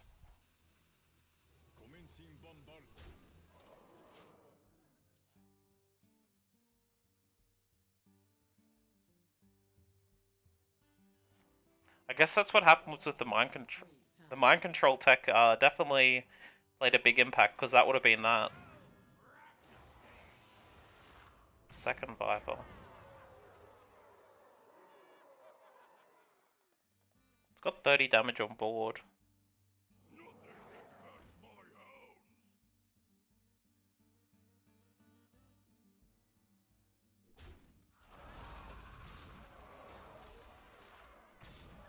Yeah, I don't have anything in my deck that can deal with this now. If I was able to keep the Ceaseless, it potentially could have been fine, like if I had it in the pool. But without a Ceaseless in there, I don't think I can deal with it. Yeah, I did deny the 4/4. But that was a really slow game for this deck too. Like, it usually isn't that slow, because usually you get at least one of the lift-offs. Like, if I had drawn into a lift-off at really any point, those Banelings would have still burst you. Yeah, that's true. But the lift, if I had drawn a lift-off, I would have been an extra, what, 6 cards deeper in my deck, so I would have almost been at the bottom. It would have meant that the Ceaseless Expanse wouldn't have been a concern, really, to lose.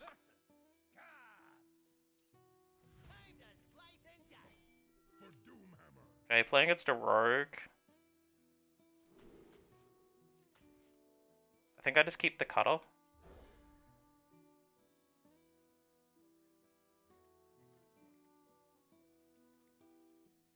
It's not a great hand. I don't really want to do it. It's a weapon rogue. Okay, just chill.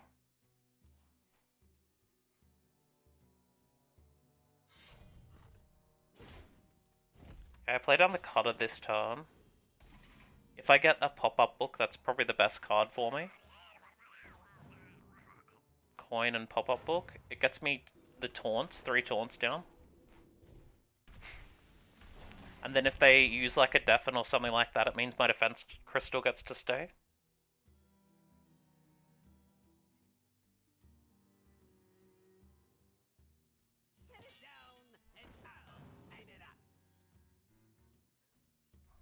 Okay, they're just getting rid of a frog. They could have Fan of Knives. They're using a Deafen there. That's good.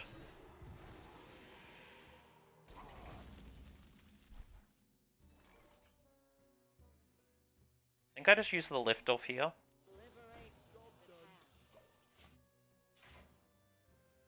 Next turn is going to be Defense Crystal, I'd say. It could be Pop-Up Book, but I feel like it's probably just better playing the Defense Crystal down. I could always go Lock On plus Pop-Up Book plus Starport. It gets some more value going into this sort of stuff.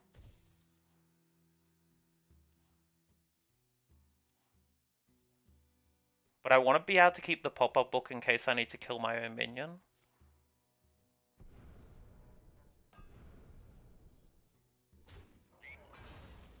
So it's probably just keep the Defense Crystal. Play the Defense Crystal, sorry. Just go face with the 2/1. There's no point trading it at the moment.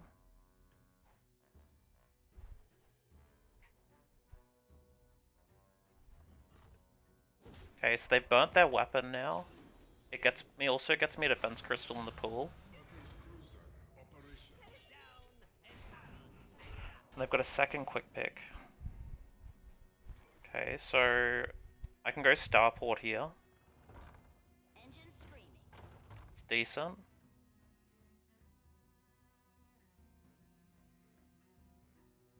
Second Starport. It's a good one as well. Okay, so I don't want to take more damage than necessary, but I'll do a lock on and then just trade into this.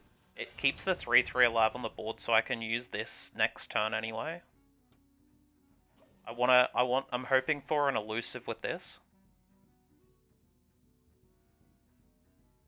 I can always use the Thunderer if I need to get some extra health.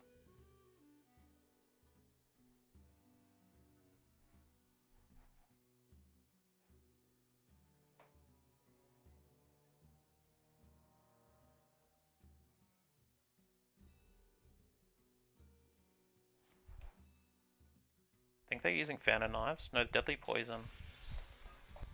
Okay, so they're just going face.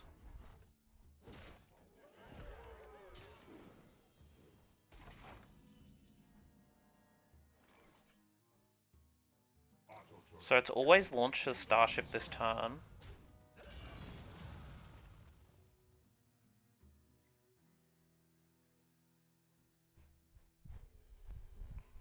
Face is the place. Since I'm always launching the starship this turn, I'm going to use the hero power as well, because then I get most use of my mana. And it could potentially have been a spell damage totem.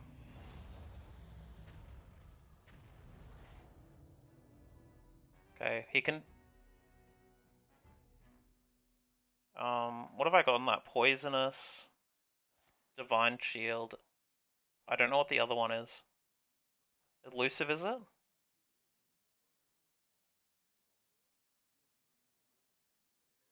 Is that elusive on it?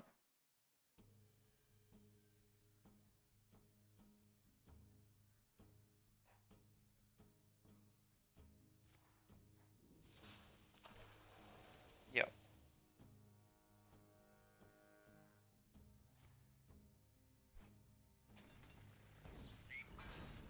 So those are probably the best ones that you could get on it. Like Reborn would be decent, but if they get a dubious purchase, that can clear it, obviously, potentially.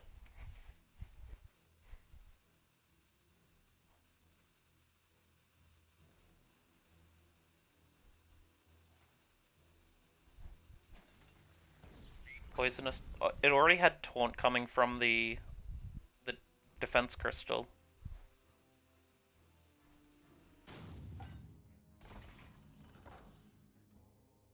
Okay, so hit into that.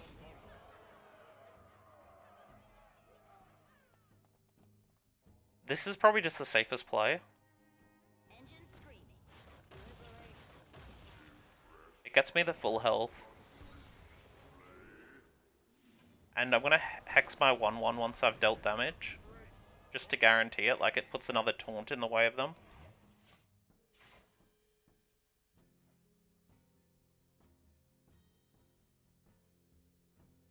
So they need to have Dubious Purchase hit this and this, or so definitely hit this. I don't think they shouldn't have enough here. All close. Because I'd still be gaining back 6 armor.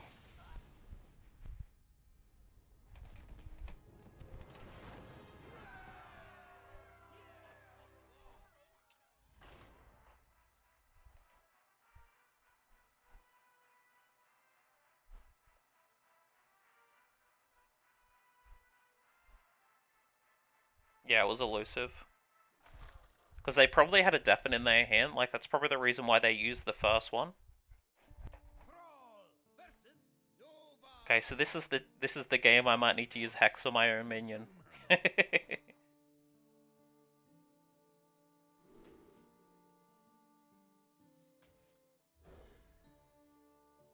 Keep the totem so I can draw some more cards.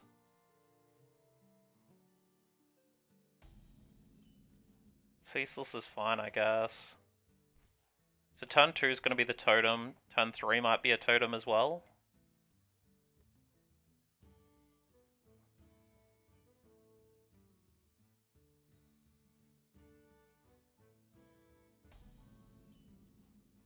Yep, turn 2 is totem, obviously. If I get liftoff, it's liftoff.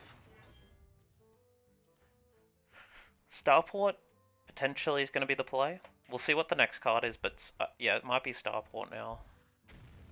Get a minion onto the board.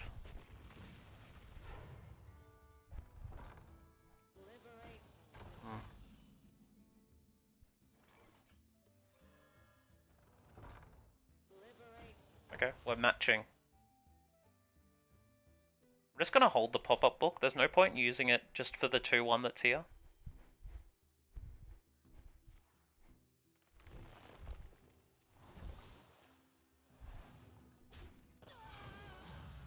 Okay, Missile Pod's fine. I'll just play the totem. And I'll keep the Missile Pod just in case I need to use the lock-on plus Missile Pod combo. It also gives me a turn to decide with what my Starport's going to be doing.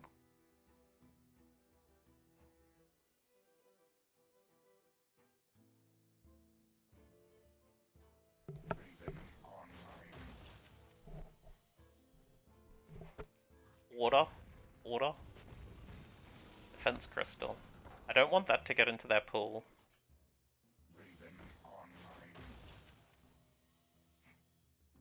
Lay the Cutler down. Got a lift off, that's pretty strong. I'll just use that. I don't really want to get this into their pool, so I'm hoping that I can draw into a Hex to be able to take it out. They might have a mind control tech, so I will have to just trade. I don't want to risk it. Stop and smell the flowers.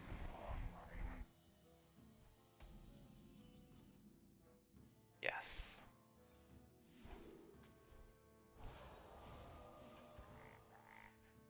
Okay, and then Missile Pod.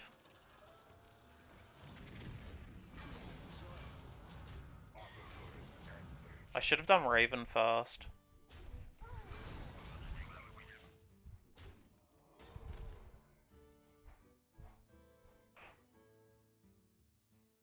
Stop and smell the flowers. They've got another defense crystal. I'm probably going to be playing my defense crystal down this turn. So I'll do liftoff first and see what I end up getting. Starport's decent, it gets another minion onto the board for me.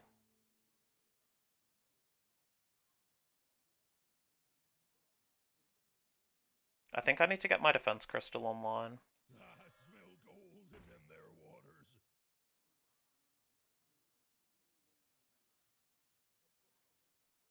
They have 2 ravens, so it's not very likely my lock-on gets much value now.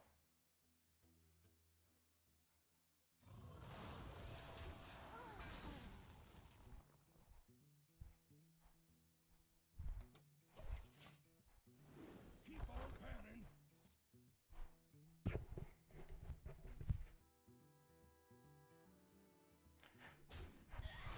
All forms of life. Okay, so they're clearing the board with the invader. The starship's dealing 7.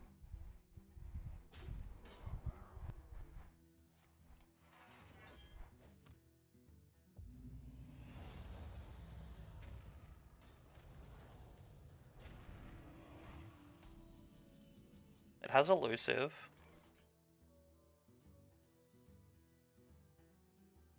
Doesn't have reborn though.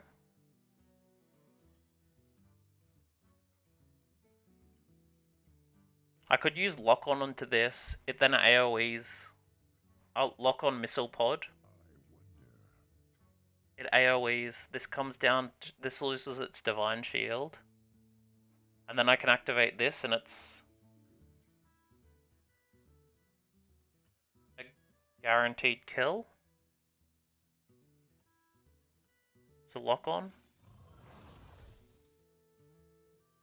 Missile pod. Or if I really want to, I could just hold for an extra turn and play this down. I think I might do that. I'll play this down. I'll get the SCV. It's a bit risky though. Especially if they get Ziliax.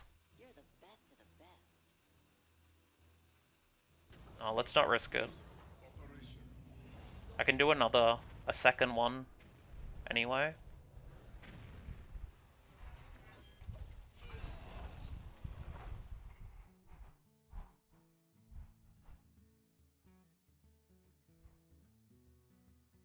Ready to plunder.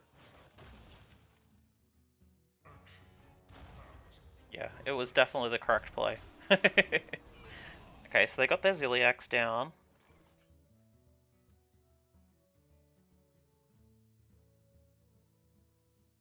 I'm gonna play with my starport and hopefully get something decent from it. That's good. I think it's probably just another turn of chilling, really. Does this do anything different? Not really. Yep.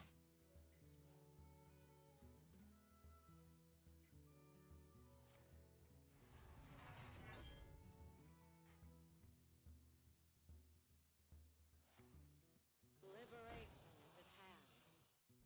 There's always room for dessert. Hopefully they don't hit my fizzle with that. Battle cruiser operation. Okay. They got Incendious. So, play the Thunderer, use the AoE.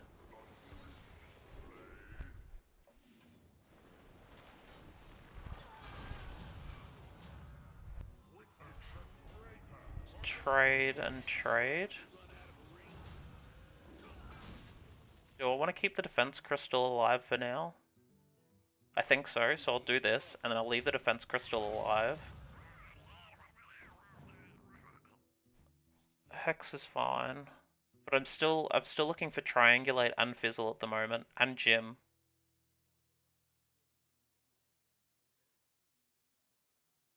Just go face.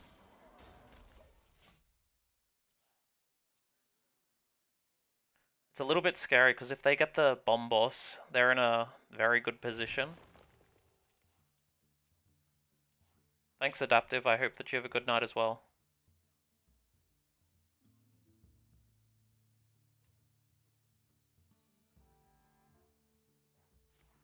Okay, so they're drawing some more cards. Bomb Boss would be really scary right now. Which would possibly just force me to play the Fizzle with Shutter Block.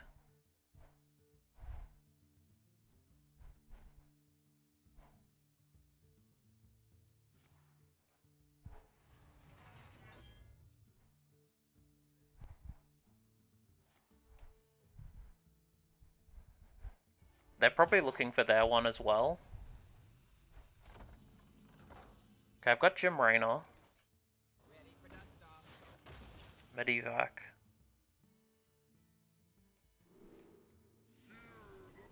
I'll get the Shutter Block online because I'm probably going to need to use it relatively soon. I'm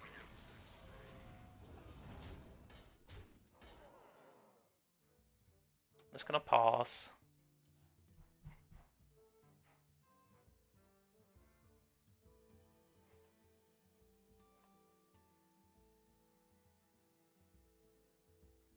I have seen creation, and I will bring destruction.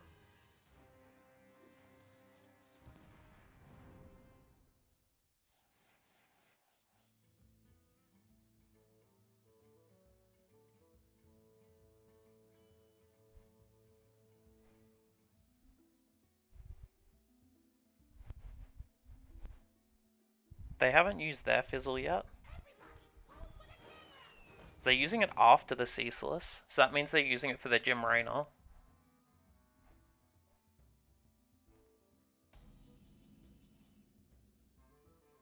TNT hits Jim and Fizzle. Jeez. Unforgettable. Yeah, I think that's game. That's the worst possible hits.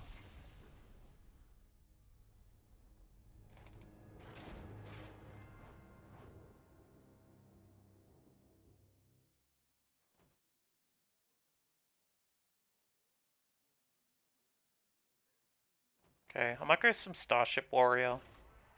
We can see if we can do a bit better with it.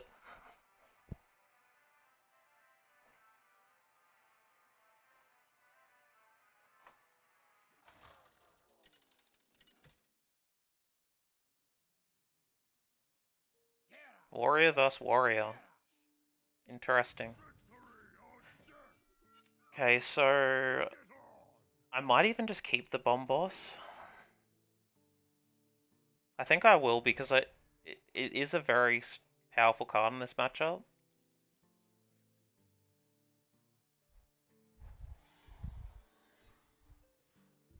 Whiffing my Triangulate and the Fizzle that game was very painful.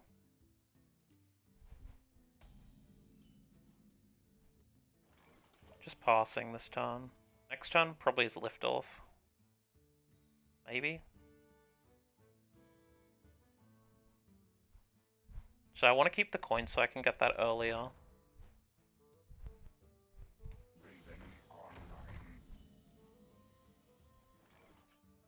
Yeah, I'll use the Liftoff now. Can get me some stuff that I might need. Jim Raynor's a good draw.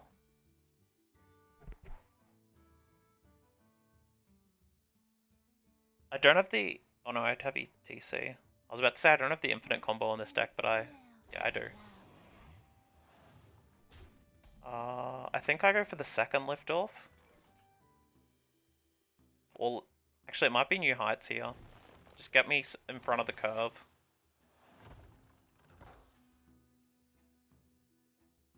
I've got the concussive shells to be able to put onto my dude.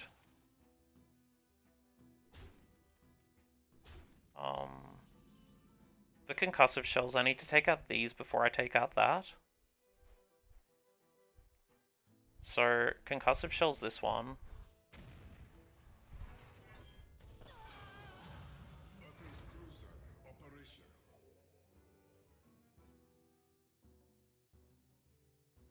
Feels wrong doing it in that sort of way, but I can then use the liftoff afterwards. So I'll use the liftoff now because that will be my play anyway.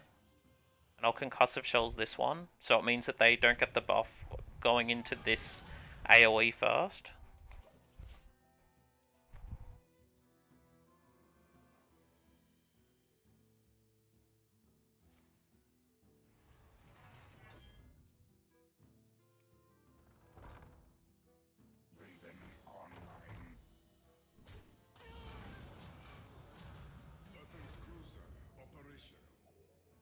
I'm gonna play down a ham here. And just chill. I was hoping for a better stick, but that's fine. They can launch their starship if they want. Oh, they've got the hostile invader.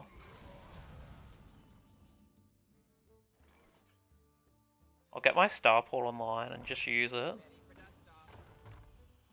That's terrible. Okay, grab at the defense crystal and chill.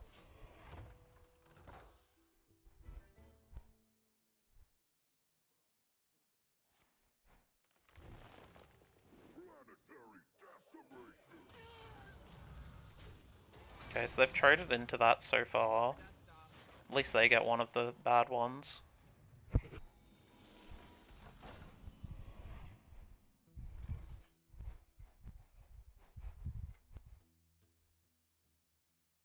I think it's probably a Sleep Under the Stars turn.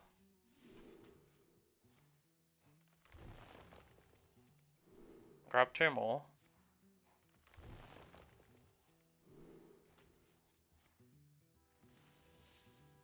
I can use the starport here to start getting some more dudes out. Yep.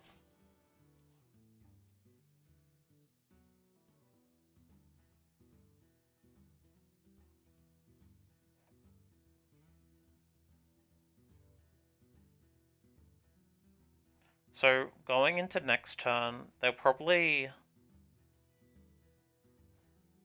just go all face here, I'd think. What I want to be doing is I want to be trying to get a bigger battle cruiser so I can use my hydration station on it.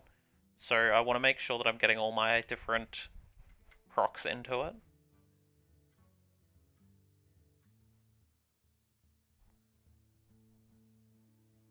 The Tortillon Traveler guarantees Ziliax as well.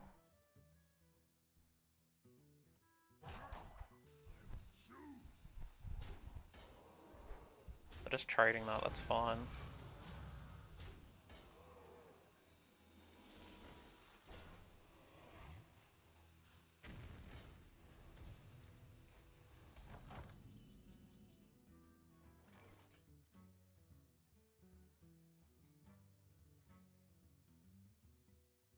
This clears.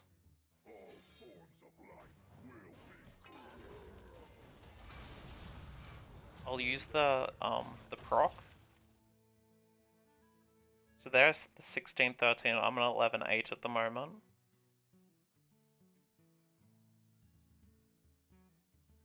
Just grab the Traveler out. The problem is that they have two of the Ravens in their pool. And the AoEs as well.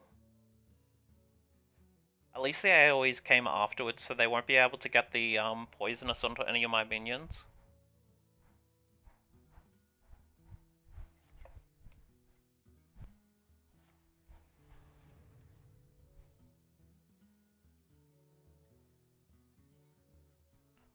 They've used a new heights as well. They're getting that active. Wait, what? The poisonous was after. Why is that using it now?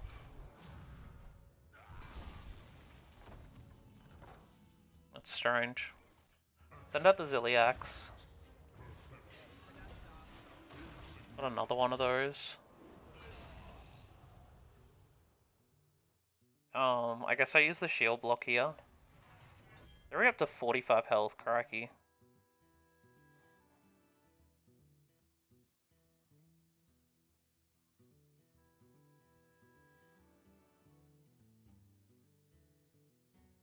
There's no point launching this really. Not yet. I need to get more buffs into it because I'm going to need to have a bigger one than them. Especially with my starship pieces that I did end up getting.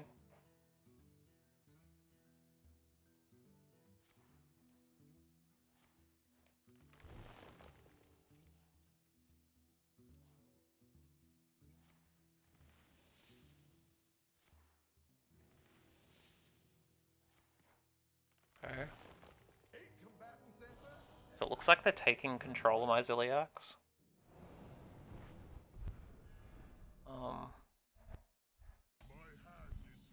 ETC. So I don't have infinite now. So I'm just gonna have to play the bomb boss to go aggressive into them.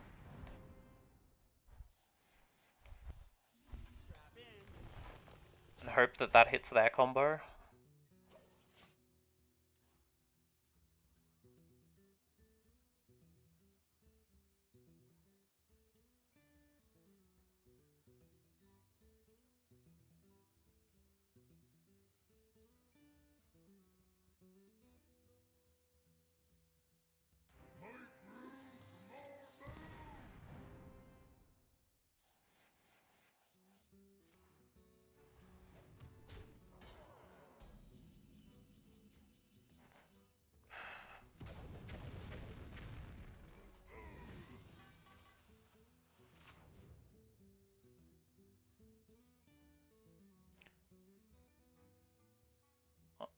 I'm gonna bob here and I'm gonna take control of their one. Like, I just need to try and hope that it does enough.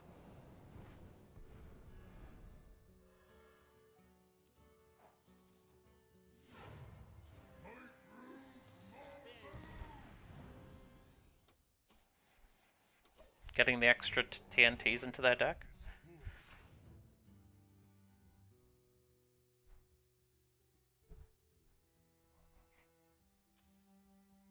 It sucks that it wasn't something useful. I hope that they don't have the fizzle.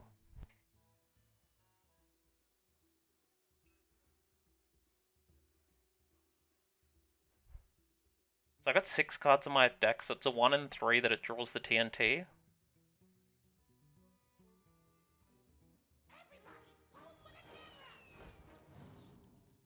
They've got the fizzle now.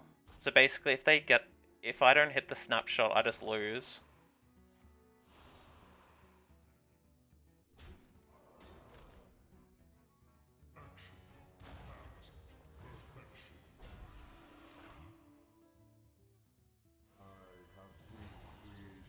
So using Ceaseless to get their Ziliax into their pool. They didn't use their Zola.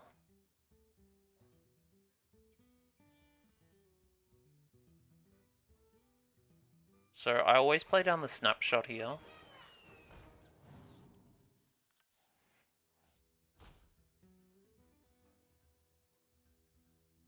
We'll get the defense crystal going as well.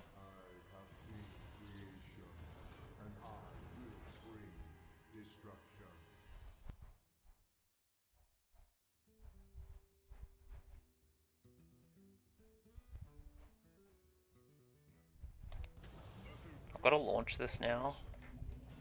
It means that it's less likely that the board gets cleared from their, from the TNT. Because there's 2 targets that I don't want it to hit.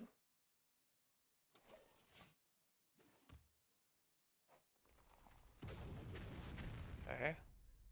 So it's hit that ETC. And it hit... Did it hit Ham? Or it hit my Ziliax?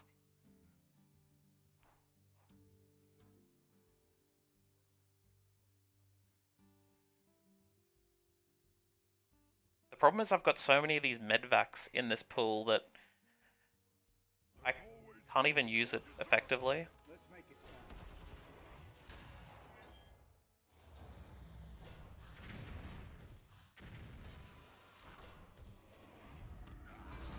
count. Okay.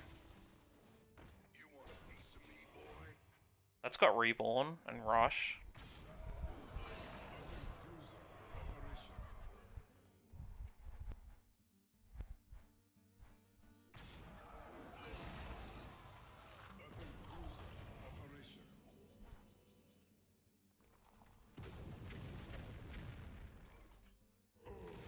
Of course it hits the strongest of the cards. Night, ugly.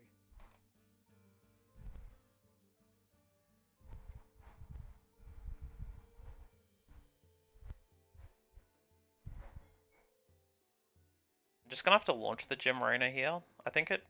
Does it have an AoE in it? It doesn't have an AoE in it though.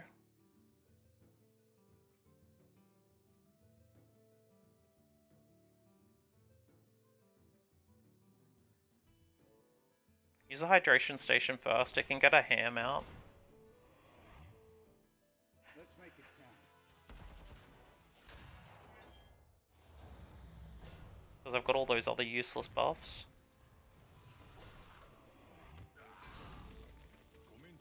Clock's ticking.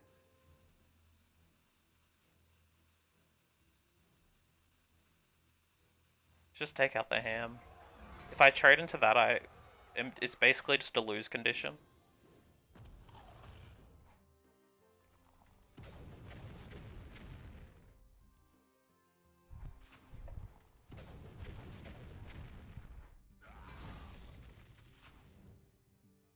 Okay. They still have a Garish's Gift. There's 3 TNTs left in their deck of 4 cards.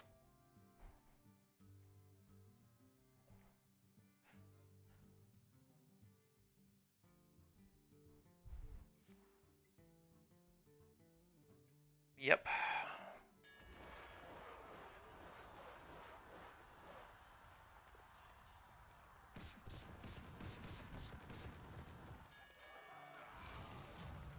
At least it still has Reborn. Getting low on cards. And of course it hits the TNT first. Fresh out of cards. Okay, I'm into fatigue.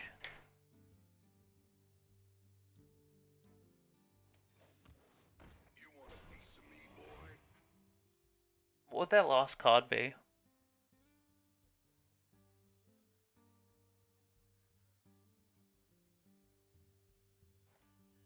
Wait, no, they still have more they still have more stuff. Stop and smell the flowers. That feels bad, trading 20 damage like that. Getting low on cards. They lost their snapshot. Fresh out of cards.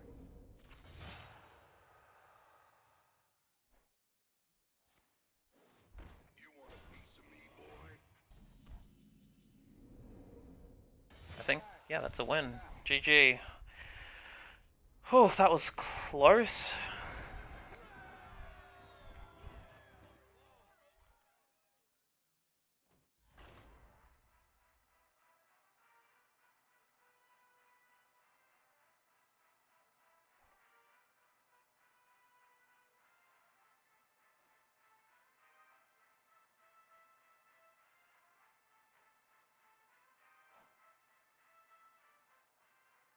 Very close game, that one.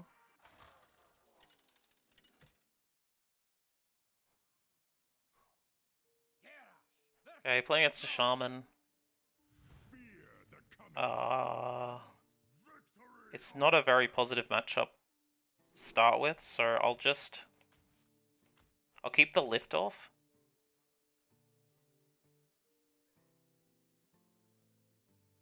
Yep, I'll just keep the lift off.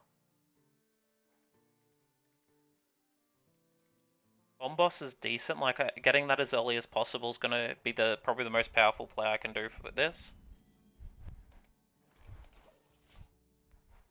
Try and make them miss the infinite.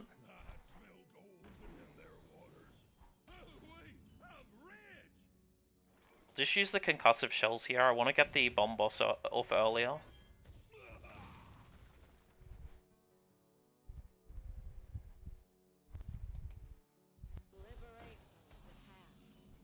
Okay. Use new heights.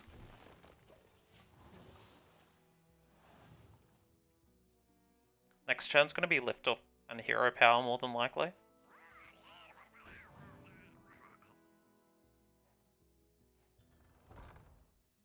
Ready to plunder.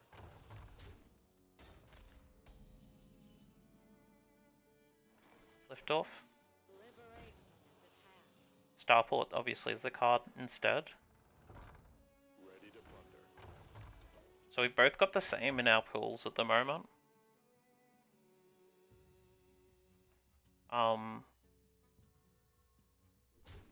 But he's just trading by the looks of it, that's fine. Got another lift off, which is a little bit concerning, because they are getting some more cards out of their deck. But the advantage of that is that my bomb boss then hits a lot easier and a lot nicer. There's no point launching the starship at the moment. So I'll just use the shells onto the 2/2 and hero power.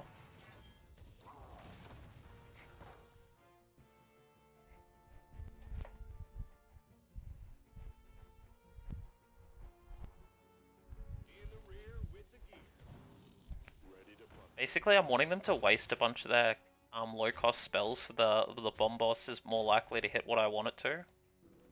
Like, you know, getting rid of the pop-up book, I'm happy with them doing. They've board locked themselves as well.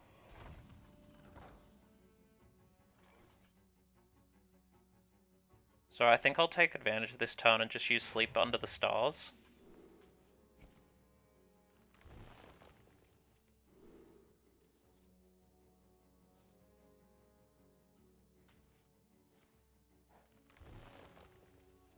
And I'm going to use New Heights as well. Since they're board locked, I don't really want to use this. So I'm just going to chill this turn.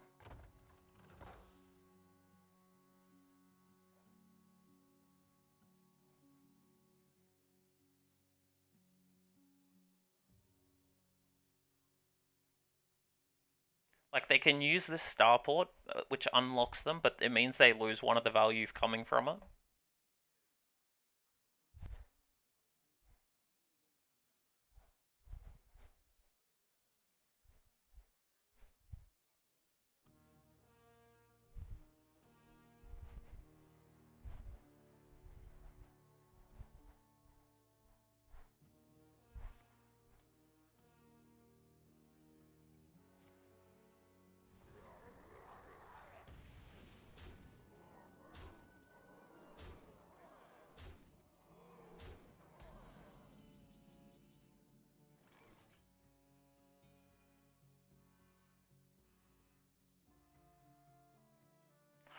I'm just going to play Ziliax down this turn.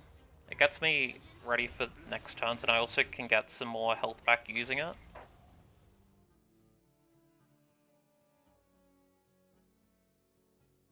I still don't have access to my,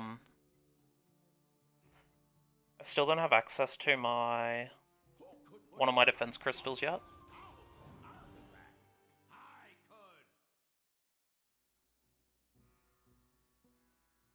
They have lethal if they get the 6 damage one. It's gonna make me overdraw.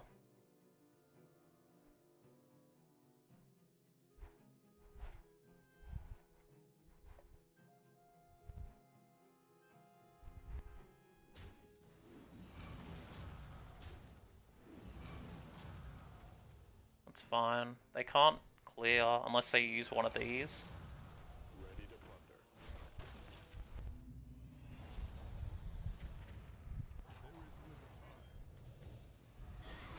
Divine Shield, Poisonous, Reborn. And Rush. Doesn't have Wind Fury, which is fine.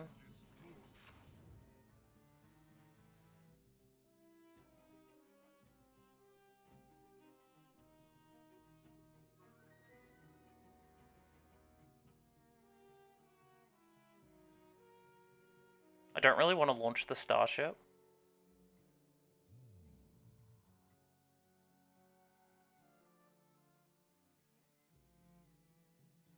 Hydration Station gets me my Ziliax back out.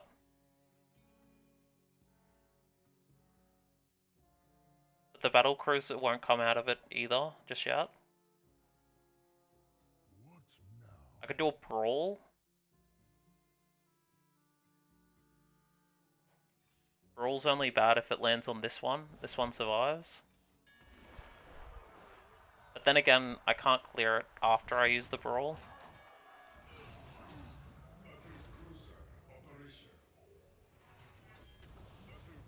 Well, I can, but I have to launch the Starship for it.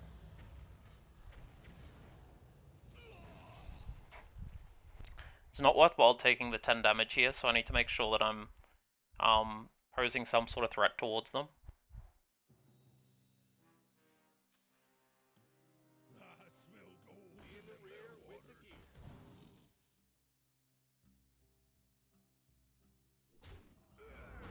Okay, so they're drawing all their cards, which means the TNTs get more likely like that.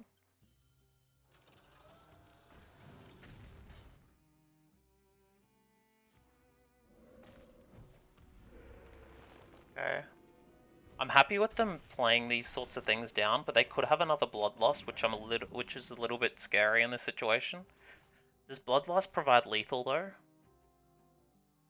So 18 plus 3 is 21. It's not likely that it's lethal through that, if they have a second Bloodlust in their deck.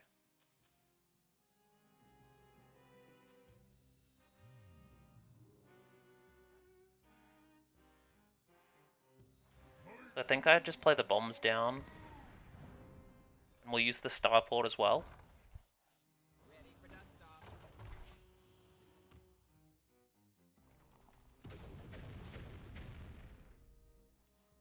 Okay. I hit Shutter Block and I hit Totem.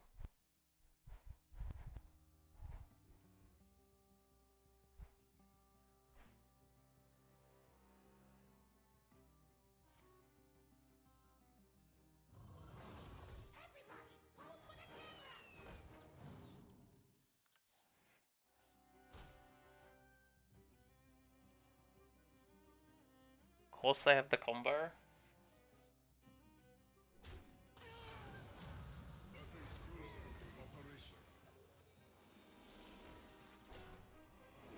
If they don't have Jim Raynor, I don't really care about it, but if they do, well, it's pretty much over. Or maybe. So I can go Bob and get the defense crystal.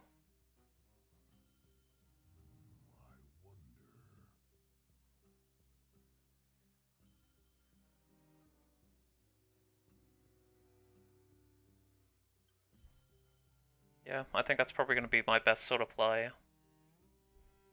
I've already used one of my Sleep Under the Stars. Or I could go both Hostile Invaders and it clears the board.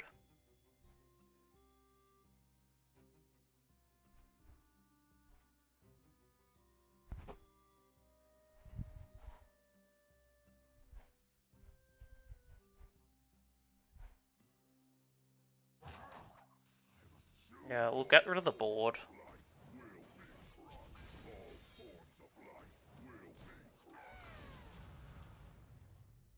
Now we'll find out what's inside that snapshot of theirs.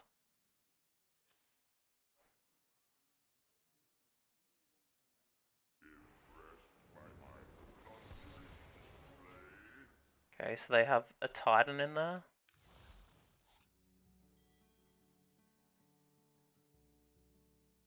Defense Crystal.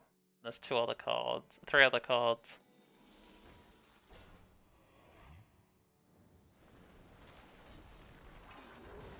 Not too scared of them having a Defense Crystal, that's not the biggest worry for me.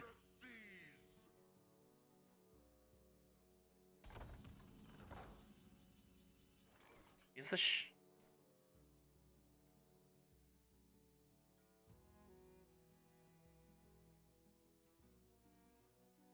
I need to keep the Sleep Under the Stars, so I'll use the shield block here. This can get my Defense Crystal out of my deck. Just hero power, I guess.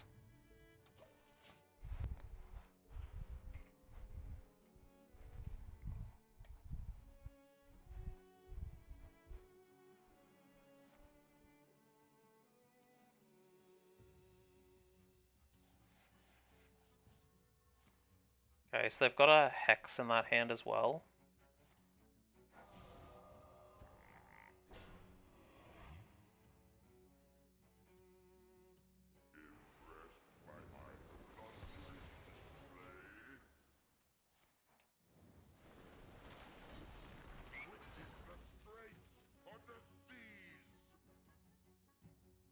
Which means I won't be able to play the Defense Crystal down freely.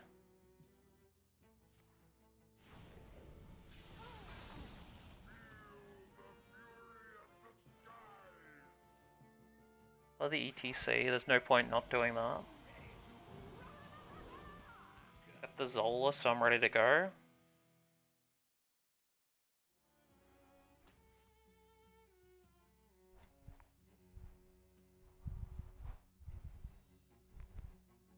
It's not Hydration Station yet.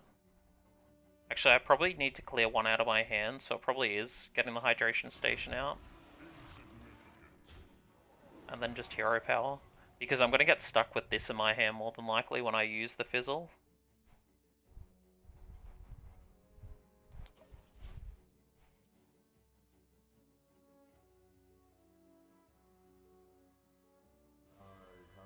Okay, Ceaseless Expanse is another card in that hand.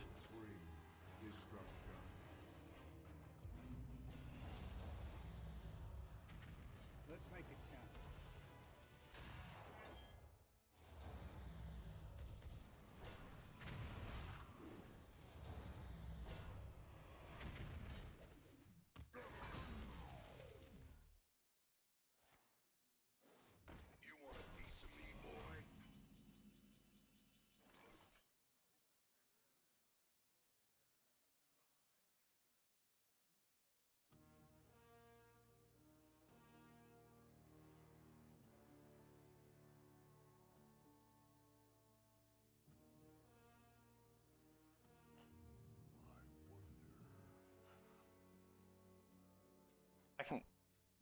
I can play the Defense Crystals down if I want to.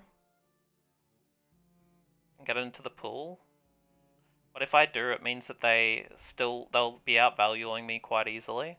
Because they've got their Ceaseless and they've got their hero. I can just freeze the board with Bob, or I could use Bob to take their Ceaseless. That stalls for an extra turn, I guess.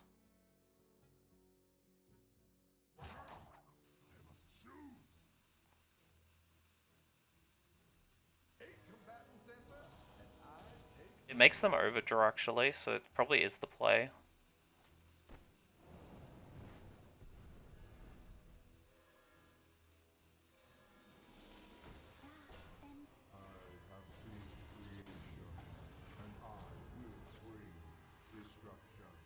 Okay, they've lost a Defense Crystal, but that doesn't really mean anything. Have all the TNTs procced yet? I don't think so, but it doesn't really matter at this point in time.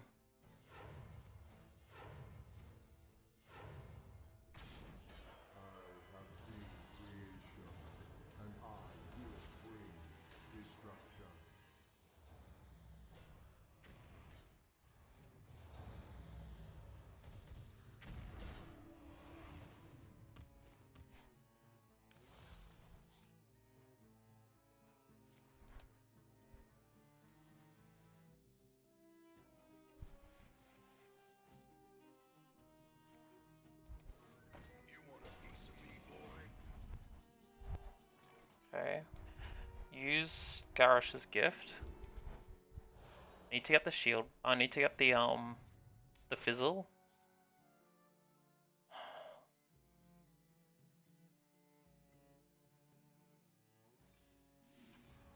Okay, I got the fizzle now. So use the fizzle. No. I can get this out of my hand. Use the fizzle. Use the Zola on the fizzle.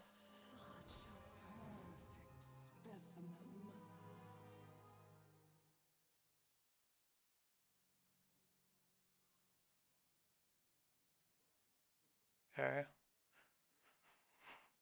It doesn't have reborn this time.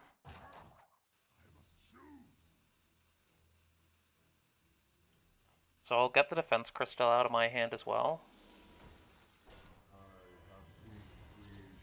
Just armor up.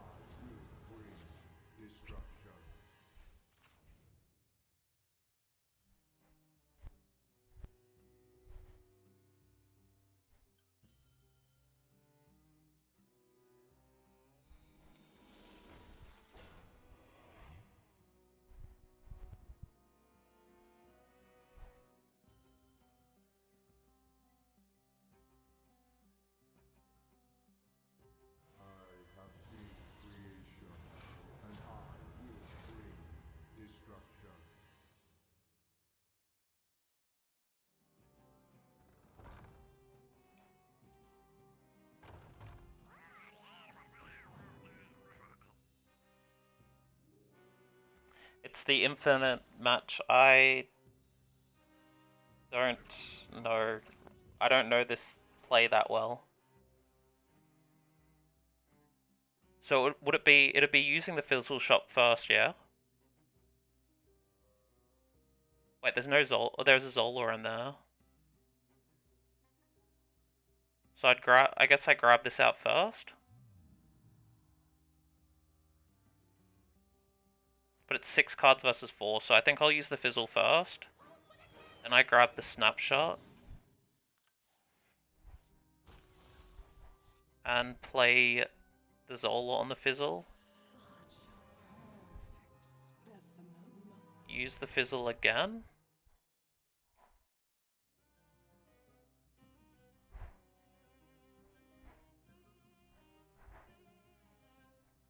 So that fizzle is the one with just a few cards.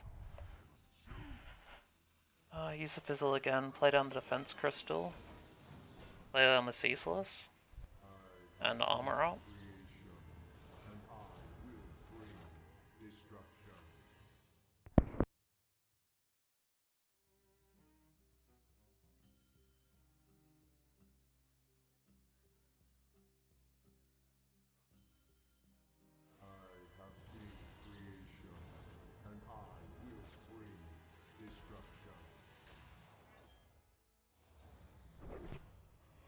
I think that I win this, but I'm not really sure.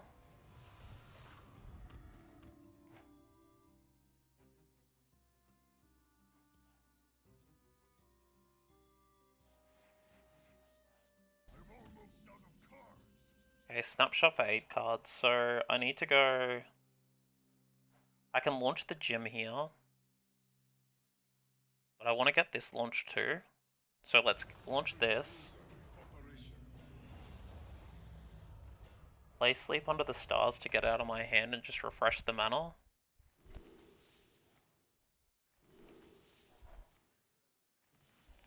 Play Gym. Let's make it count.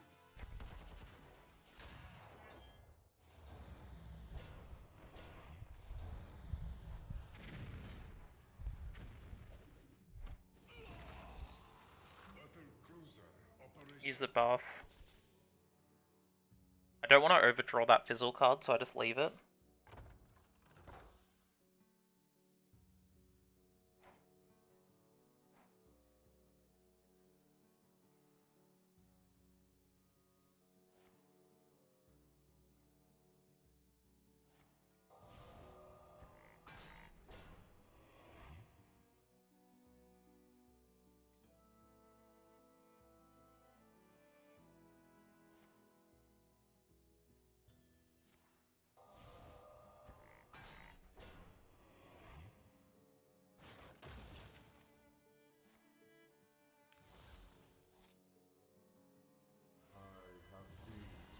Wait, did I mess up the infinite? Destruction. What's in this snapshot? The other snapshot. I think I might have messed this up.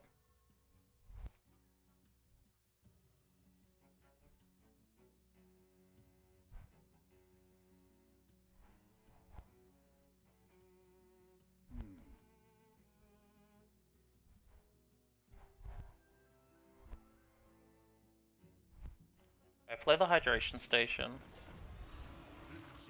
Where's my big defense crystal?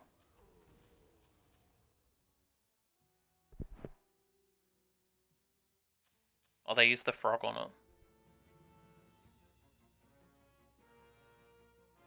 Get the Gem Rainer out of my hand and just chill.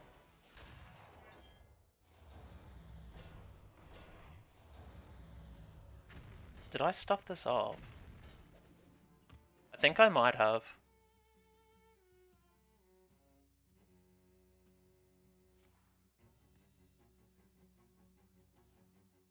I can't remember what's in the snapshot in this snapshot.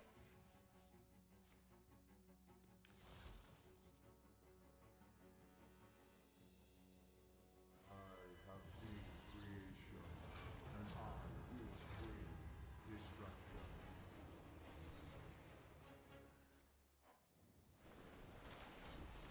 Witness the strength of the sea! Okay, use this snapshot. This is 6 cards.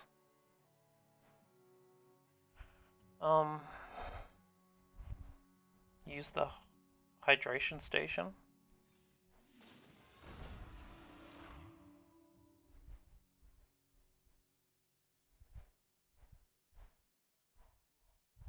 Use the buff, I guess. Or face to try and do something here. Okay. Just chill. What was in this one again? I think there's the Zola in that. But there probably isn't a fizzle. I don't know if there's another fizzle. So I think I stuffed up because I used the fizzle the extra time. I shouldn't have used the fizzle. Yeah, that was my mistake. I accidentally used the fizzle, didn't I?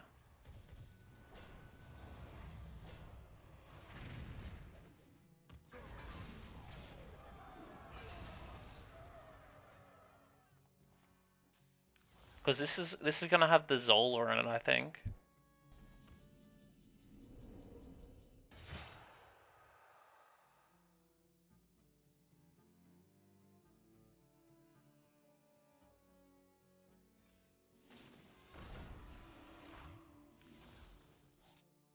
Yeah.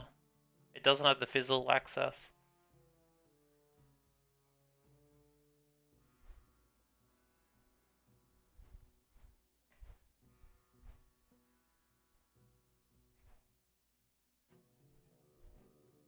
That combo is a lot easier than this one. It's a tricky one.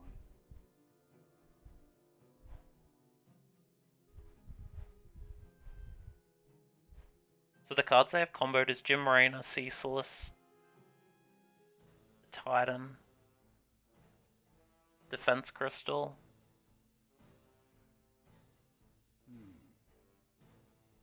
Clock ticking. Yeah, I'm gonna lose this. All right, I'm out.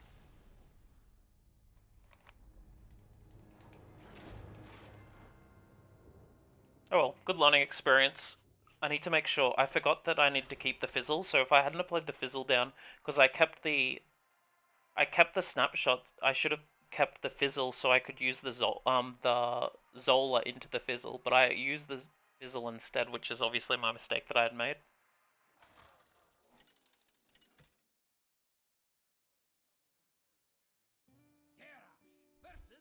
Okay, playing against another warrior. This is a perfectly fine hand. I don't think I trade anything. I just keep, full keep.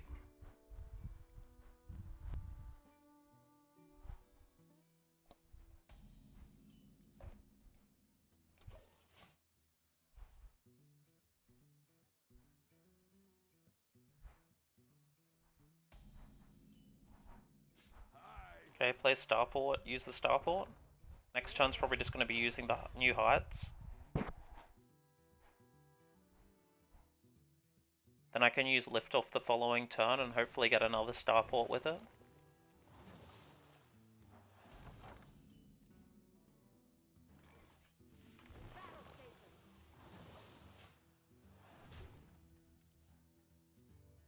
From a viewer's perspective, I didn't think the meta could get worse than Cycle Rogue, but here we are where everything is infinite.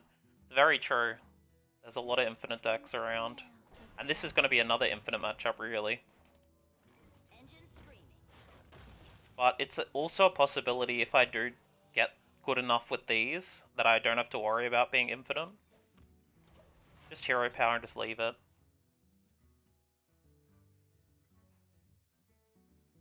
I think Cycle Rogue possibly still has a place in this meta, to be honest.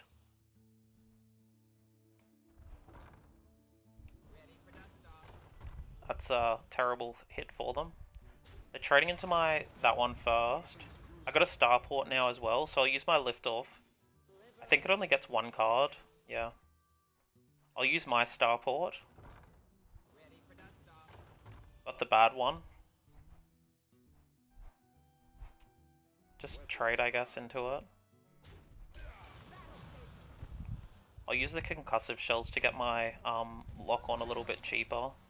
And I'll put this into their pool first.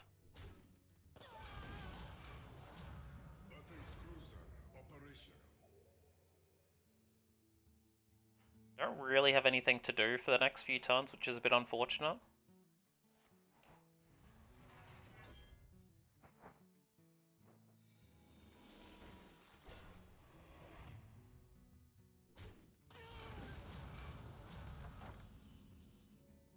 Defense Crystal's a good pull, so play that down, trade, use my concussive shells and hero power. So next turn I'm probably just going to use the bomb boss just to get it online. More than likely. Stop and smell the flowers. Is that the correct play? Or am I leading enough to be able to not play it down? Because I've got good battleships.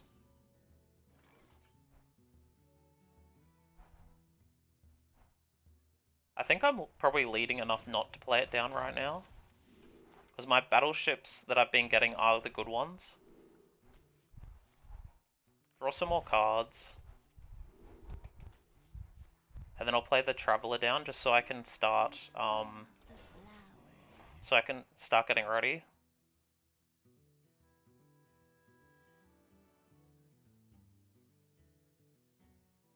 So they'll probably... I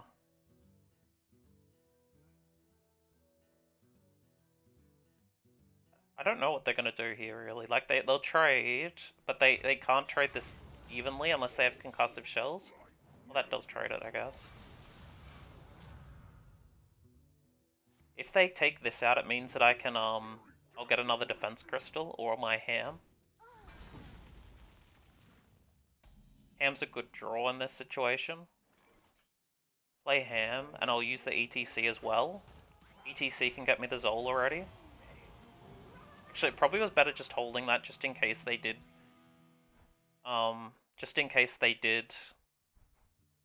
hit my fizzle with their ham.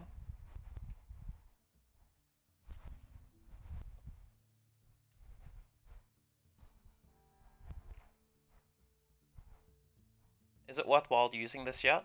I can get one more defense crystal in it.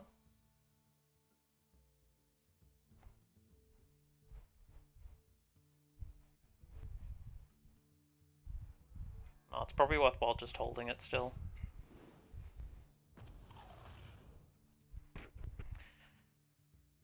I've got the decent cards in my hand.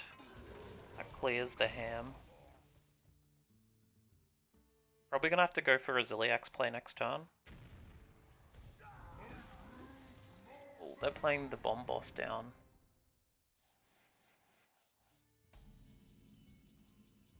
It's a bit scary.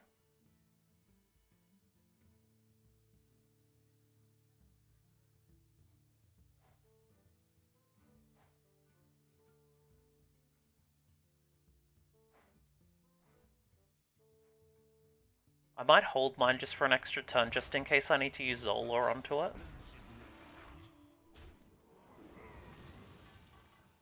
And I think I'm just going to launch a starship because I may potentially need to use the Jim Raynor early as well.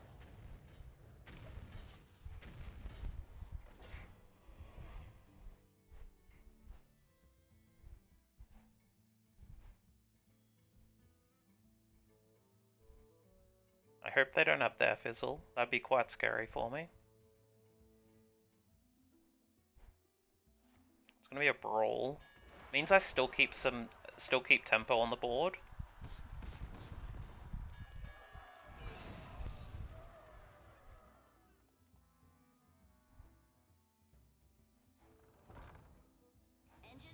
Okay. They've got another one of the good ones too, so I think our starships are going to be quite similar. I'll play my bomb boss down. So now we're at even odds of drawing into them. Just hero power and go face. I don't want to draw any more cards just in case I do draw into one of the TNTs.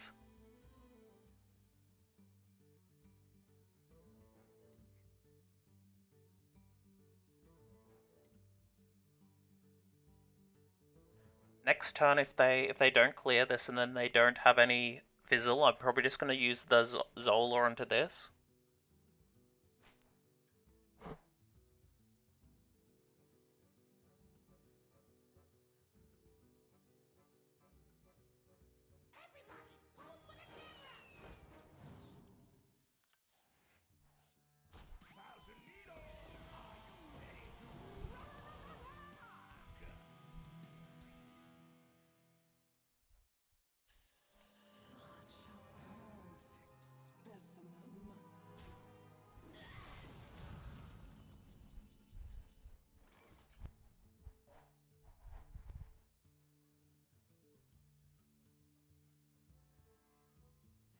So this is dealing 12 damage at the moment.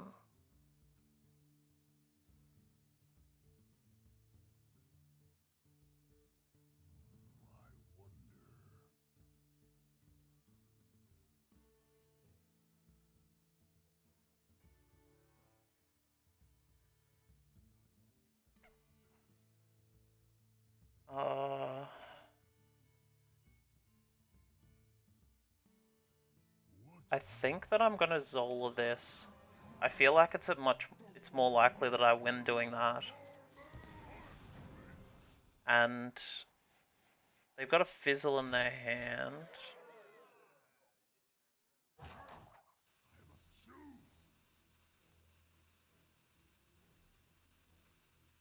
Yeah, let's just take out this. We'll deal face damage. We'll push face. Unlucky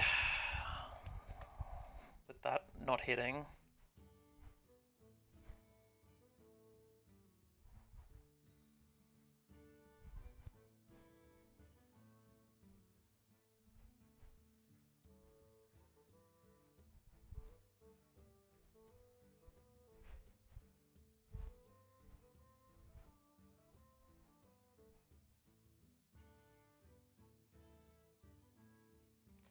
Okay.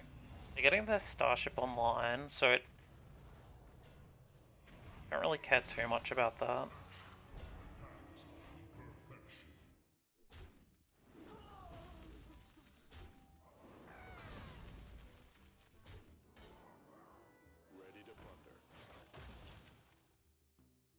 I only care about if I hit a TNT, and it's into one of my important cards.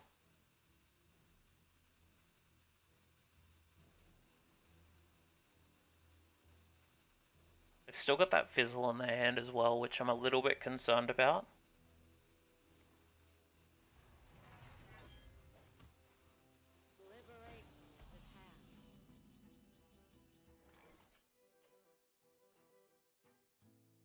Just use the hydration station here. It pushes them closer to the fizzle turn. Just trade into there and use my hero power. I'm not doing any more draw because I don't want to hit a TNT. Oh, come on. That was a 50-50 then.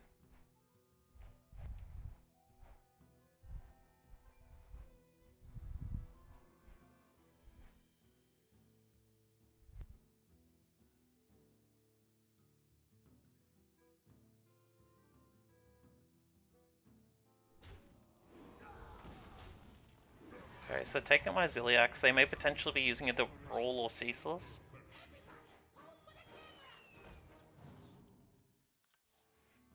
I hope that card wasn't a snapshot. Oh, it's New Heights.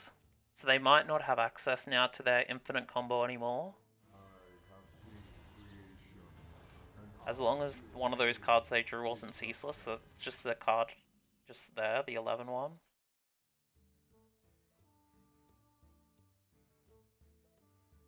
I think I just use the Hostile Invader here, and I'll just use it for Execute. And hopefully this time hit TNT.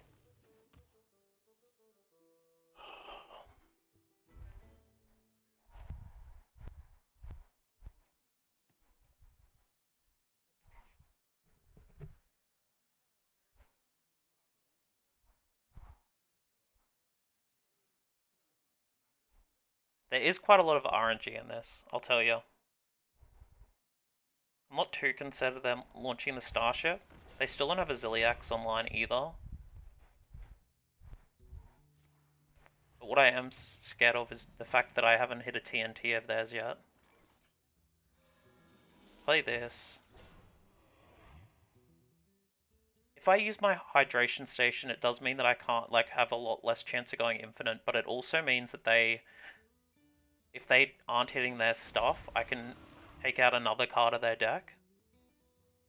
Because I still haven't, I don't know if I've seen all their minions yet. Take out this. Okay, so they've lost their Bob and they hit a Bartender. They finally hit a TNT. Losing Ham's good. There's 5 TNTs in that deck.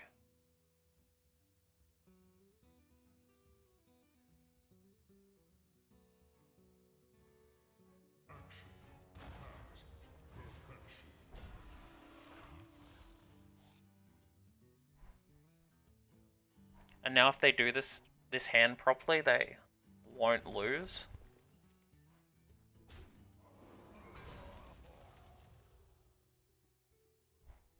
I don't know why they played a card then.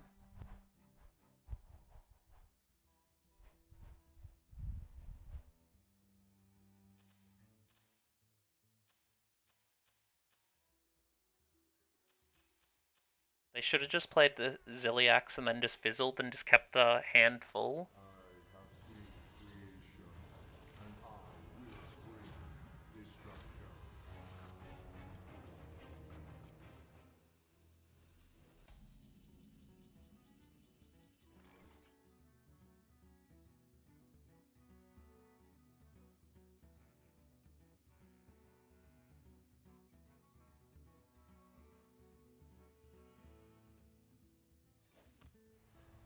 I think I just hero power here.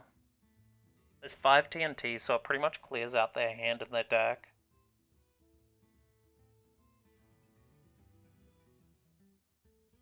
Yeah.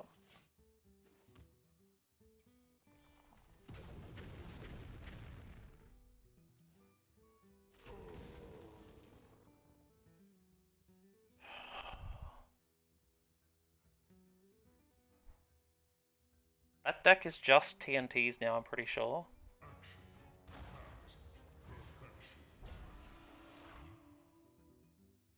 We'll see if they play it properly, because they definitely didn't play last turn properly.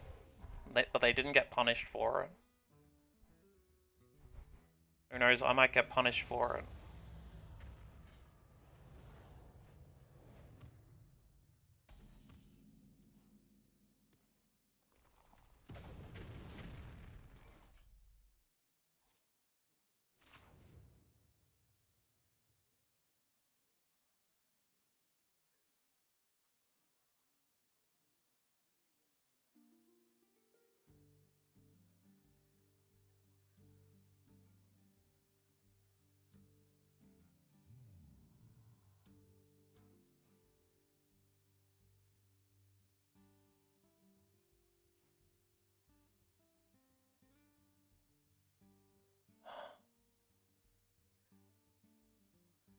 I don't want to play my Ceaseless down, it's got a lot of value to it.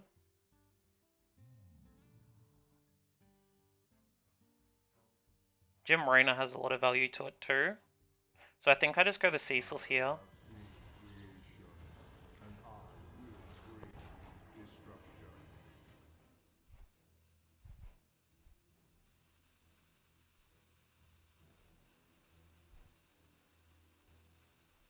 Just armor up, I guess. It's a 50-50 now for TNTs for me, but their TNTs always hit.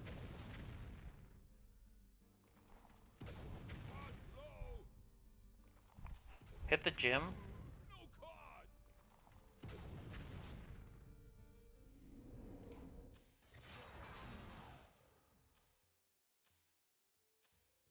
Just hit the random rubbish.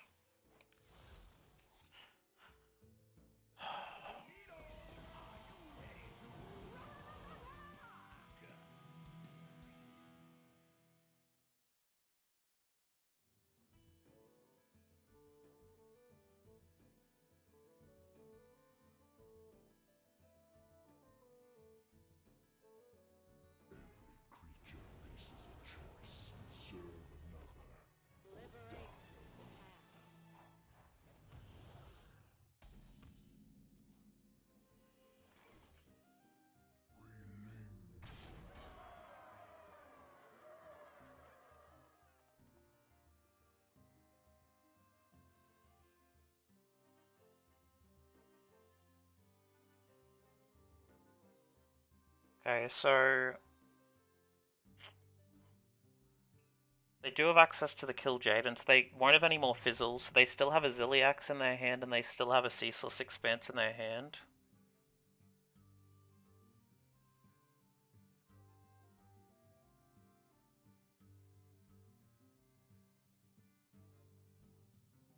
I have no chance of being able to use the fizzle now.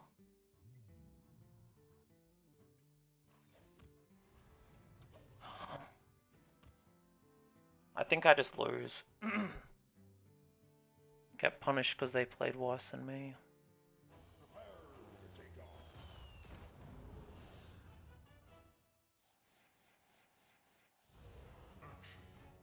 Okay. So they're using the Ceaseless now. I mean, they're using the Zilliax now. They've still got their Jim Raynor in their hand.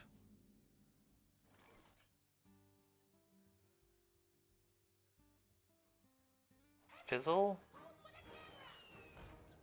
And then hope that I draw the snapshot. It's 1/3 chance.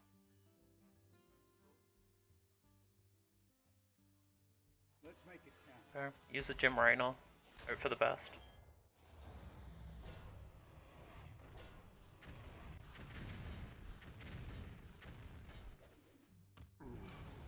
Hero power.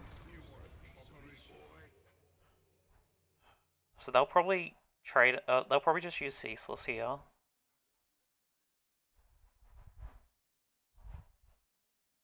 If I get the snapshot, it means that I can bring my cards down enough to be able to overdraw the TNTs each time.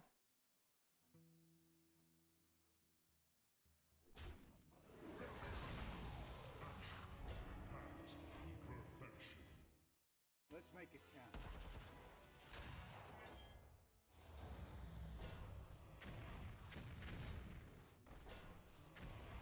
I essentially need to get really lucky.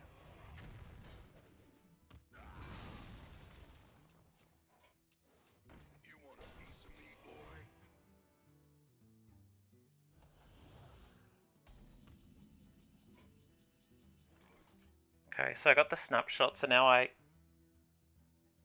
have to last out the TNTs.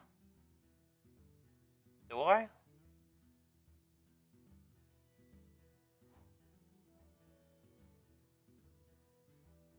So use New Heights. If I last out the TNTs, it means I basically lose through that.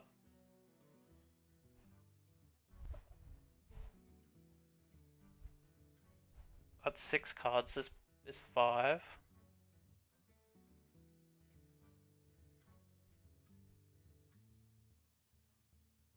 What about? And I just lose 1 card doing it this way.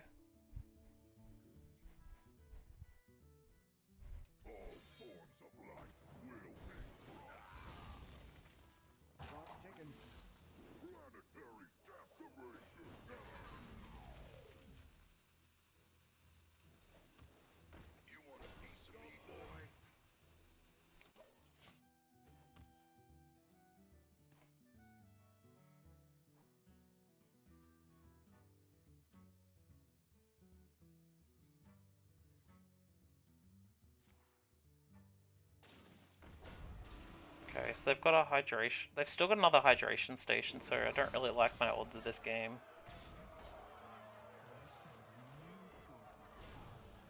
Getting low on cards.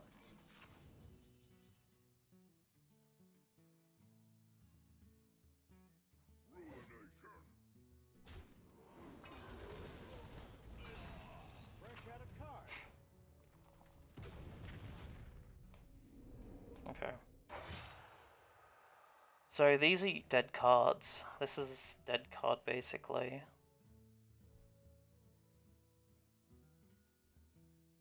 I can clear the board.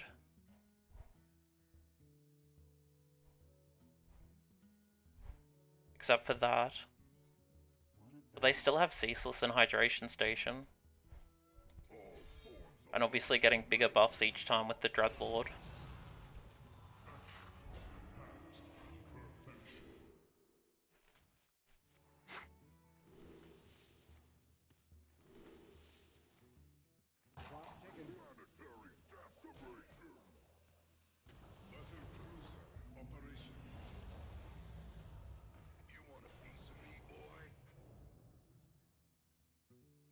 I don't like my odds. I'm pretty sure I've lost.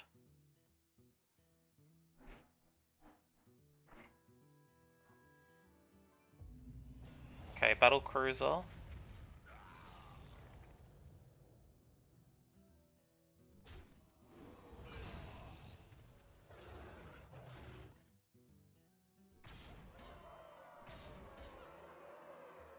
Yeah, they've got Ceaseless in that hand. And they've also got another gym. They've got another hydration station. Alright, I'm out.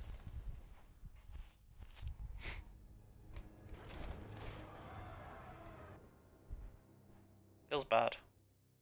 Oh well, next deck.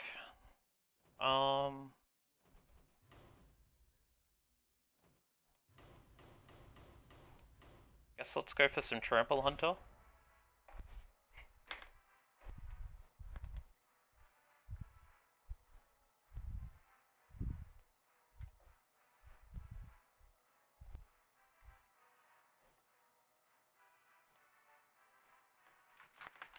We'll see how we end up going, but that was a little bit unfortunate.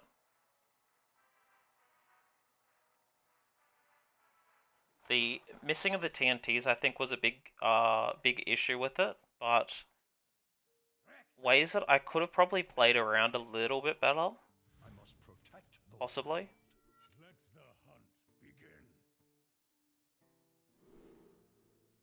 Hello, how are you, Dungar? Do you feel like you're going to be nerfed in about a week's time?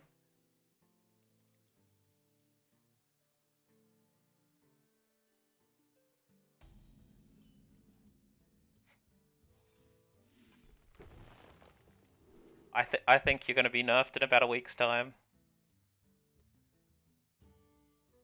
I'm considering Catch of the Day here, but I'll just grab the food fight. It's more so because I didn't really have a turn 2 play anyway.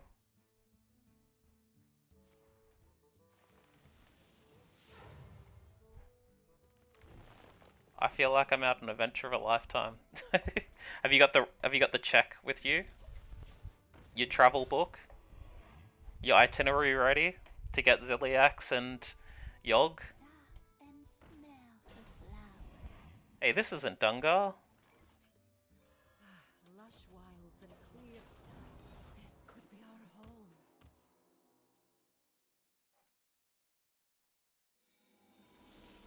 They're playing Starship Druid. Okay, grab the tracking, of course. Use the tracking, of course.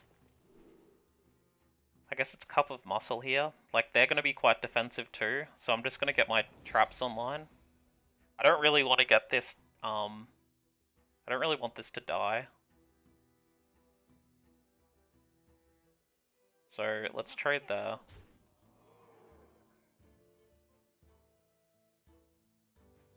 Yep. I don't want this to die because if it dies, it means that I lose a lot of value. Oh. Punished. because they could potentially get a Ziliax or something through it. They added another one of those defense crystals into their deck too. Okay, so let's use hero power here, grab the reserve spot. I still don't have a bird watching, which is a little bit tricky.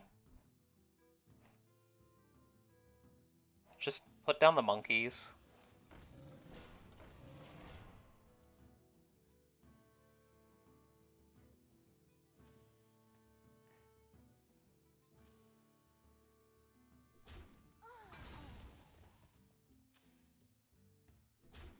Okay, so they just traded into my monkeys. They got another defense crystal and another one. This is going to be quite a lot of armor to be dealing with. I hope that they don't have the, I hope they don't have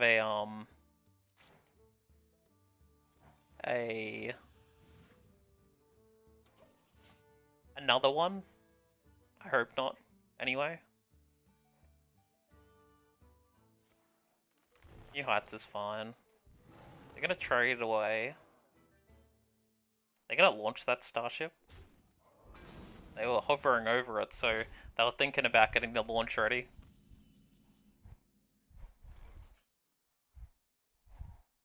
Okay, use a reserve spot, gets down to there. How much is... I'm dealing 17. So 14 and 14 is 28, it's not yet not enough at the moment. Or 32, but it still gets the armor gain. So I guess we'll just hero power. Grab a bird watching, because that can help get out the catch of the day. And then just play down the alien encounters. It reduces down their amount of health, and then I can use this as an extra buff to be able to deal potential lethal to them. I'll have to just count it.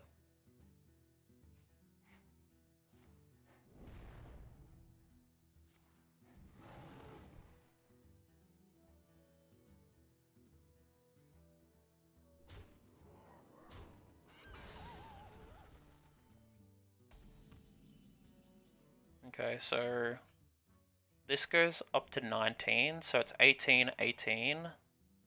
Take away 12 is 6. 17. I got so much armor. So much armor.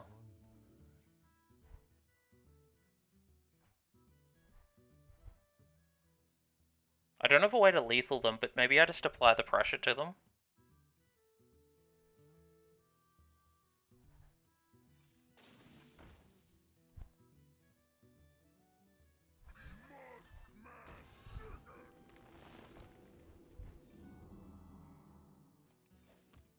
I'll grab another one out of my deck.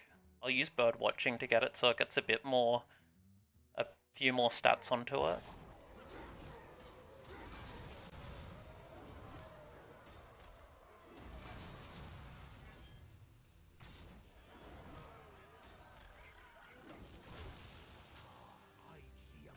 Okay. Oh, did I have lethal then? Damn it. I had lethal. This is awkward.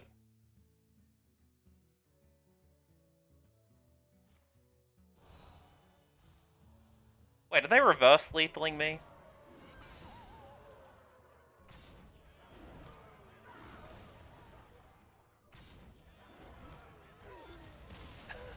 Jeez, that was bad.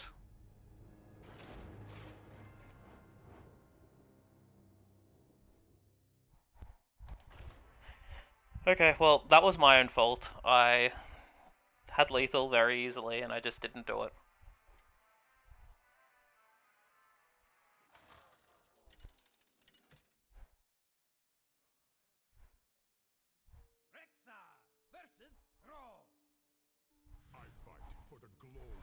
Okay, I've got 2 catch of the days. I don't really want to keep either of these, so I'll just keep the reserve. I think I'll keep these 2, just so I'm prepared. It obviously would be nice to have Niall. But reserve spot plus Grunt is usually going to be quite strong going into a Shaman match anyway. I did misplay that previous game, just so you know. I did notice at the end, after I made it. I should have been paying more attention.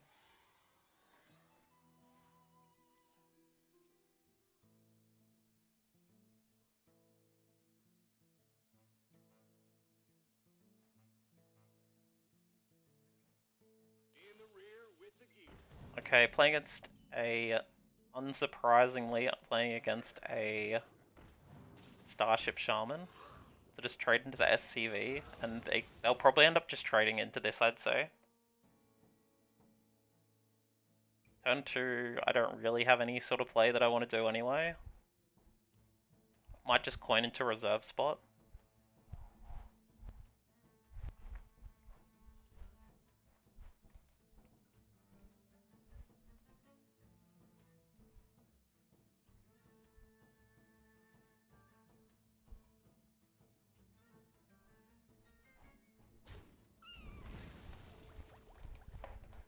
Okay, they're already using Triangulate, so I'm assuming they just grabbed a lift off then.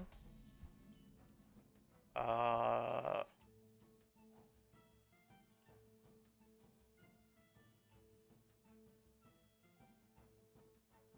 think I'm going to use the reserve spot here. Feels better. Because it's more than likely they're going to use a lift off next turn.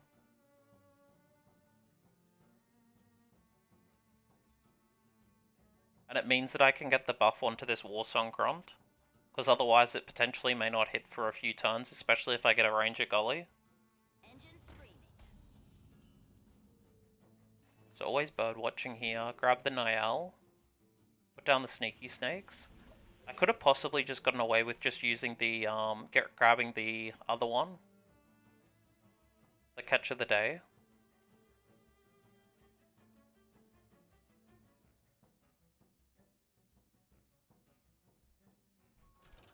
Okay, Missile Pod clears those. They're just putting down a totem. So...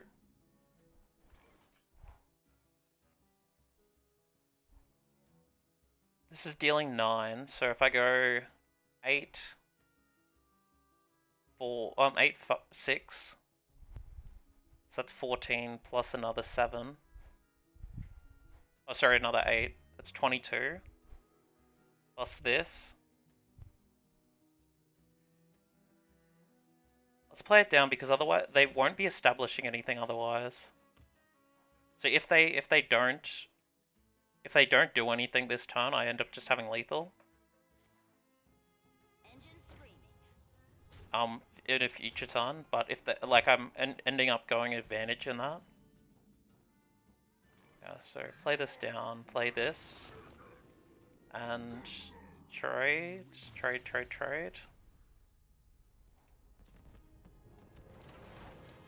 Yep. It was a little bit of an awkward way to be doing it, but they're like getting it that early, especially if they were getting all their battleships. I didn't really want them to be able to trade them in.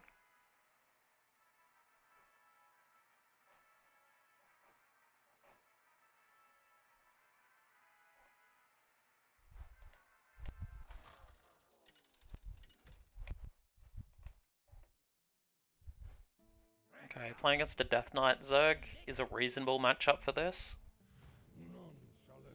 I got the Niall in opening hand, which is good, so I'm just going to trade away the Master's Call. I'll keep Sneaky Snakes just so I have a turn 1 play. It also means that it's useful into if they have Zergling straight away.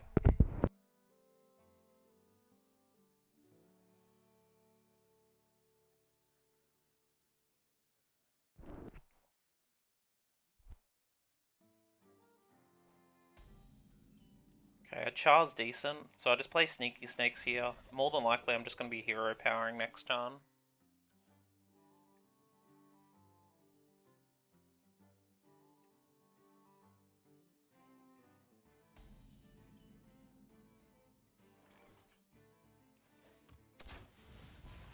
Yeah, just chill. There's no point attacking with these. I don't really want them to have any sort of way to trade into it.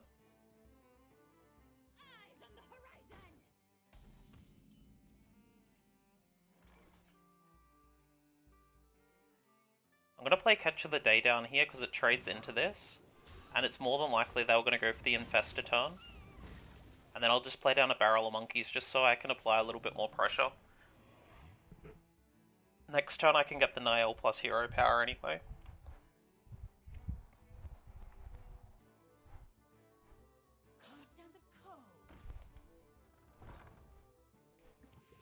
Okay, so that gets them the... What does that get them? That gets them the, Warner Winter, more than likely. Play down Niall, use the hero power. Grab the Grunt, so I've got it already in my hand.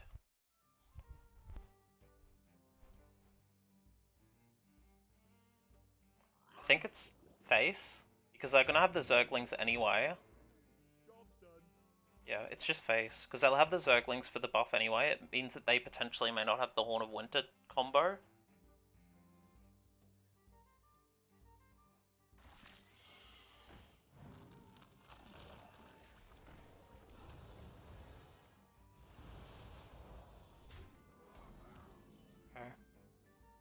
So, always hero power here. Grab the reserve spot. And then I'm going to use the reserve spot so the buff goes straight onto my Warsong Grunt.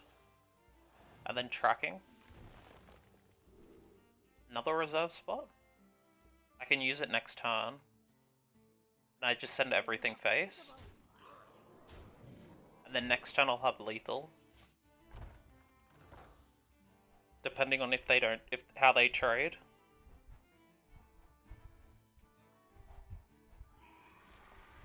Wait a second. Oh. I forgot about the Viper.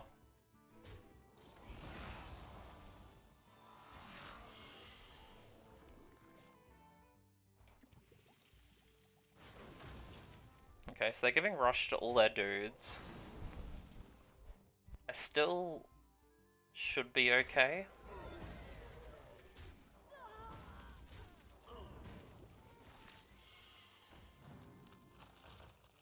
Oh, jeez. How much damage is that on board? 39 damage on board. Okay, so I always need to use a bird watching here to get another one out of my deck. Grab the Warsong. I can use a tracking this turn, which can get me another alien encounters. Use both alien encounters and use the reserve spot. Problem is that there's so much damage still on this board that I don't know if I'm going to be able to push lethal.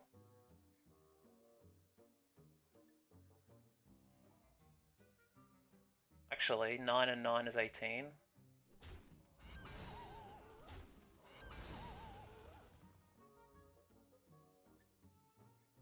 Never mind. I can deal 3 sets into them. As long as they don't have another Viper, that is. I can trade into 3 of these.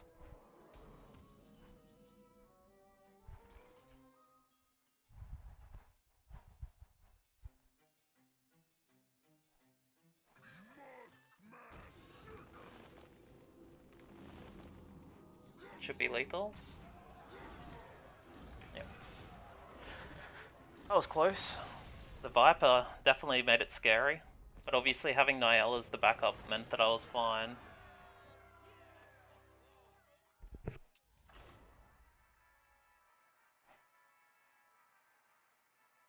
Getting the alien encounters obviously helped as well.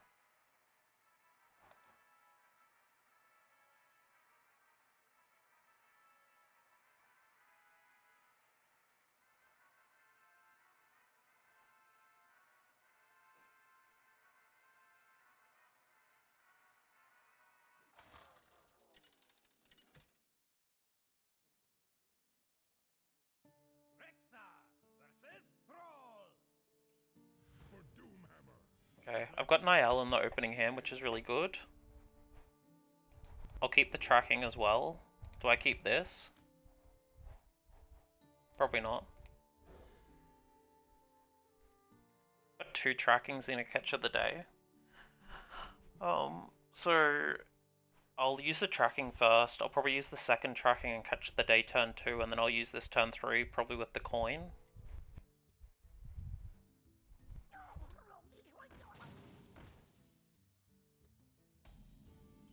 Another catch of the day. So I'll use the tracking still going for that play. Titanforge trap could get an explosive trap for me.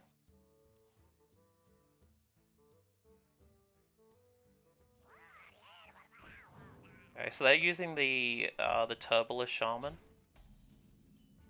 Got another Warsong Grunt. So I can just trade if I need to.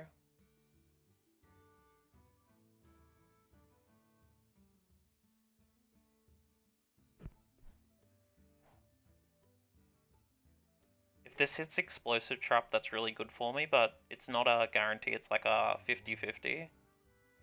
None of the other traps are good. So I think I just play the Catch of the Days down, just to get them out of my hand and ready for next turns.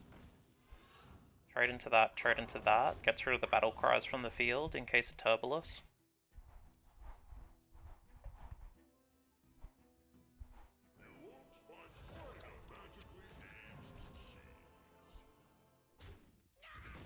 Okay, so they're just sending the other damage phase.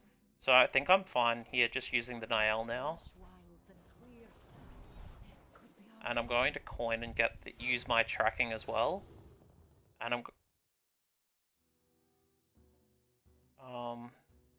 I've used a tracking plus this tracking. That means it's down to 3.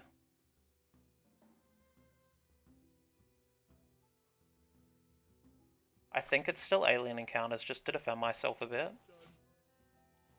Because next turn I can use this tracking and that. And the hero power. Just need to defend myself a little bit longer. Don't really want to use a bird watching here. So I'll just hero power.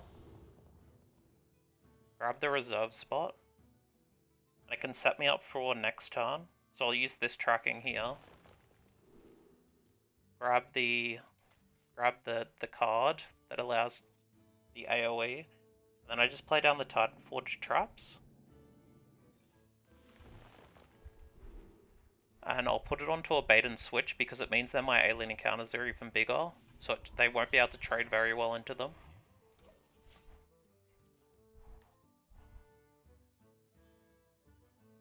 The next turn I just do the stuff, I think. I just do the reserve spot plus 2 cup of muscles.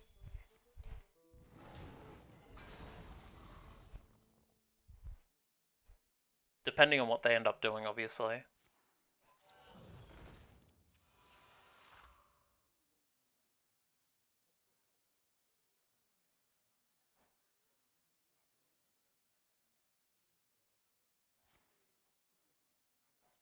Okay. I think they're just gonna trade. Surely they just trade this, because otherwise I can just do this and this.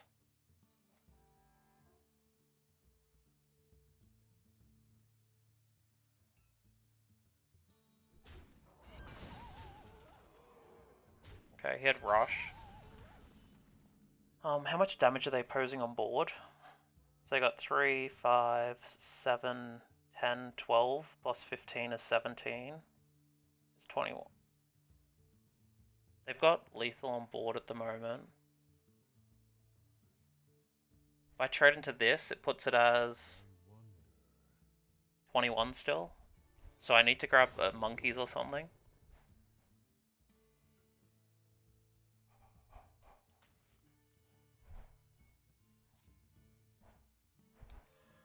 Okay, trade there. And trade into this. I could have put myself as immune then. That was probably a little bit of a misplay. Yeah, that was a misplay. I should have made myself immune. So I took 2 less damage.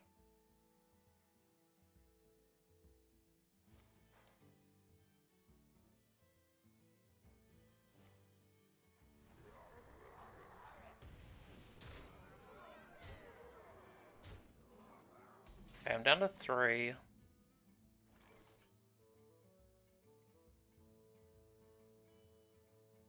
I might just have to play this down.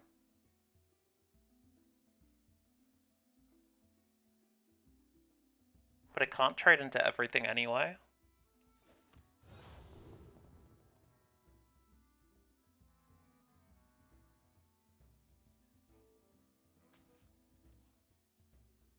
Okay, so use the Titanforge traps here and get... I need explosive trap. And let's grab ice trap just in case. If they have 2 pop-up books, they win anyway.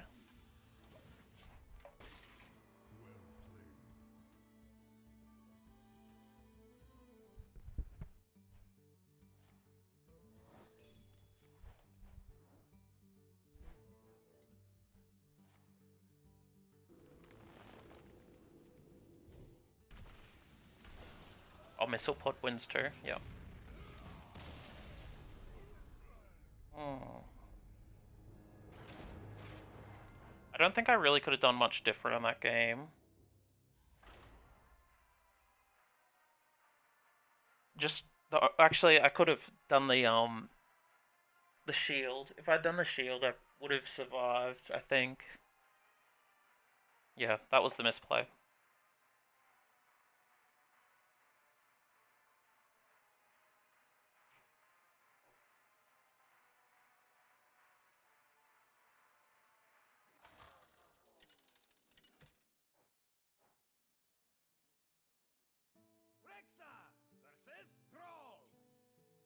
My elements are frightful. Let the hunt begin. Okay. I think it's just get rid of everything. Master's Call's okay. I might keep the Master's Call just so I can get access to the Niall if I'm desperate.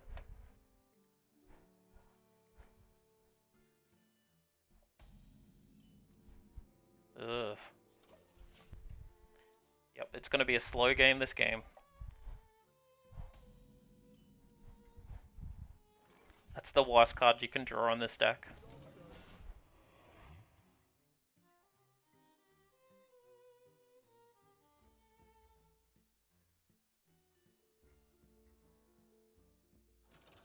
Missile Pod? That's fine. Like, I don't really care about them hitting into this. If they're not getting any more of their their starship pieces online, that's alright for me. So Master's Call here, grab the Niall. I may as well because it's going to be a long game anyway because I've got the Ranger Gilly in my hand.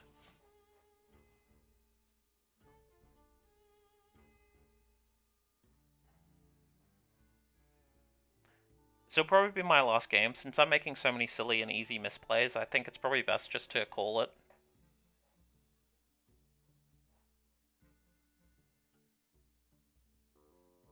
But if you are enjoying the content, obviously continue supporting. I do appreciate it.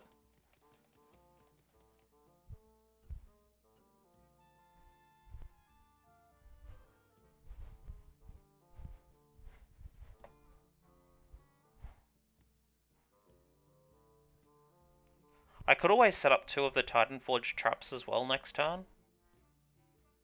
But I think it's probably just to get the Niall onto the board.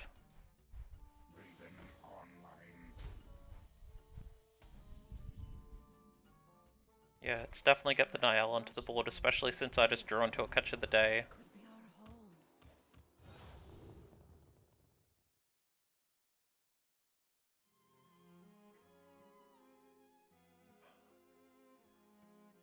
I guess I'll get the Grunt out. Just hit into that and hope that they do a 1-for-1 trade rather than going into that first.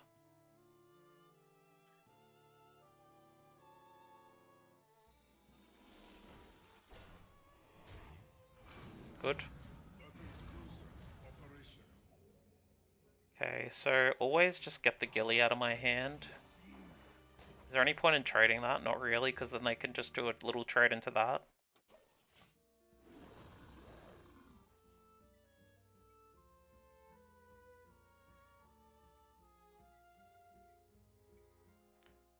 As long as I don't draw another minion next turn, I can get one of the reserve spots onto here.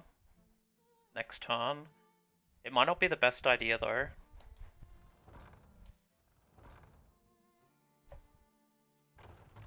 Ready to plunder.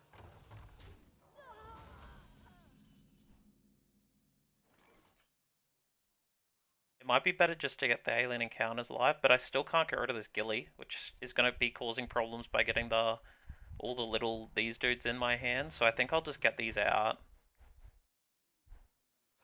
Then get the reserve spot online. There's a misplay there as well. Should have traded this into the fish, into the starship.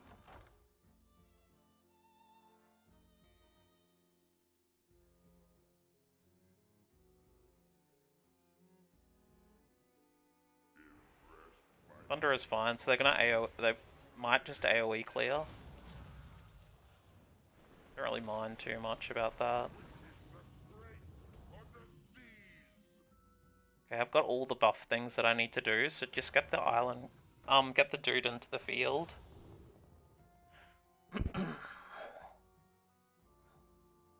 I'll grab the sneaky snake, so if I need to, I can do some trading. Use the tracking as well.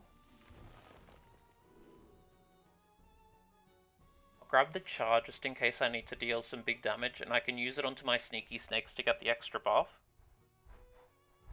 And I'm just going to use Cup of Muscles onto this guy, and play down the sneaky snakes. So it means that I can do a char play if I need to onto one of the sneaky snakes, which is the idea behind what I'm going to do. And obviously this can get really buff from it. It just depends on if they play a bunch more minions down.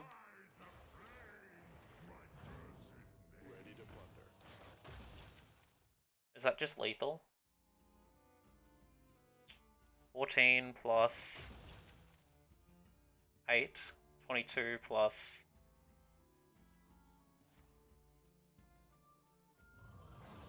10. It's not lethal yet. 32. But doesn't that make it lethal then? Yeah, a couple of muscle plus war song makes it lethal. Correct, so 17, so 16 plus 10, 26 plus 12, 38.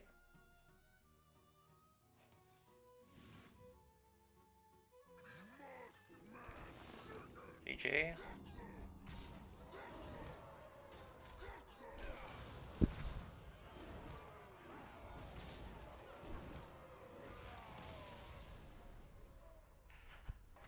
Okay, well, thank you everyone for the support. I probably will be back again tomorrow around the same time. If you are enjoying the content, obviously I keep things uploaded from time to time. Yeah, so, and if you are enjoying the content, like and subscribe. I really appreciate it. Bye for now.